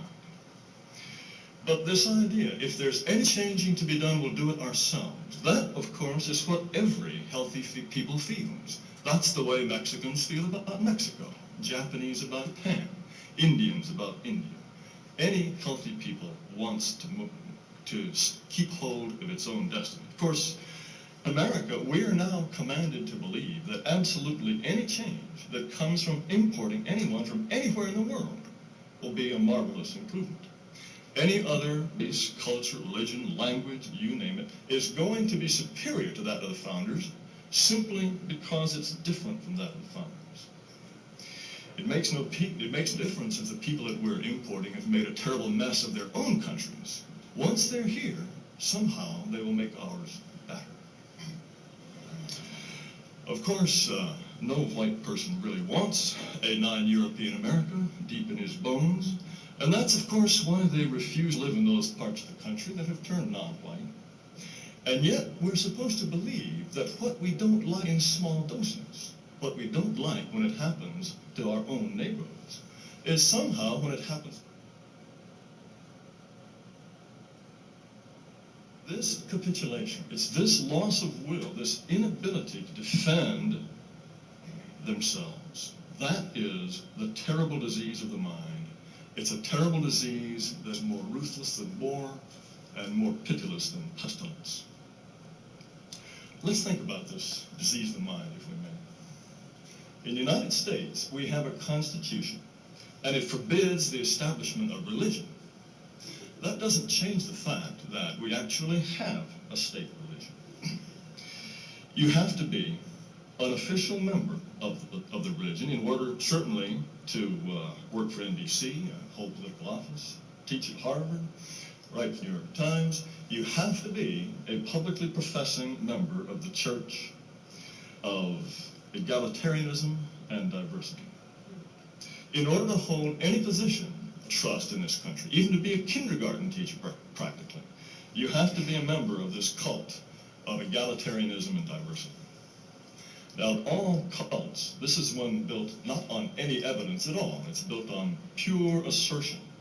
And the more obviously untrue and preposterous assertion is, the more ardently we're expected to believe it. Proposition number one, and some of the previous speakers have touched on this, is that all races are, of course, equal in every possible way. And we must ignore the history of Africa and Haiti. We must ignore the failure of every uplift program ever tried. We ignore the results of the Olympics. We ignore decades of psychometric testing. We must ignore all of this on pain of excommunication. Proposition number two, diversity is a strength. Now, having accepted this proposition, we have to ignore the fact that there's probably not one high school in the entire country where large numbers of people of different races gather together voluntarily. We also have to ignore the thousands of people, and perhaps the billions of dollars, who make it their work every day to manage this great strength known as diversity. All of the laws, all of the commissions, all of the outreach, all the sensitivity, all of this effort to make sure the strength doesn't somehow destroy us. We also have to ignore the fact that every serious bloodletting anywhere in the world is obviously the direct consequence of diversity. But diversity isn't just our strength. It's our greatest strength. And as I said before, the more obviously stupid and untrue something is, the more enthusiastically we'd better believe it. That's the way.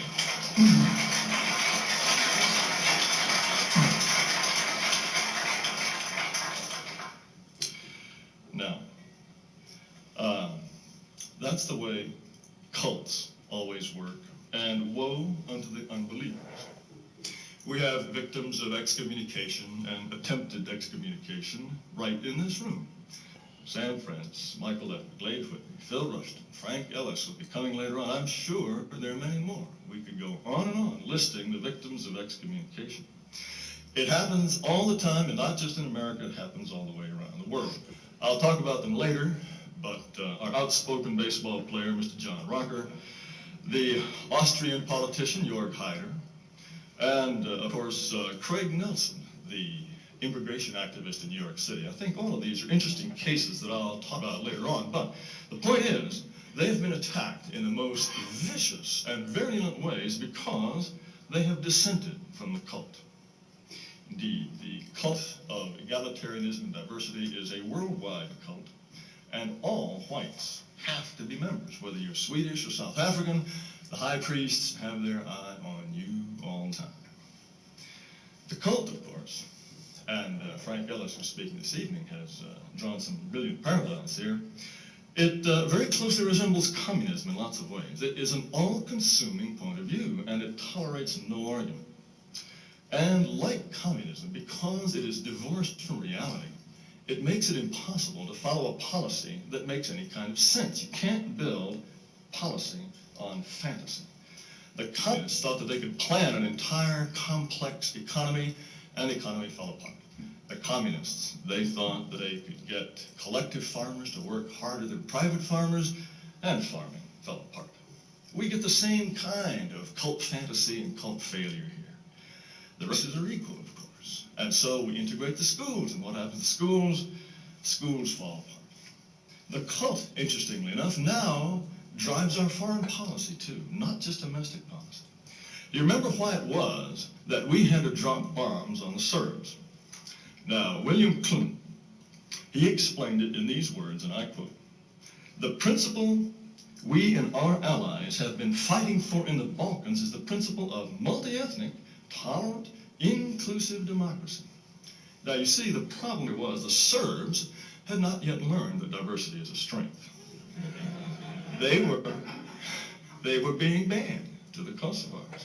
So we dropped bombs on the Serbs to teach them that diversity is a strength and to stop them being bad to the Kosovars. And now, lo and behold, much to Madeleine Albright's amazement, the Kosovars, they don't understand either that diversity is a strength. Not even 6,000 tons of bombs and 50,000 soldiers from NATO have managed to convince anybody over there that diversity is a strength. They have this quaint notion that somehow language, religion, race, these affiliations are somehow more fulfilling than diversity. And a March 21 Reuters report, it says the occupiers, that is the NATO force, has finally given up, finally, a year later, trying to get the Serbs and the Kosovars to love each other. Now they'll be satisfied if the Serbs and the Kosovars can be made to stop killing each other. And this dispatch quotes a Western diplomat as having said this: "The whole international community was a little naive when it came here. We were shocked that the idealistic approach didn't work." Shocked. Ladies and gentlemen, they were shocked. You see, when you're blinded by the cult, you're likely to be shocked very, very frequently. The cultists, of course, encouraged blacks to move into white neighborhoods, and they were shocked when the whites moved out. They insisted on integrating the schools, and they were shocked to discover that racial gap in performance couldn't be made to change. They were shocked when Head Start didn't work. They were shocked by the Los Angeles riots. They were shocked by interracial violence.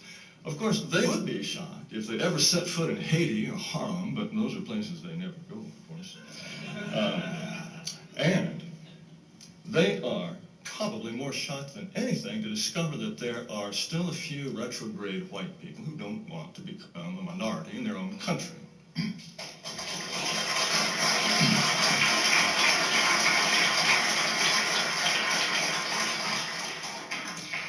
Now, as I said before, when your view of the world is blinded by cult and ideology, there are just all kinds of things that go on in the world that are going to shock you and baffle you. Hey, my man, how's it going? That these... Pretty good, bro. Chilling. Nice, nice. Just dropping in for a few minutes to say hi. Hey, that's what's up. That's what's up. How's your day going so far? It's going good, man. Got an early start today. Kind of just got some downtime, so I'm hanging out before all the meetings start coming in. Mm-hmm. Do a little bit of chat surfing. That's fun. Yeah, man. You always got to keep the eyeballs in Clubhouse. It's big. I swear it is. It is, dude. It's awesome. What are you getting into right now? Say again? I said, what are you doing right now? I'm just taking a look at some of the accounts that we have. I'm just reviewing. I do operations, so just making sure we're all good and everything. Yeah. And then, I'm going to try and get a call with a potential client soon, and then I got admin meeting with the team, and then it's just a regular day from there, you know? Yeah. I just had a little Zoom meeting with a guy. He's part of our local government is trying to formulate some kind of ethnics committee or something, or ethnics diversity committee. Yeah, and they kind of reached out to me, and it was like, well, would you be willing to partner with us and because they got this 4-year grant that he kind of described to me, but that was pretty cool. But now I'm just in the studio working on the painting. So I think you cut out there. What did he ask you to do? He wants me to be basically like a liaison between him and the other organizations that he's partnered with for diversity training. Okay. Yeah. Interesting. Yeah, and he says they have a 4-year grant where they're so where I live at in Northeast PA, the demographics are 84 or 85% Caucasian, and different local governments are trying to figure out ways to bring more ethnic minorities into the region, but the thing is to retain them, because a lot of families come into the area, but they don't stay, they don't open businesses and things like that. So they're trying to find different ways to retain more minorities in the area, just to diversify the population, I guess. That's really interesting. That sounds like a cool initiative.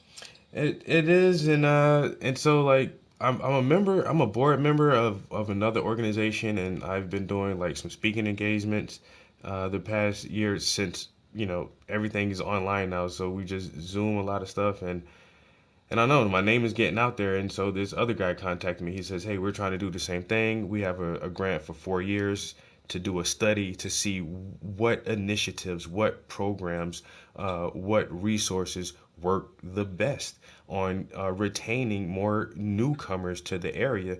And would you care to work with us? He said, would you want to partner with us? Or if they actually make a new type of position or something, would I be willing to fill that position? And so I was like, yeah, so. Hey man, that sounds like a good way to get a step up in the world. Yeah, definitely. Like, I already see, like, I'm not originally from this area, but I'll be here for a while. And so anything I can do to strengthen the community and just make it a better place for everybody to live, yo. Like, I think that's where I want to, like, start dedicating more of my time to. For sure. It's about self-actualization, right? It's about getting yourself to a point where you can take care of yourself so you can start helping others and give it back, you know?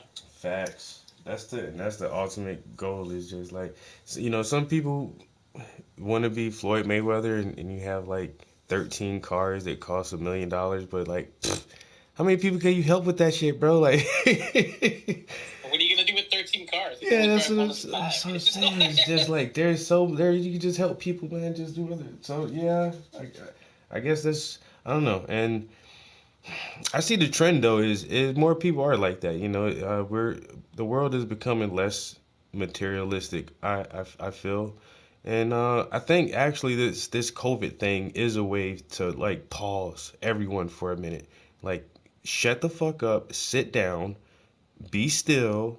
Now think, what's really important to you? You know, you got time. Just really think what is important. What do you know, put value in? And people are having more time to kind of figure that out and really reflect on shit in life in general. And no, absolutely. And a lot of shit that we place importance in prior to this global pandemic, that shit don't seem important no more. It just don't.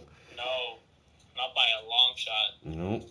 So, I mean, it's a blessing and a curse at the same time. So you just gotta, you know, roll with this shit. But it's helping a lot of people to see things differently. This platform right here, you know, has come out of COVID, and it's bridging us. And these conversations are happening, and these exchanges of thoughts and ideas. You know, and it's been there with other social platform mediums, but this is kind of different in a way, and it just adds an extra layer to it.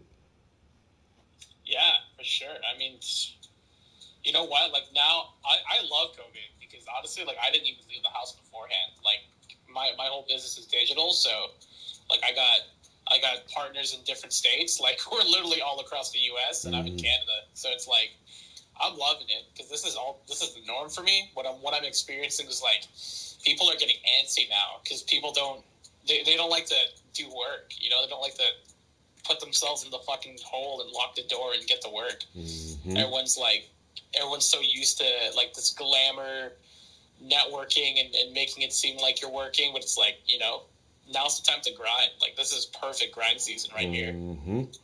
Exactly. I'm in the same boat with you too, bro. Like I'm a hermit. I play video games and I do oil paintings. I'm in the house all the time. Like this shit is really no different than anything. Yeah, I was just gonna say, like my life has not changed. It hasn't changed at all. Like, now it's more socially acceptable because I have an excuse for it now. But I'm like, man, I'd still be spending like 12 hours a day at the computer working. Like I'd still be doing calls from home. Like exactly.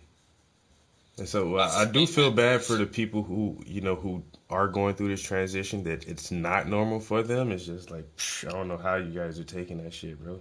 And then for the people who leave home and work in the office and their kids go to school, but now you're working in your living room and your kids are going to school, and it's just like, I don't envy anyone like that. I don't know how you handle that shit, you know, man. No, I couldn't handle like kids being like, no, I couldn't. People who are pent up with their kids, like I feel. Yeah, like the Zoom meeting I had earlier, talking with the guy, like the lady who introduced me and this other gentleman, she was on the Zoom call too, and she got 2 kids, and her oldest kid come up, hey. She was like, okay, look, he wants to say good morning, and then he runs off, and then we start chatting for like 2 minutes, and then her youngest kid comes up, hey, good morning. Like, okay, look, he wants to say good morning too, and it's just like you just have to deal with that shit. It's just like you can just see the strain in her eyes, like, please don't let me harm my kids on camera. Like, she just was like, sit down. It was so funny though. That's one of those things that I feel for those people. Yeah. I understand for those people. Yeah. But at the same time, it's like, it was a professional call. We're trying to, discuss some really important professional shit, but we understand this is how life is, and it's not like, oh, how dare you have your kids during this Zoom meeting and blah, blah, blah, blah. It's just like, this is how it is now, and so I think people really do take that into consideration, especially the ones of us who aren't going through that stuff, who don't have 3 kids at home, and you're trying to send emails to your coworkers and emails to your kids' teachers, and it's just like, I mean, you get all the leniency, you get all the time, all the extra, whatever you need from me, yo. Like, yeah, man, that's one of those things. Like, life goes sideways sometimes. Like, no one saw this coming, No. And some tough, challenging times but like, you have to also understand, it's not like, what are you gonna do? You can't lock the kid in the room. Yeah, you can't do shit, man. You can't do shit about it. Everybody has to adapt now. And then what I fear is, me and somebody were talking earlier, is like, oh, maybe next year when this thing lets up, and I immediately paused. I'm like, bro, I don't think this is going anywhere anytime soon, honestly. No, I don't think this is going, dude. It's like, I'm texting people, and it's like, yeah, I'd love to go on a date with you. You got any availability in 2023? Yeah, 23, like, 30, 24. I don't think this is gonna change for a while. No. And I don't know. So yeah, we just gotta dig in, and then at the same time, I think a lot of aspects of this new norm are gonna stick. Like, more people will just never go back to the office. You've been working from the office from 11 years, and now for a little over a year, you've been working from home, and you're still producing and being just as efficient as if you were in the office. Then what is the point in going back to the office? Yeah. And so more people are gonna be like you at their home computer for 10 hours a day, and it's just gonna. And I think a lot of these buildings are going to be less utilized, because office buildings, you have to have heat and air and lights and water and property taxes and all this shit. And so if a company can just like, this shit is going to be like Uber and all this other stuff, where companies have their employees but utilize their employees' own equipment more. Yeah, it's the logistics have to be replanned, entirely. You know what I mean? I feel bad for, not really because they're huge corporations, but I feel bad for the guys in industrial and commercial real estate. Those office spaces is fucking tanking right now. Yep. And then I remember mid pandemic, when it got real hot, and there was talking about a New York exodus, and the mayor was saying there's 13,000 empty apartments, and all this real estate is just sitting abandoned in New York because people are scared to live in the city. Yeah, well, pandemic, it's I know people who moved away from New York for the pandemic. Shit, Joe Rogan said he left California for the same shit, all the droughts and the fires, and now he said with COVID and all, he's like, man, look, you just fucking left Cali and moved to Texas. People are, I don't know, but then at the same time, this shit is gonna be here for a while. Most people just can't uproot their entire families and have options like that. So you gotta learn to be more creative to fucking deal with this shit. Yeah, real talk. Well, survival of the fittest. It's time to adapt, And that's what you're going to see. That's if you can't, then we'll see the ones who come out on the other side and the ones who don't. But at the same time, I had a friend who opened a business 2 months before the lockdowns, the quarantines came, like, that's not even fair, yo. It's like you just invested everything, and 2 months later, it's like, oh, all non-essential businesses are shut down. It's like what the fuck do people like that do? And how do you even come back from something like that? I mean, that's tough shit, dude. I'm sorry. You know what I mean? Like, that's real tough shit. Like, there's a level of practicality that has to be practiced too. You know what I mean? Like, you just have to always. That's what happens when you take leaps that you can't afford to follow. Yeah, this is true. You know, and I don't wish it on anyone, but like that's the reality of it. Is like all your risks have to be calculated. Like never forget the fact that it could just by a force of God, you know, just completely crumble. Exactly. I guess that's why I don't own like a brick and mortar business and shit. Like, I don't know. I'm very practical when it comes to shit like that. Like, I've never had a credit card. Everything I own, I actually own because I don't know. I work a regular job, but I've always had this fear of like losing my job because I know me, you know, and it's just like I don't want to be halfway through a car payment and then tell my boss, fuck you, I quit, and then now for 2 weeks I'm desperately trying to find employment because I got a car payment pending or some shit like that. And like you say, even on a larger scale, opening up a new business and putting all your eggs in this basket and breaking yourself to the limit financially to raise capital for startup. Even have a shot. And to have a shot, and then like you say, to predict a year out in the future. Okay, I'm going to do this.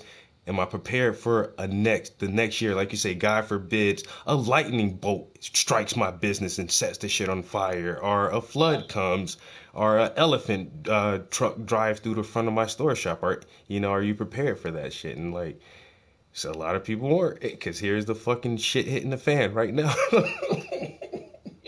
I mean, the funny thing is like, you know, if you put like a global pandemic that shuts down economies across the world, I'm pretty sure the elephant running through the store sounds a lot more realistic. Yeah. I'd rather have an elephant. I could like pick my shit back up and open up next week.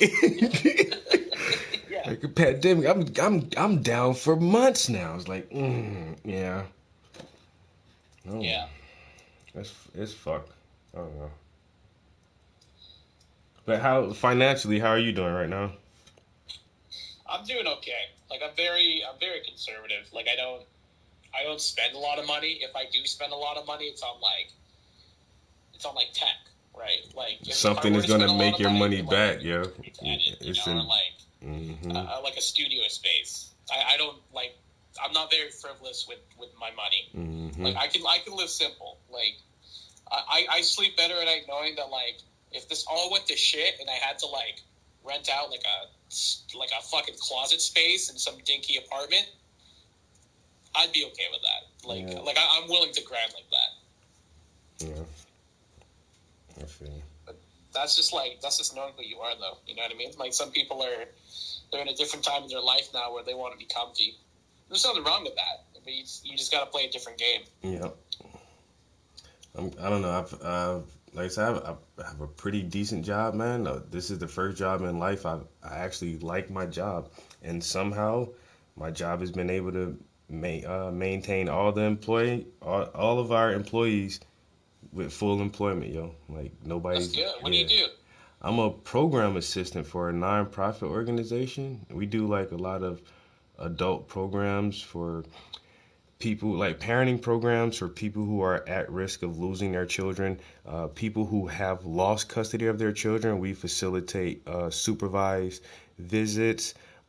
We have different programs for men and women getting out of prison who are on probation or parole, trying to just stay on the straight and narrow and find employment and like housing and things like that. And we have drug and alcohol counseling.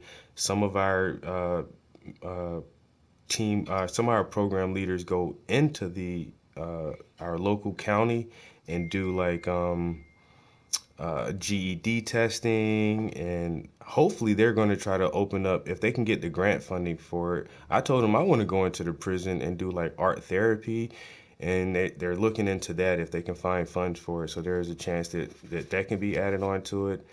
And so I just assist with some of the different programs like the counseling group and most men's group.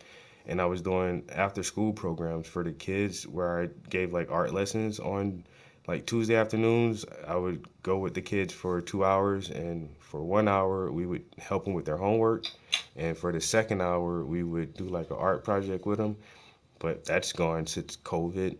And so now, like, since everybody can work from home and I'm just like an assistant, they kind of changed my position to building manager, like assistant building manager, which is just like I'm a janitor at an empty office building. And so I just go to work and get to sit in the office and they pay me for it. That's pretty cool. Yeah. That's, bro, That's a grinder job right there. I swear. That's like the perfect job to like work something on the side. Exactly, dude. And like, I'm technically, it's a snow day for us now. We got like 2 feet of snow outside, but I'm technically right now I'm on the clock. I'm at work right now. Like, my job is so lenient because the funding it's a non-profit organization, so we get funded, and like our employees, we have to have a certain amount of hours each week, and so I gotta have all my hours for this week, so I'm working from home right now. Amazing. I'm glad to hear it's working out for you, dude. Yeah. You're hella fortunate. Lots of people aren't doing so well right now. Exactly, and I say that all the time. I feel fortunate. I feel grateful. I feel thankful that it's not affecting me as much as other people, and I feel so bad for other people who have lost so much shit to this germ, a virus, this thing we can't even fucking see. Yo. It's just like, what the hell? It's like, I don't know. It's so wild to me, man. It's so wild. It's wild to me too. Like, masks they're gonna become the norm now. Yo, and then do you remember like before this, just like watching like Asian news and kind of seeing like some Asian people wear masks here and there, and just like Yeah.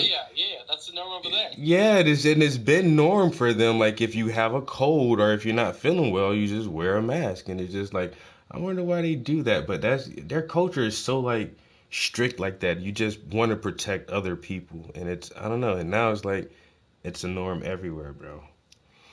Just wear your mask.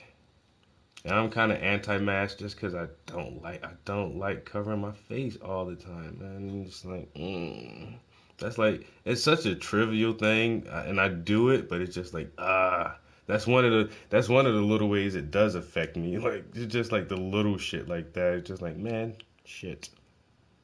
Yeah, no, it sucks sometimes, dude. Like, it's not very comfortable. No. Right.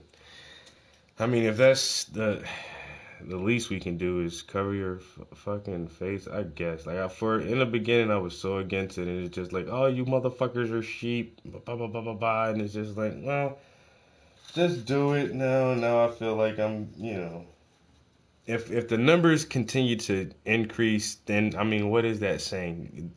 If you make a mass mandate, and for the most part, people are wearing masks if we're in public, especially indoors like Costco's or Walmart, and everyone's wearing their mask and the rules are enforced and the COVID numbers are still going up, then that means masks aren't working, and I'm just adding that up wrong or something.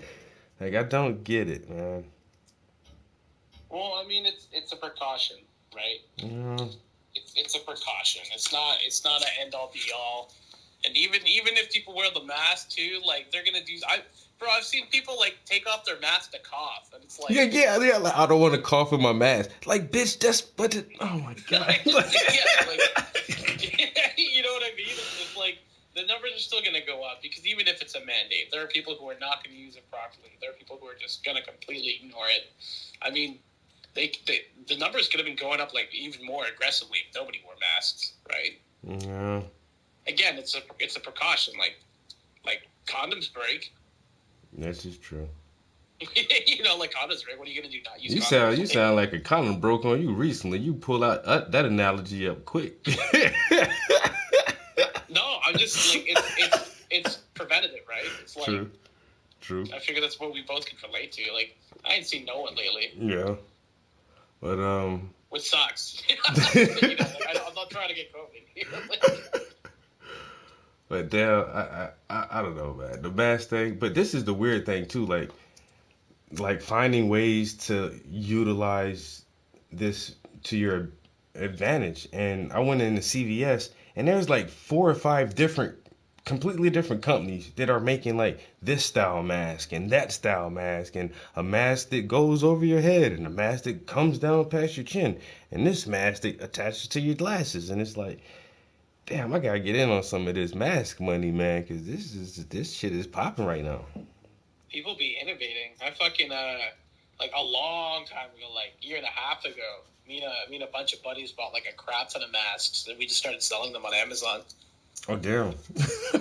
Yeah, $30 a piece. You were one of those guys. Damn. You gotta stay liquid, you know, like we were talking about like money, like you gotta stay liquid to take advantage of things, you know, like opportunities. Like you can't seize opportunities if you're not liquid. Exactly. Because then you're in a situation where it's like, I can take this opportunity, but I'm gonna have to be eating ramen noodles for the rest of the week. Like, you know, like that's just a bad spot to be. Hell yeah. So, but I mean, don't ask me. I'm not the best person for financial advice. I'm just like a strategic player, you know. Yeah. I want to have pawns to sacrifice. I know that's right. But like even like me, like I was like 19 when 9/11 happened, and ever since then I've been like kind of a light prepper. But even before that, I'm from the coastal state of South Carolina, yo. Like we get badass hurricanes down there when hurricane season come through, and so even as a kid, I always remember my grandmother just, you know, you keep canned goods in the house, you keep jarred preserves and stuff in the house, and you keep candles and batteries in the house, and extra water, because you never know, a storm might blow through and the power might go out or some shit, and you just keep shit on hand. And I take that from a child, and then like after 9/11 happened, like I kind of started prepping a little bit, not like no hella doomsday prepper, but like I used to listen to a lot of Alex Jones, and like he got to the point where it's like you need to have at least 1 week of food in your house for every person in your house. And so I've kind of kept that with me for a long time. And so like when this first lockdown hit and everybody was like running to the stores and trying to buy tissue, I just keep shit in the house. It was like, oh, you guys are fucking weird, yo. Like y'all don't have extra tissue that's gonna keep you, you know what I'm saying? Like keep wiping your butt. And like right now we got 2 feet of snow outside. Everything fucking shut down, and people were like all scrambling to the stores the other day. But it's like I say, you just gotta be prepared for shit. Yo, just at least lightly prepared for anything. Yeah, for sure. Like, man, what's that quote they always say? When opportunity meets preparedness. Let me find it.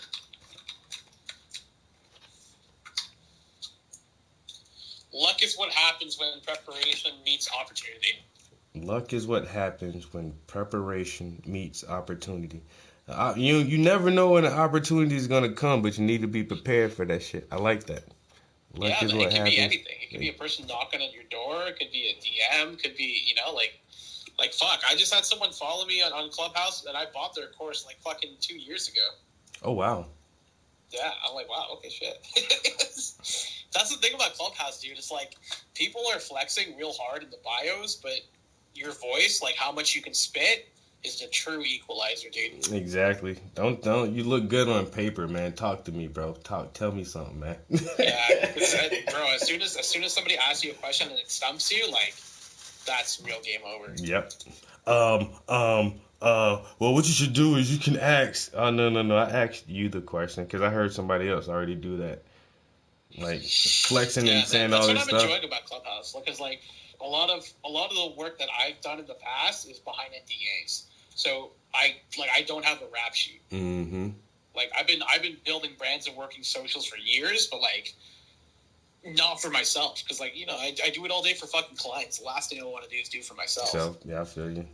So I'm on here. I'm like a ghost. Like I got like no credentials, and I can't talk about my clients. And I'm like, well, all right, time to just spit. Yeah. And I'm just like I'm just giving mad knowledge because I got nothing to lose. Like I don't have a course to fucking sell. Like I do corporate services. People aren't gonna be able to afford my shit. Yeah, that's what Elon Musk said. Elon said, "I don't give a damn about your rap sheet. Talk to me. Let me know how creative you are." And then we got a conversation going.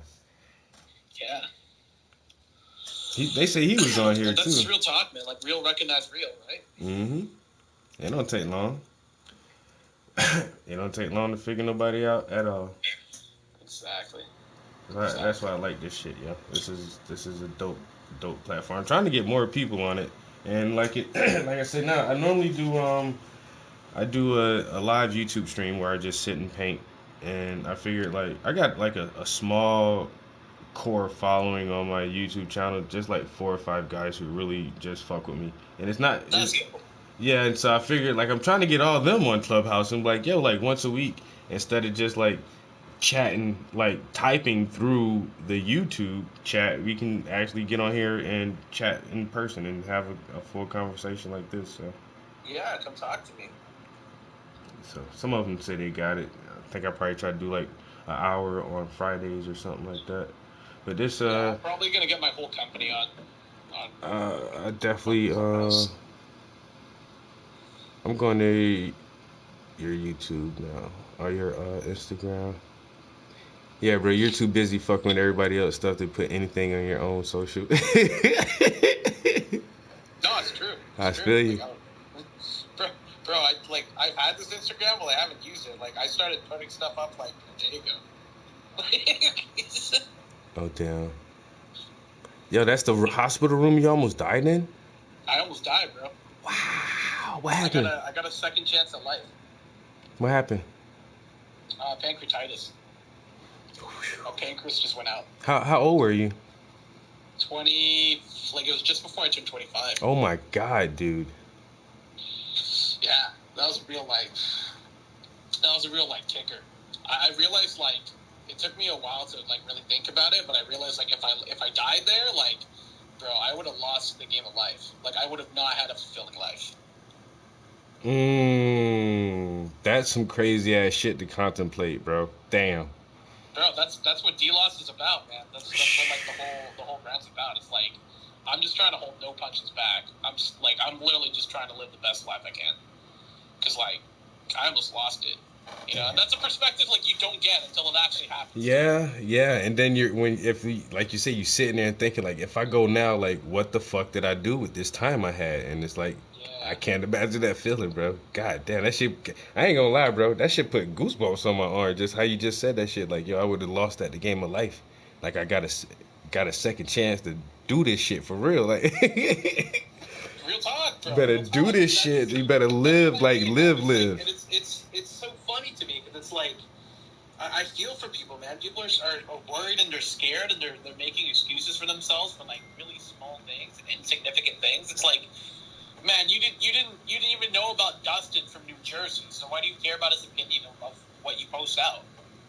Like, people just holding themselves back, man. It's sad. Yeah,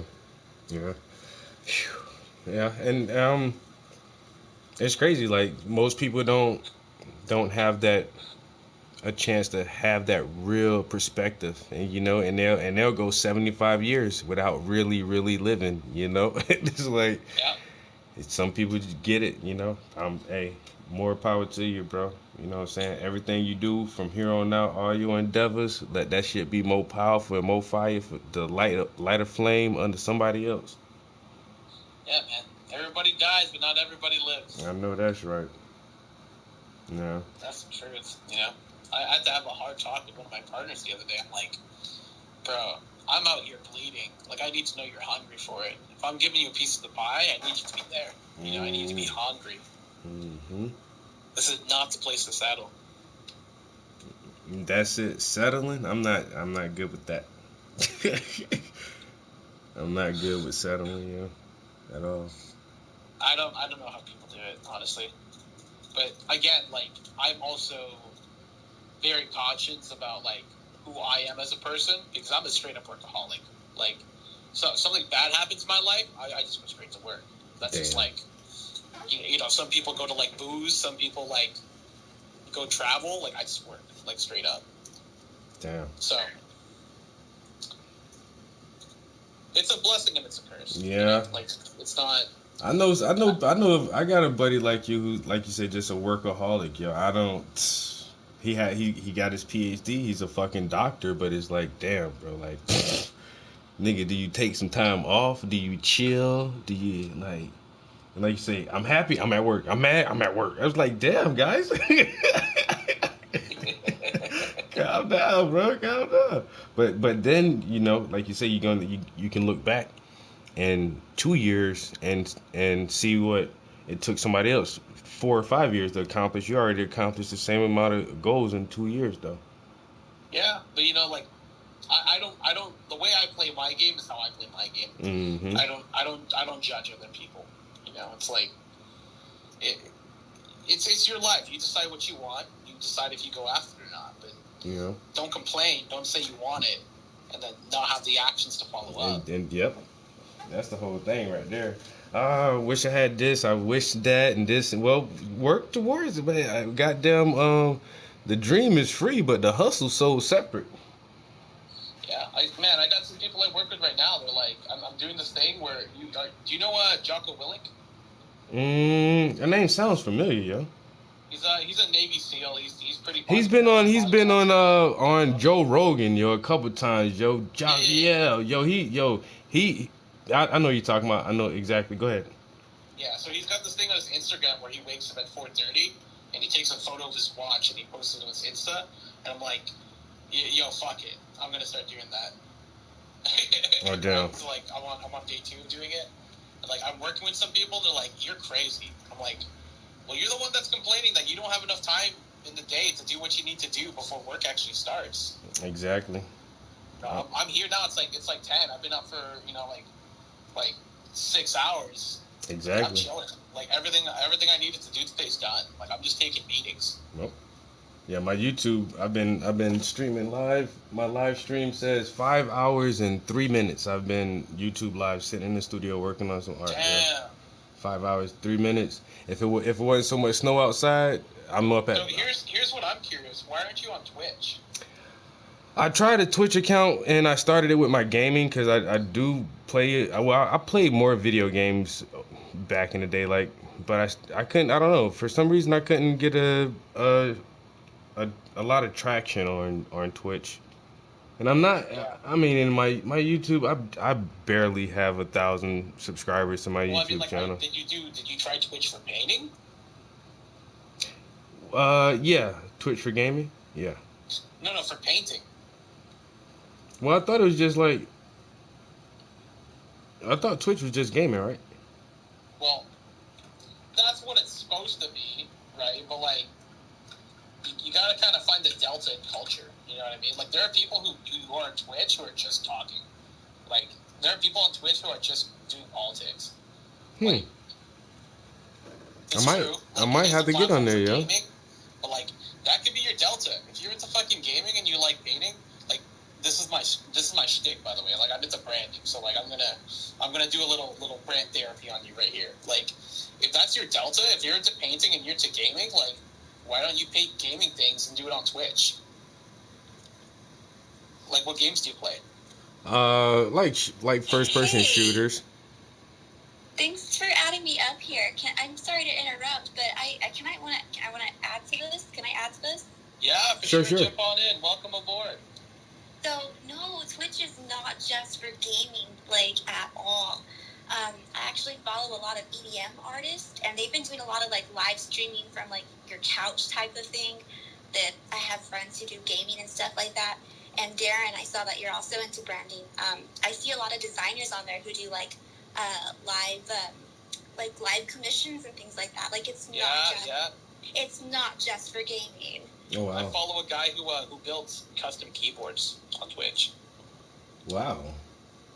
So I mean, like, if that's your Delta, bro, like, yeah, whatever games you like, why don't you just paint shit from that game and just be on Twitch? And like, that's a way for people to get in because it's a Delta. Because it's like you're the purple cow. I don't know if you're into like Seth Coded, but like you're the purple cow because you're painting on Twitch, but it's still related because it's like it's gaming.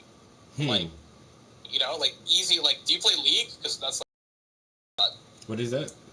Rocket League? Oh, League of Legends? No. I played it once or twice, but I never got into that. See, like, that's one of those games where it's like, if you just paint one of the characters, like, there are going to be some people who come in and watch you, and they'll fuck with you like that. Yeah. Yeah, I wanna add, like, YouTube is cool, but I see there's probably, like, more, like, monetization, if you're trying to go that route, you know, more monetization on Twitch because of like how it's set up. It's kind of like a Patreon as opposed to like paid ads and stuff like that on YouTube. For and sure. I think it's a better connection to your audience, quite frankly. I'm still trying to figure out how to like get myself out there with it, but yeah, like I think Twitch is probably better than YouTube, honestly, in my opinion. And so you already have a Twitch channel? Me? Yes. I do have a Twitch account. I had started it a while back to support like some of my friends and stuff like that because they're like hardcore into gaming. But I kind of like I go through it because, like I said, I follow a lot of EDM artists as well, and they're always doing like live stream. You know, they got tons of people hopping on there all the time supporting them. So it's really cool. Thanks for the advice, yo. Like I said, I've tried it before for gaming. I don't know. I never knew like creatives can just get on there and do something different. You know? For sure, man. That's the thing you gotta like approach it too. It's like you always want to be trying to do something different. You know, like here's the real talk. Like if somebody is like selling a course or teaching you how to do it, it means that's already on the decline. You know, it's already on the decline because like if they're giving up their information, if it's truly that good of an opportunity or a tactic, like you're either going to be charging people to do it because you exclusively do it. Yep. There's two rules of business. Rule number 1: never tell anybody everything you know. My man. That's one of my favorite ones. Yo, I swear. Like I never heard that one though. If someone's giving you a course on it, it's already on a decline. Like wow. That's it, right? Like, yeah, real, like, because here's the thing, like, so in my company, I have a guy, my head of SEO, so search engine optimization, like, there are guys who are selling courses for SEO, like, left, right, and center, but it's like, the thing about SEO is that it always changes.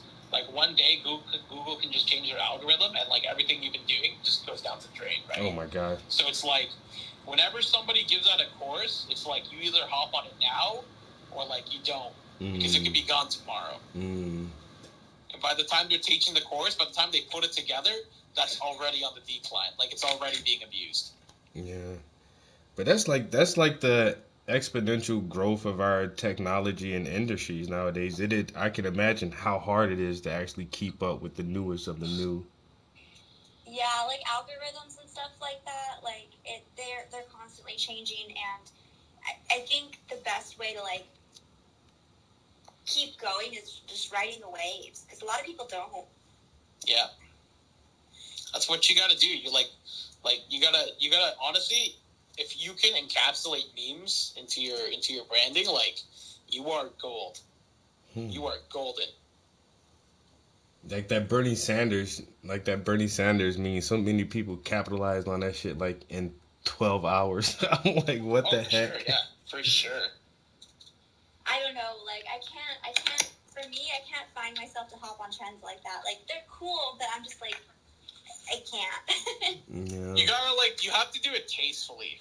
Like it has to be appropriate to your medium. You know what I mean? Like if you are a digital artist, it's infinitely easier for you to do it, right? If you're someone like me, where it's like, I sell ideas, I sell strategic thinking in workshops. It's extremely hard for me to compete in that market.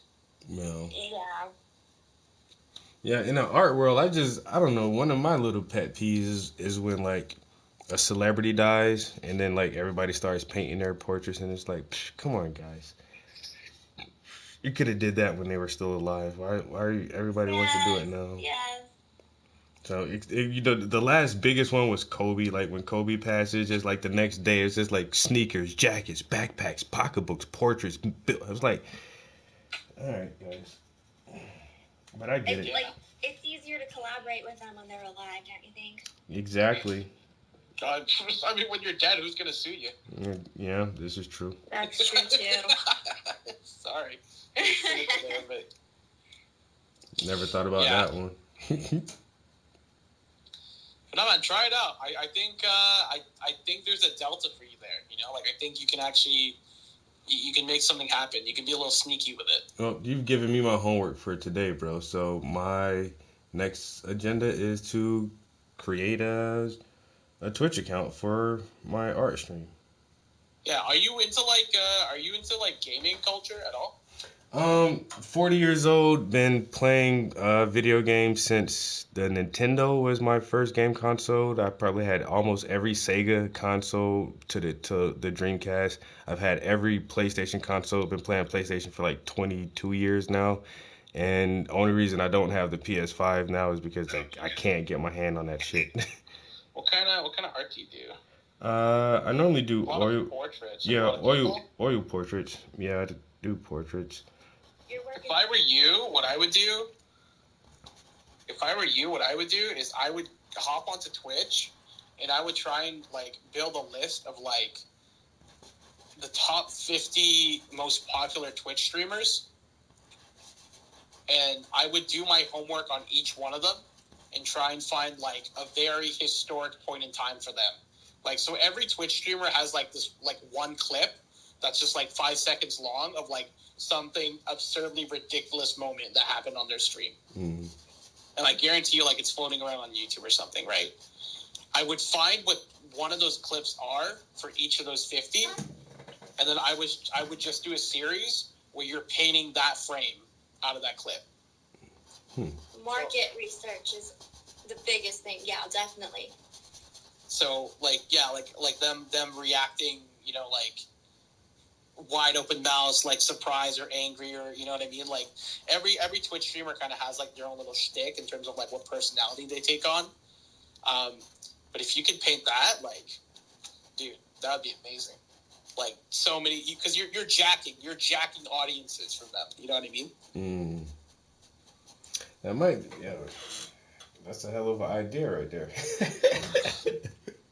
Yeah. I keep trying to think out a way to how I could steal Mr. Beast's audience, but it's so impossible to steal his viewers. No, it's not. I would do the same thing. It's like do some Mr. Beast artwork. Yeah, well, like here's the thing: is like what I would do is you can't go after Mr. Beast; you have to proxy it. Mm. So I would go after Mr. Beast's like his team, because you know how you get a team of like guys that follow him around and do stupid shit. Yeah. So it'd be like streaming, you know, it would be like, you know, Travis Prince. Today I'm doing a portrait with I don't know their names, like when Chris David and Kyle or someone someone got hit in the balls.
multi-year rebranding or like a rebrand initiative. And that's primarily where I come in. So I'm really just a strategic thinker. Yeah, likewise. I try to incorporate like mindset and like the way of thinking into my work and why if you don't understand like why someone did something, like why the hell did you do it? You know? Yeah. Like, yeah. I totally agree with you with that. Yeah. And being on here is really interesting because I'm starting to learn like how I need to differentiate myself more from other people, because it's like everyone on here is like, oh, I do branding, and then we get into a conversation and it's like they're only like 3 layers deep.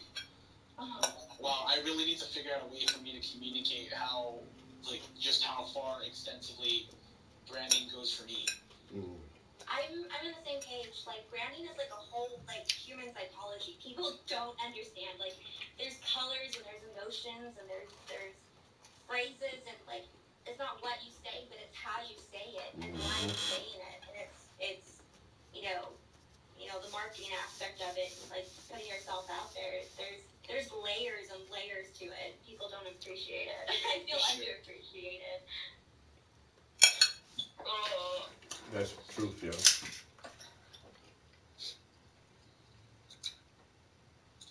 Do you How long guys? have you been with that company, or you said it was your own company?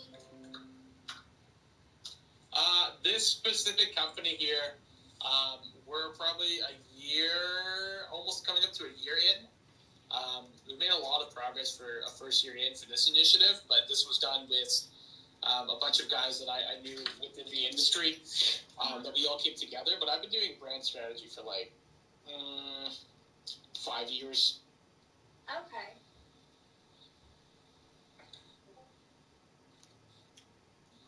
Yeah, I've had like a success or two. The 2-3 years that I've been doing this now, so it takes time. It definitely takes time, and not a lot of people are willing to put forth the effort. So. No, well, the problem is a lot of people don't see the value. That too. Or I think that's our they've job already, too. yeah, or they've already been burned by somebody who supposedly does branding, and then like the results are less than optimal, and it's like, well.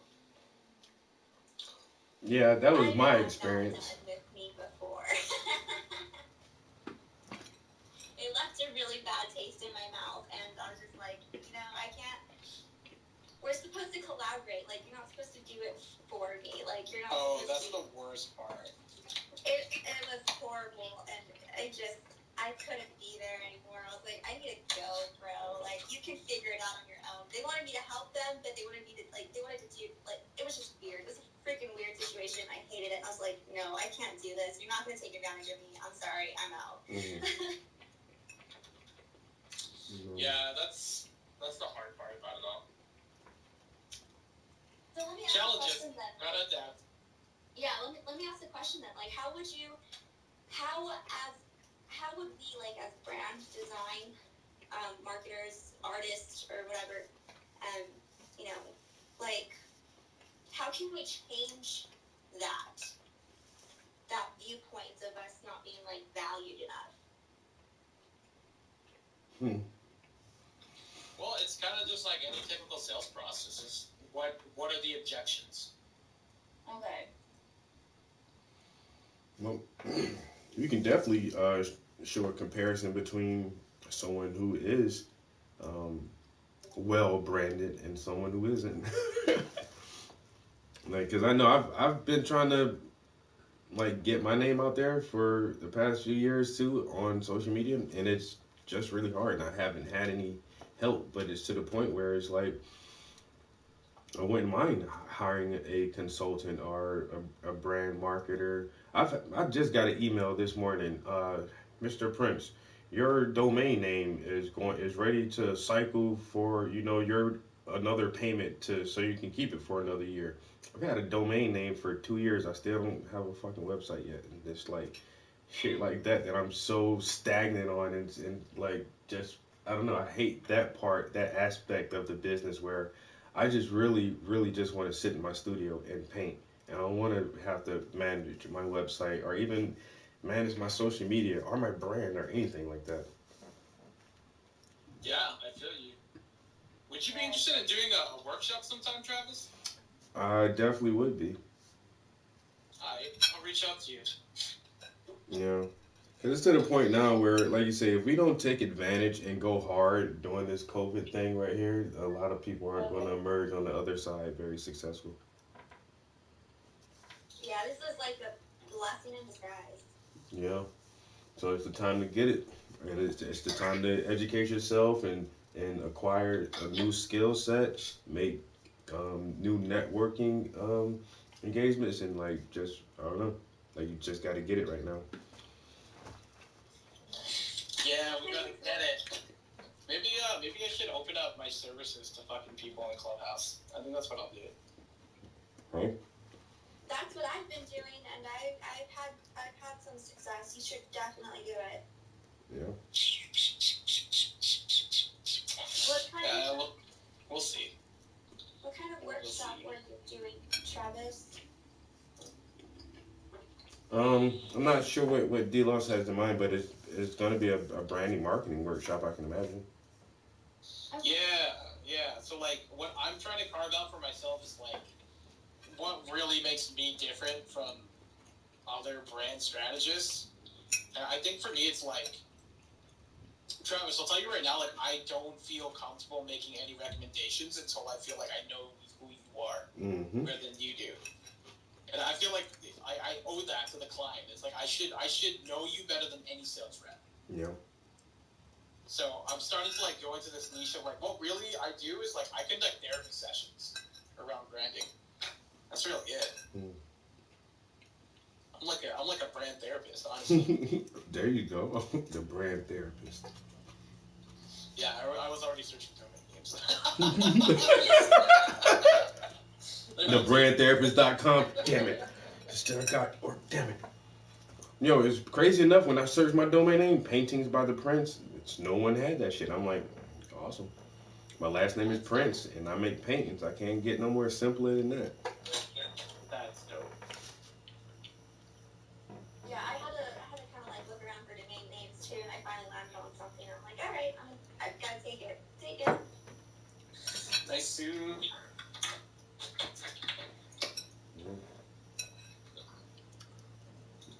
Like I said, I tell myself every 4 months, you need to go build your website. And then I look at it and I go to Squarespace or whatever and be like, you know what, I'll just pay somebody else to do this shit. And then I don't do either one of them.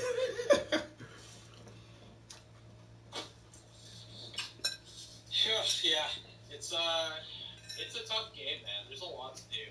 You know, it's just a lot for one person these days. But honestly, Lost. Yo. In your honest opinion, is a .com still as valid and valuable as it was in 2010? No. So right now, the only logical case for a .com is if your target audience is significantly older, because a lot of them don't know about domain names other than .com, or if your strategy is very search engine optimized, because it still favors .coms. Yeah, and that's the thing. It even got me hesitant to continue renewing the ownership of my domain name. Is if you go to Walmart.com or Target.com, it's going to say, like us on Facebook and follow us on Instagram. And so even most major .coms reroute you to their social media pages now. Well, it depends on what your whole strategy is, right? Like, do you need a website? No, realistically not, right? But does a website allow you to have more? It's just a bigger toolbox. Yeah, but it's only as good as the tools you have. Yeah, just to expand the reach and broaden the reach into a different age demographic and things like that. Yeah. Well, just curious, like, just asking. I'm just curious, like, have you thought about having an agency do all that stuff for you? I really, because when I go to professional career artists and go to their .coms. It looks so nice, and their pages just look so professionally laid out, and then your store is set up on there, and you can order and email directly, and it just looks, I don't know, it just looks nice. And I have contemplated, like, at least twice, just, you know, paying somebody $700-800 to fucking go ahead and set up a damn thing for me. Like I said, I already own a domain name. I just need someone to set it up. That price point is just too low for my guys to do it. I'm splitting the pie too many ways. I'm just trying to figure out, like, if there's anything I can even offer in this market. Because we play in the corporate environment. Like, it's tough. That's my goal eventually, and it is tough because, like, even in the corporate world, like, I landed one of the first clients was a real estate brokerage, and I was literally doing everything. I was doing everything from, like, helping maintain their web space, social media managing, posting, video editing, like, I was doing documentation and, like, layout design, and, like, I was doing everything. And I was just like, I can't be doing this. Like, either you pay me more and get me a team, or I can't, like, I'm just gone. And I left because they didn't see value in it. And I was like, no, like, yeah. So I mostly focus on the until I can, like, get to that level of, you know, working with corporations and stuff like that. But it's tough. Yeah, well, the thing about having a team is that you gotta pay the team. Yeah, of course. So, it also limits the kind of things that you can do as well, right? Of course. I would just rather collaborate and not be so stressed out about everything, you know? Yeah, well, you gotta build the network, right? You gotta have your guy.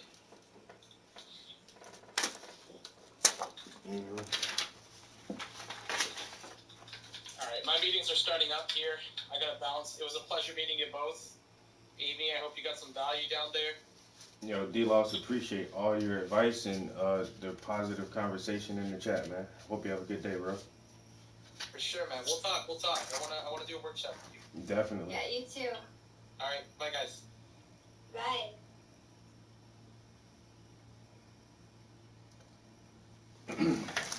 So what are you? I'm actually gonna back. Oh, I was gonna. Did you have a question real quick? Because I need to go here in like 15 minutes or so. oh no. I was just gonna say some.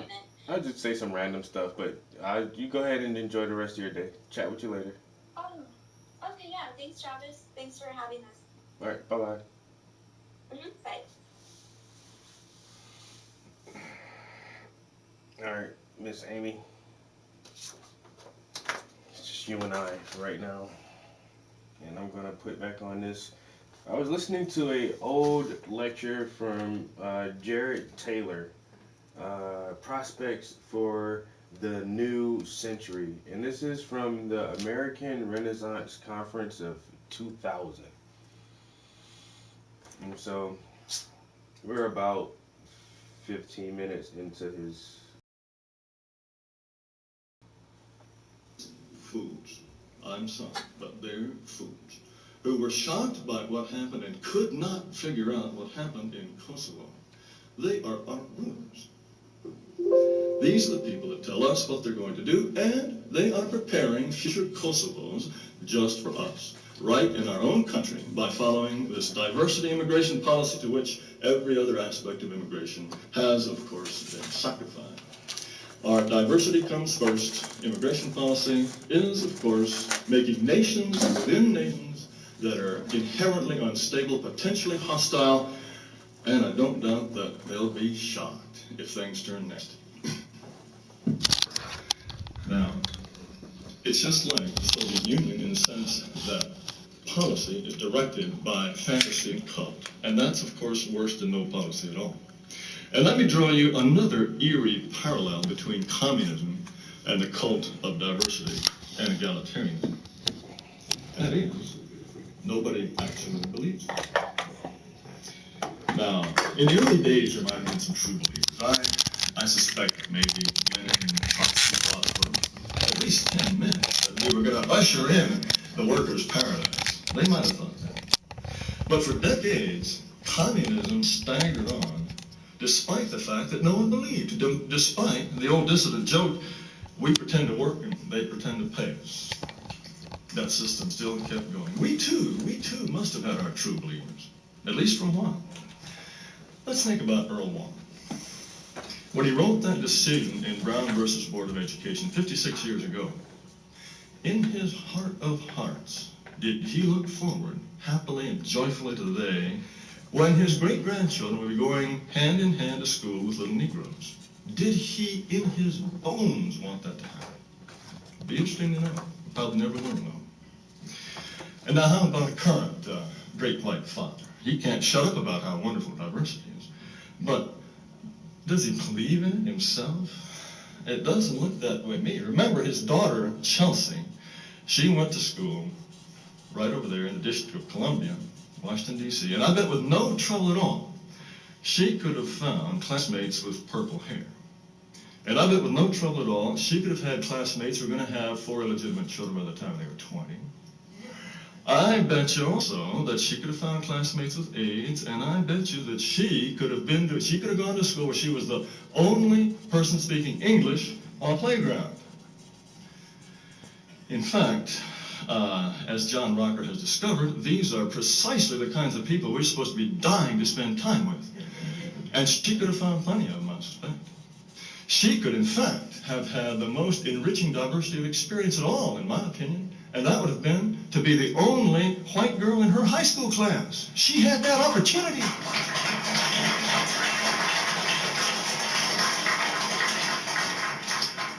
But no, her daddy sends her off to private school with all these boring middle-class white people.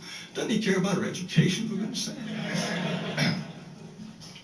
Then there's that little matter of where the Clintons decided to buy a new house, at least Hillary. Chappaqua, New York. It's about as lily white a place as you'll find this side of Iceland. So it's no diversity for the Clintons where it really matters. No Mexican neighbors, no classmates who don't speak English. No, that's not what we want for little Chelsea, no. That kind of diversity is for the disgusting bigots who vote for David Duke, and serve them right, too. Sir. So you see, that's the beauty of the cult. You don't actually have to believe. You don't have to really do anything in your own personal life that's egalitarian or diverse. You just have to say you believe. You just have to say you believe, and you support all kinds of regulations and rules and laws that will force diversity and egalitarianism on the poor slobs who don't have the money that you do so that they can escape from it. So here's yet another interesting parallel with communism. The old nomenklatura, these were the communist insiders who were paving the way to socialism. They were, of course, the only ones who could escape from socialism. They had their dachas, and they had their hard currency, and they had their trips around the world, while the workers, the vanguard of the people, lived like serfs. Now, I don't think, certainly by the Brezhnev, that they believe that Marxism stuff any more than Ted Kennedy wants half Haitian grandchildren. But they, too, they had a state religion, and they recognized that you had to be a professing member of the state religion in order to get your hands on the goodies and in order to be in the elite. And I think, like it or not, ladies and gentlemen, that's the way it is for most people. The state religion, it can be Marxism, it can be diversity, it can be Swedenborgianism for all they care. If that's what you've got to do to get your hands on the goodies, they're pretending to say they believe just about anything.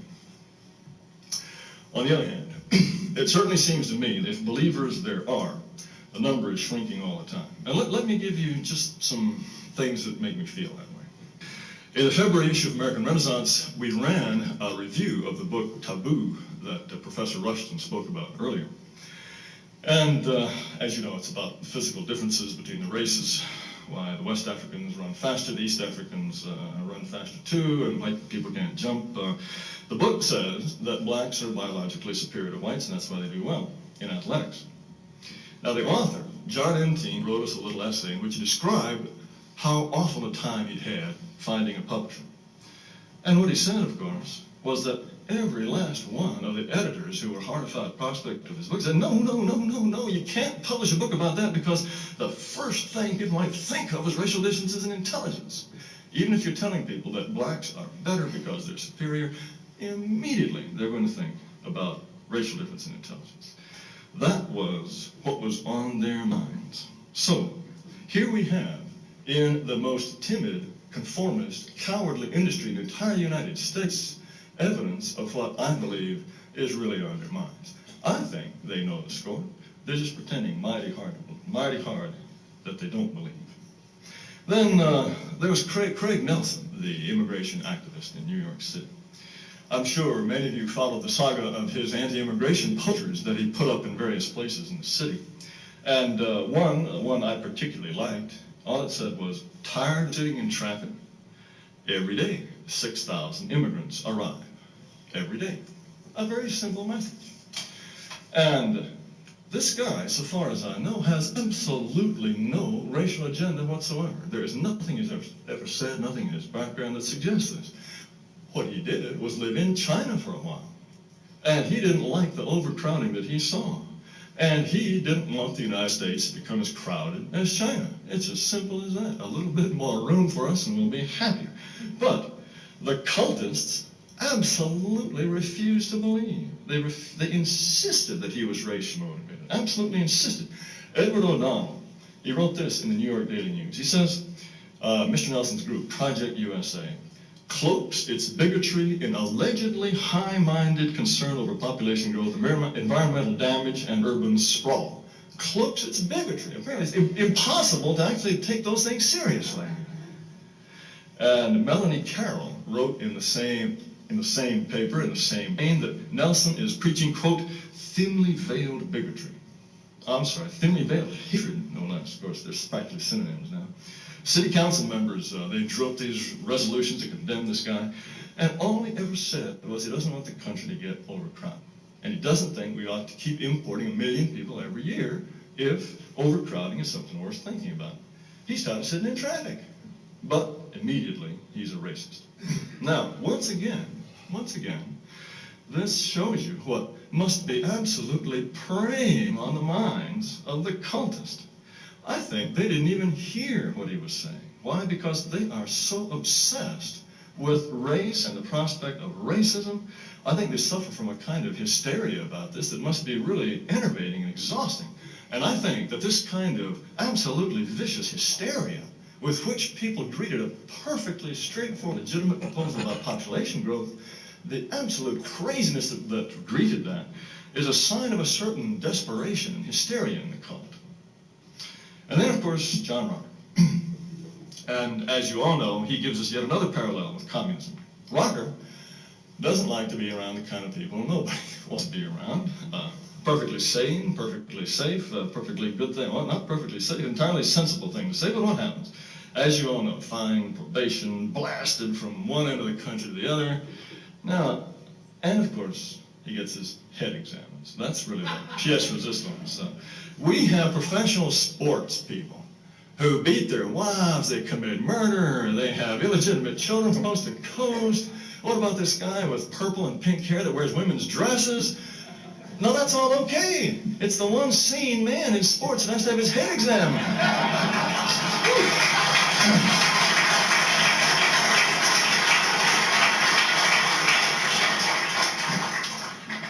Now, good old John Rocker, if all he'd done is, I don't know, kill a few people, we probably wouldn't even know his name. So, here we are. We got communism all over, and it's like the old Soviet days. If you shook loose from the cult and you had some glimmering that maybe free markets were a little bit more efficient way to run a country, oh gosh, they thought you'd gone nuts. They're in the nut house.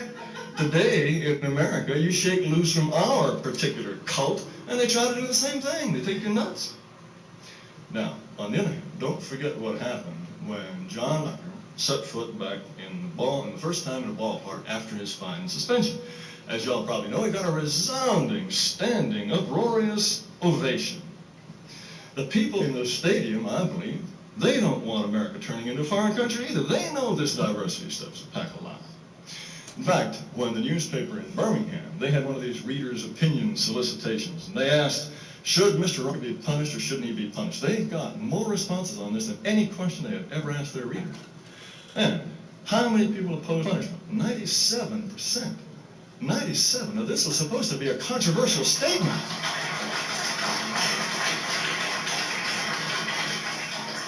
I think a lot of ordinary Americans, they just don't buy this cult. So, what are our prospects of destroying the cult? The problem, it's a big problem.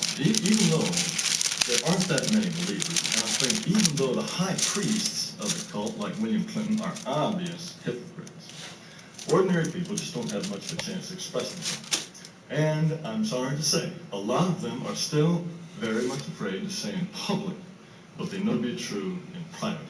We've got to get over that.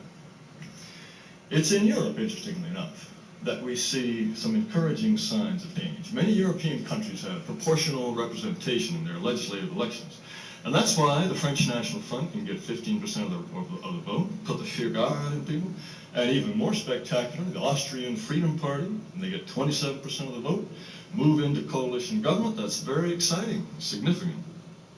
Now, about this 27% who voted for the Freedom Party, do you think 27% of the newspapers in Austria supported Jörg Haider's party? Oh, I don't think so. Austria has the same state religion we do, you see.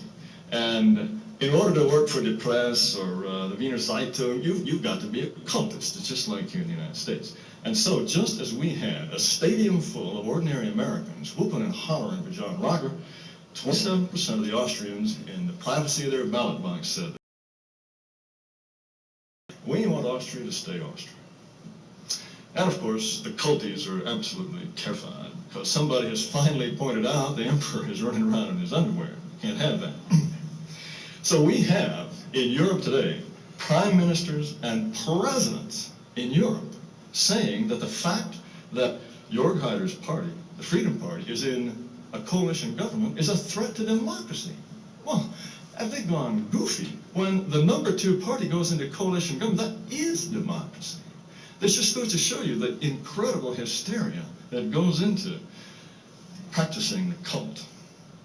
Now, of course, they're terrified that they might end up the same thing in their own countries, the Vlaams Blanc in Belgium, the National Front in France. Then, of course, there's the Swiss People's Party. The Swiss People's Party, they glided into second place, and they're now in coalition. You know what they campaigned on? At least what was most widely represented.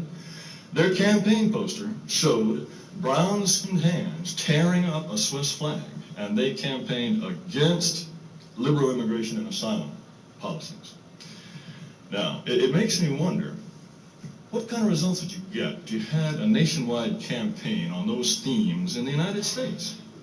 Really, what kind of results would you get? 15%, 20%, 30%? What about the white vote, for heaven's sake? Might you get 40%? I don't know. I think the sentiment is there. Unfortunately, we have this pathetic Tweedledum, Tweedledee system, and it's hard to break in monopoly, but the sentiment against the cult, I believe, is strong and it's growing.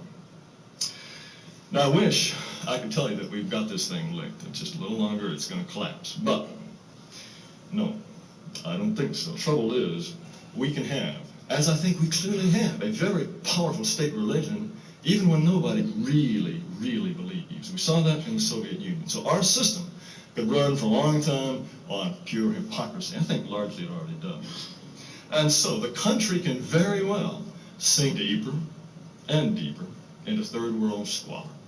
More dissension of all kinds. And the cultists, of course, they will move from their gated and guarded homes to their gated and guarded private schools, their gated and guarded country clubs, while the rest of the country changes in a way that shocked them. It's not as though the writing isn't on the wall, after all. You can already sample third world squalor in just about every big city in the country. In fact, you can sample several flavors of third world squalor in most of our big cities. Los Angeles School District. What do we got? 70% of the students are Hispanic. 57% have what's called limited English proficiency. And what's the result? 50%. Fully half of the students in the public schools in Los Angeles, that's the second largest in the country after New York City, can't make the grade to be promoted to the next grade. And believe me, those standards are not tough. 1/2 of the students should not be promoted to the next grade. The writing is on the wall. And look at South Africa, that other place where the cultists just get shot time and again. Listen to what Mary McGrory wrote in her May 12th, 1994 column in the Washington Post. And here I will quote from her, talking about how wonderful a black run in South Africa was going to be. She says, "It will be the first time a country has an official policy that is nothing less than applied Christianity. Nelson Mandela has won what the Washington Post called one of history's sweetest victories over racial subjugation. He's going to keep it clean and beautiful, so that newspaper readers will think they are reading scripture when they read dispatches from South Africa that cannot be read except through tears." No. Words fail me. Words just fail me. I hate to use such a strong word again, but I think it's what a fool. Africa is now run by blacks. It gets worse by the hour. AIDS is out of control. Parliament keeps passing its anti-white laws. Whites are clearing out of Cannes, the ones who can't live behind fortresses. It's the rape, murder capital of the world. What was once, as Phil Rushton was suggesting, an output of European civilization is slipping back into the jungle. But dispatches from the new South Africa are going to sound like scripture, and we will read them through tears of joy. I mean, this is stupidity that is so great it borders on the perverse. And this is stupidity so breathtaking, so profound, so paralyzing, it can kill you, ladies and gentlemen. But this is the kind of stupidity, of course, that the cult requires, and that's why the cult has to be rooted out. Now, in the struggle against the cult, we do have a priceless advantage, and that is we're right. Science is on our side. History is on our side. The newspaper headlines are on our side. And increasingly, I believe, Americans are on our side. What about science? The Human Genome Project, I have every reason to believe, is going to prove definitively that what Thomas Jefferson suspected about races 200 years ago and what Arthur Jensen boldly put back on the national agenda in 1969 is true. What about history? Peoplehood is really the strongest force, I believe, in all of history. After their families, peoplehood and nation is the one thing that large numbers of people are prepared to die for. It's common ancestry and common destiny that community and culture grow in. That's what takes root in the hearts of men. And history is nothing more than a story of national and tribal destinies. And history sure isn't over yet. What about the headlines? You can't pick up a headline, a newspaper, without reading yet another hand-wringing story about the latest minority uplift plan that flopped, or how the Kosovars or the Tutsis or even the people of Chappaqua just won't embrace diversity. And then there are all those stories about the latest gene that's linked to this form of behavior, that form of behavior. And this all despite the fact that the newspapers are written and edited by the cultists, and yet there's a constant refrain that comes out of these stories. The cult is a lie, and the cult has failed. And how about the people? Well, the cult has, of course, had the bullhorn to its mouth for 4 straight decades, but will generally refuse to learn. They are capable of mouthing cult platitudes when they absolutely have to. But where do they live? Where do they send their children to school? Whom do they marry? Who do they have over for dinner? They know what's right out of pure instinct. And this instinct has resisted all of this cult propaganda for decade after decade. And it is this instinct that we must awaken if we're ever to overthrow cult. Now, ladies and gentlemen, this is not a struggle that's going to come from the top. It's going to have to come from the bottom. The people at the top, they all sold out to the cult a long time ago. If they had not sold out to the cult, they couldn't be here. It's the real people in America who are going to have to fight this insanity and take the country back. It's the Council of Conservative Citizens. It's the grassroots movements led by Barbara Coe-Glenn, Special Louis Calandro against immigration. It's all these movements springing up on the country. It's the people who cheered for John Rocker. It's the brave professors, some of them in this room, who demonstrate that you can speak the truth even in the strongholds of the cult. It's the dissident columnists like Sam Francis, Joe Sobran. It's all the people and people like them in Europe, Canada, Australia, who love their culture, who are proud of their people, who want to grasp their destiny. They're the ones who are going to have to make the next century a whole lot better than the last one. Thank you.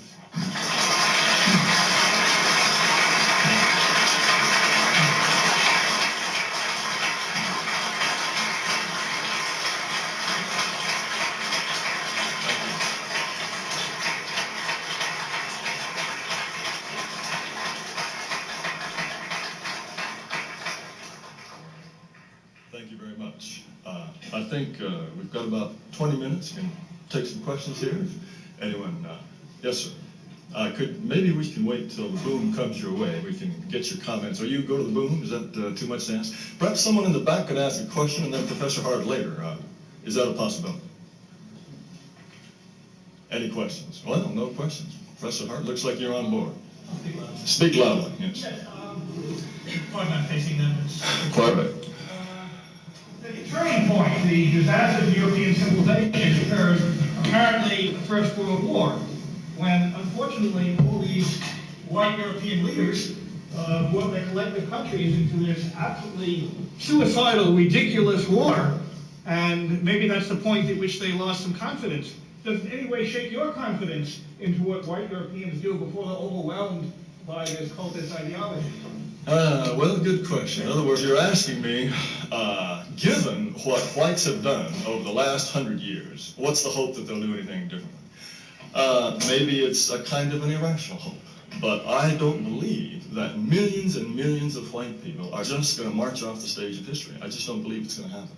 And even if that is what ends up happening, some of us have got to be talking. Some of us have got to be working. I think that we have a chance. We have a good chance. And if we give up now, then we might as well go sun ourselves and never come to an American Renaissance conference. I agree that there are many things that appear to be going wrong for us. And at the same time, though, I see the United States, and look at Europe too. We have these two contradictory movements. At the elite level, you have people blaring one more cult stupidity after the other. You think they have gotten absolutely as preposterous as can be, and they come up with something new. This thought police in some British town where they're going to send people into restaurants, plainclothes policemen into restaurants, and see if they might overhear a racist conversation. This is just cuckoo. I think that at the same time, and I cited some of the evidence earlier, I think at the same time, in their lives, real people are moving in the other direction. They're fed up with this. For example, on the whole question of media coverage for a conference like this, I've never believed that we should wait until we get good media coverage on something like this. We get media coverage because there are millions of people out there who can read between the lines. They hear what we're saying, and they want to hear what we're saying. And I think if enough do, enough minds are changed, this country can be one that our ancestors would be proud of, after all. Yes, Ms. Graham. Thank you. I just wanted to remind everybody, since it's been getting so much publicity, that Thursday is National Tartan Day. And it's not Black History Day, it's our day, so perhaps we can dress to reassert our identity. Recently I was in Michigan, and one of the men there said that our men have been disarmed between the ears. And until they're ready to fight, however we define that, nothing is going to change. And Jared, I'd like you to comment on whether you think our men have been disarmed between the ears, and if so, what we can do to turn that around. I think they've been disarmed between quite a few other places too, frankly.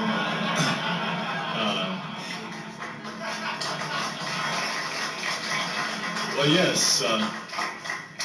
Sometimes I think it's astonishing to see the pusillanimous way in which white people behave, and imagine that just a few decades ago, these very people, or certainly their ancestors, were landing on the beaches at Guadalcanal or taking Iwo Jima. Almost impossible to believe that this is the same species. Yes, we've been denatured. We've been denatured.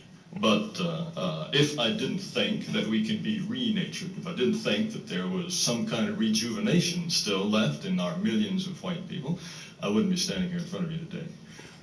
Any more, I'd like it more to questions, if you please. I know people have lots to say, but yes, ma'am. Yes, ma'am. Ms. Coombs, yes. Yes. I would just like to say that with regards to the cult, I don't believe that it is an actual belief system so much as psychological warfare directed against the population. Not only to demoralize it and immobilize it, but also to actually flood various countries with different kinds of people. Because the global power elite wants a global subject. It wants a globalized population. Massive immigration is serving that function. It's breaking down nation states and ethnic groups into more manageable units. They previously attacked religion and the family. They're continuing to do that. It's a multi-pronged assault, but it's primarily psychological warfare directed against people as opposed to, a belief system. Well, I think if what you describe is true, and many people would agree with what you said, that there is a kind of collective meeting of the minds about what has to be done, and they're busy doing it. I'm not entirely sure that I believe that. I'm not convinced that there is really a large number of people who think, okay, we're going to do this because it makes these people weaker. I just don't think there's that much malevolence out there. Many of you will no doubt think that I'm an inexcusable wet for saying this. But I think one of the great advantages of the cult is that you can get a guy like William Clinton, an obvious hypocrite, who gets patted on the back, he gets fawned over for saying certain things, saying things he doesn't believe. But I think that it's not because he's so much malevolent, but that's where the interest. All right. I'm right at 6 hours in the studio. I think that's good enough time to take a break. So I did get the skin tones filled in for this underpainting.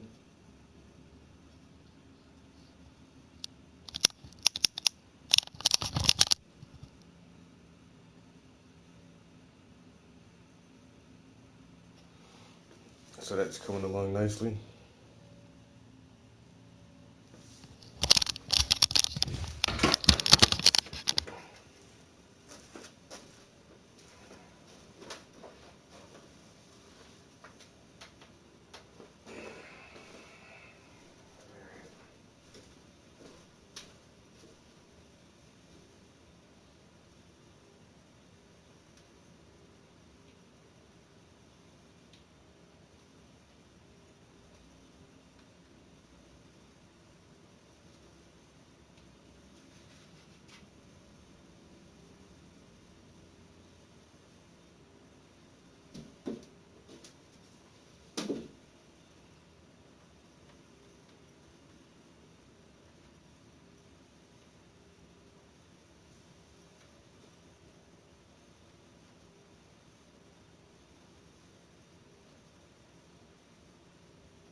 All right, yeah.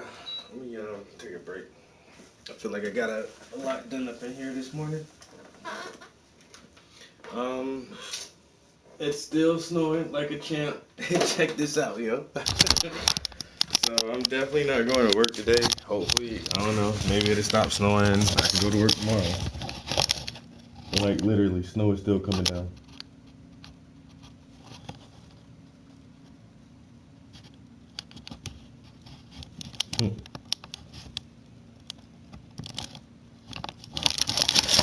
Yeah, so I'm just gonna chill for a little while, probably watch a movie or play some video games and have some lunch. And then, like I say, it's a snow day. There's not a lot to do or anywhere to go, so I'll probably just come back up in here and do another couple hours in the stream trying to get this underpainting filled in. So yeah, appreciate your time chilling with me, and hope everybody has a good day. Catch y'all later. Peace.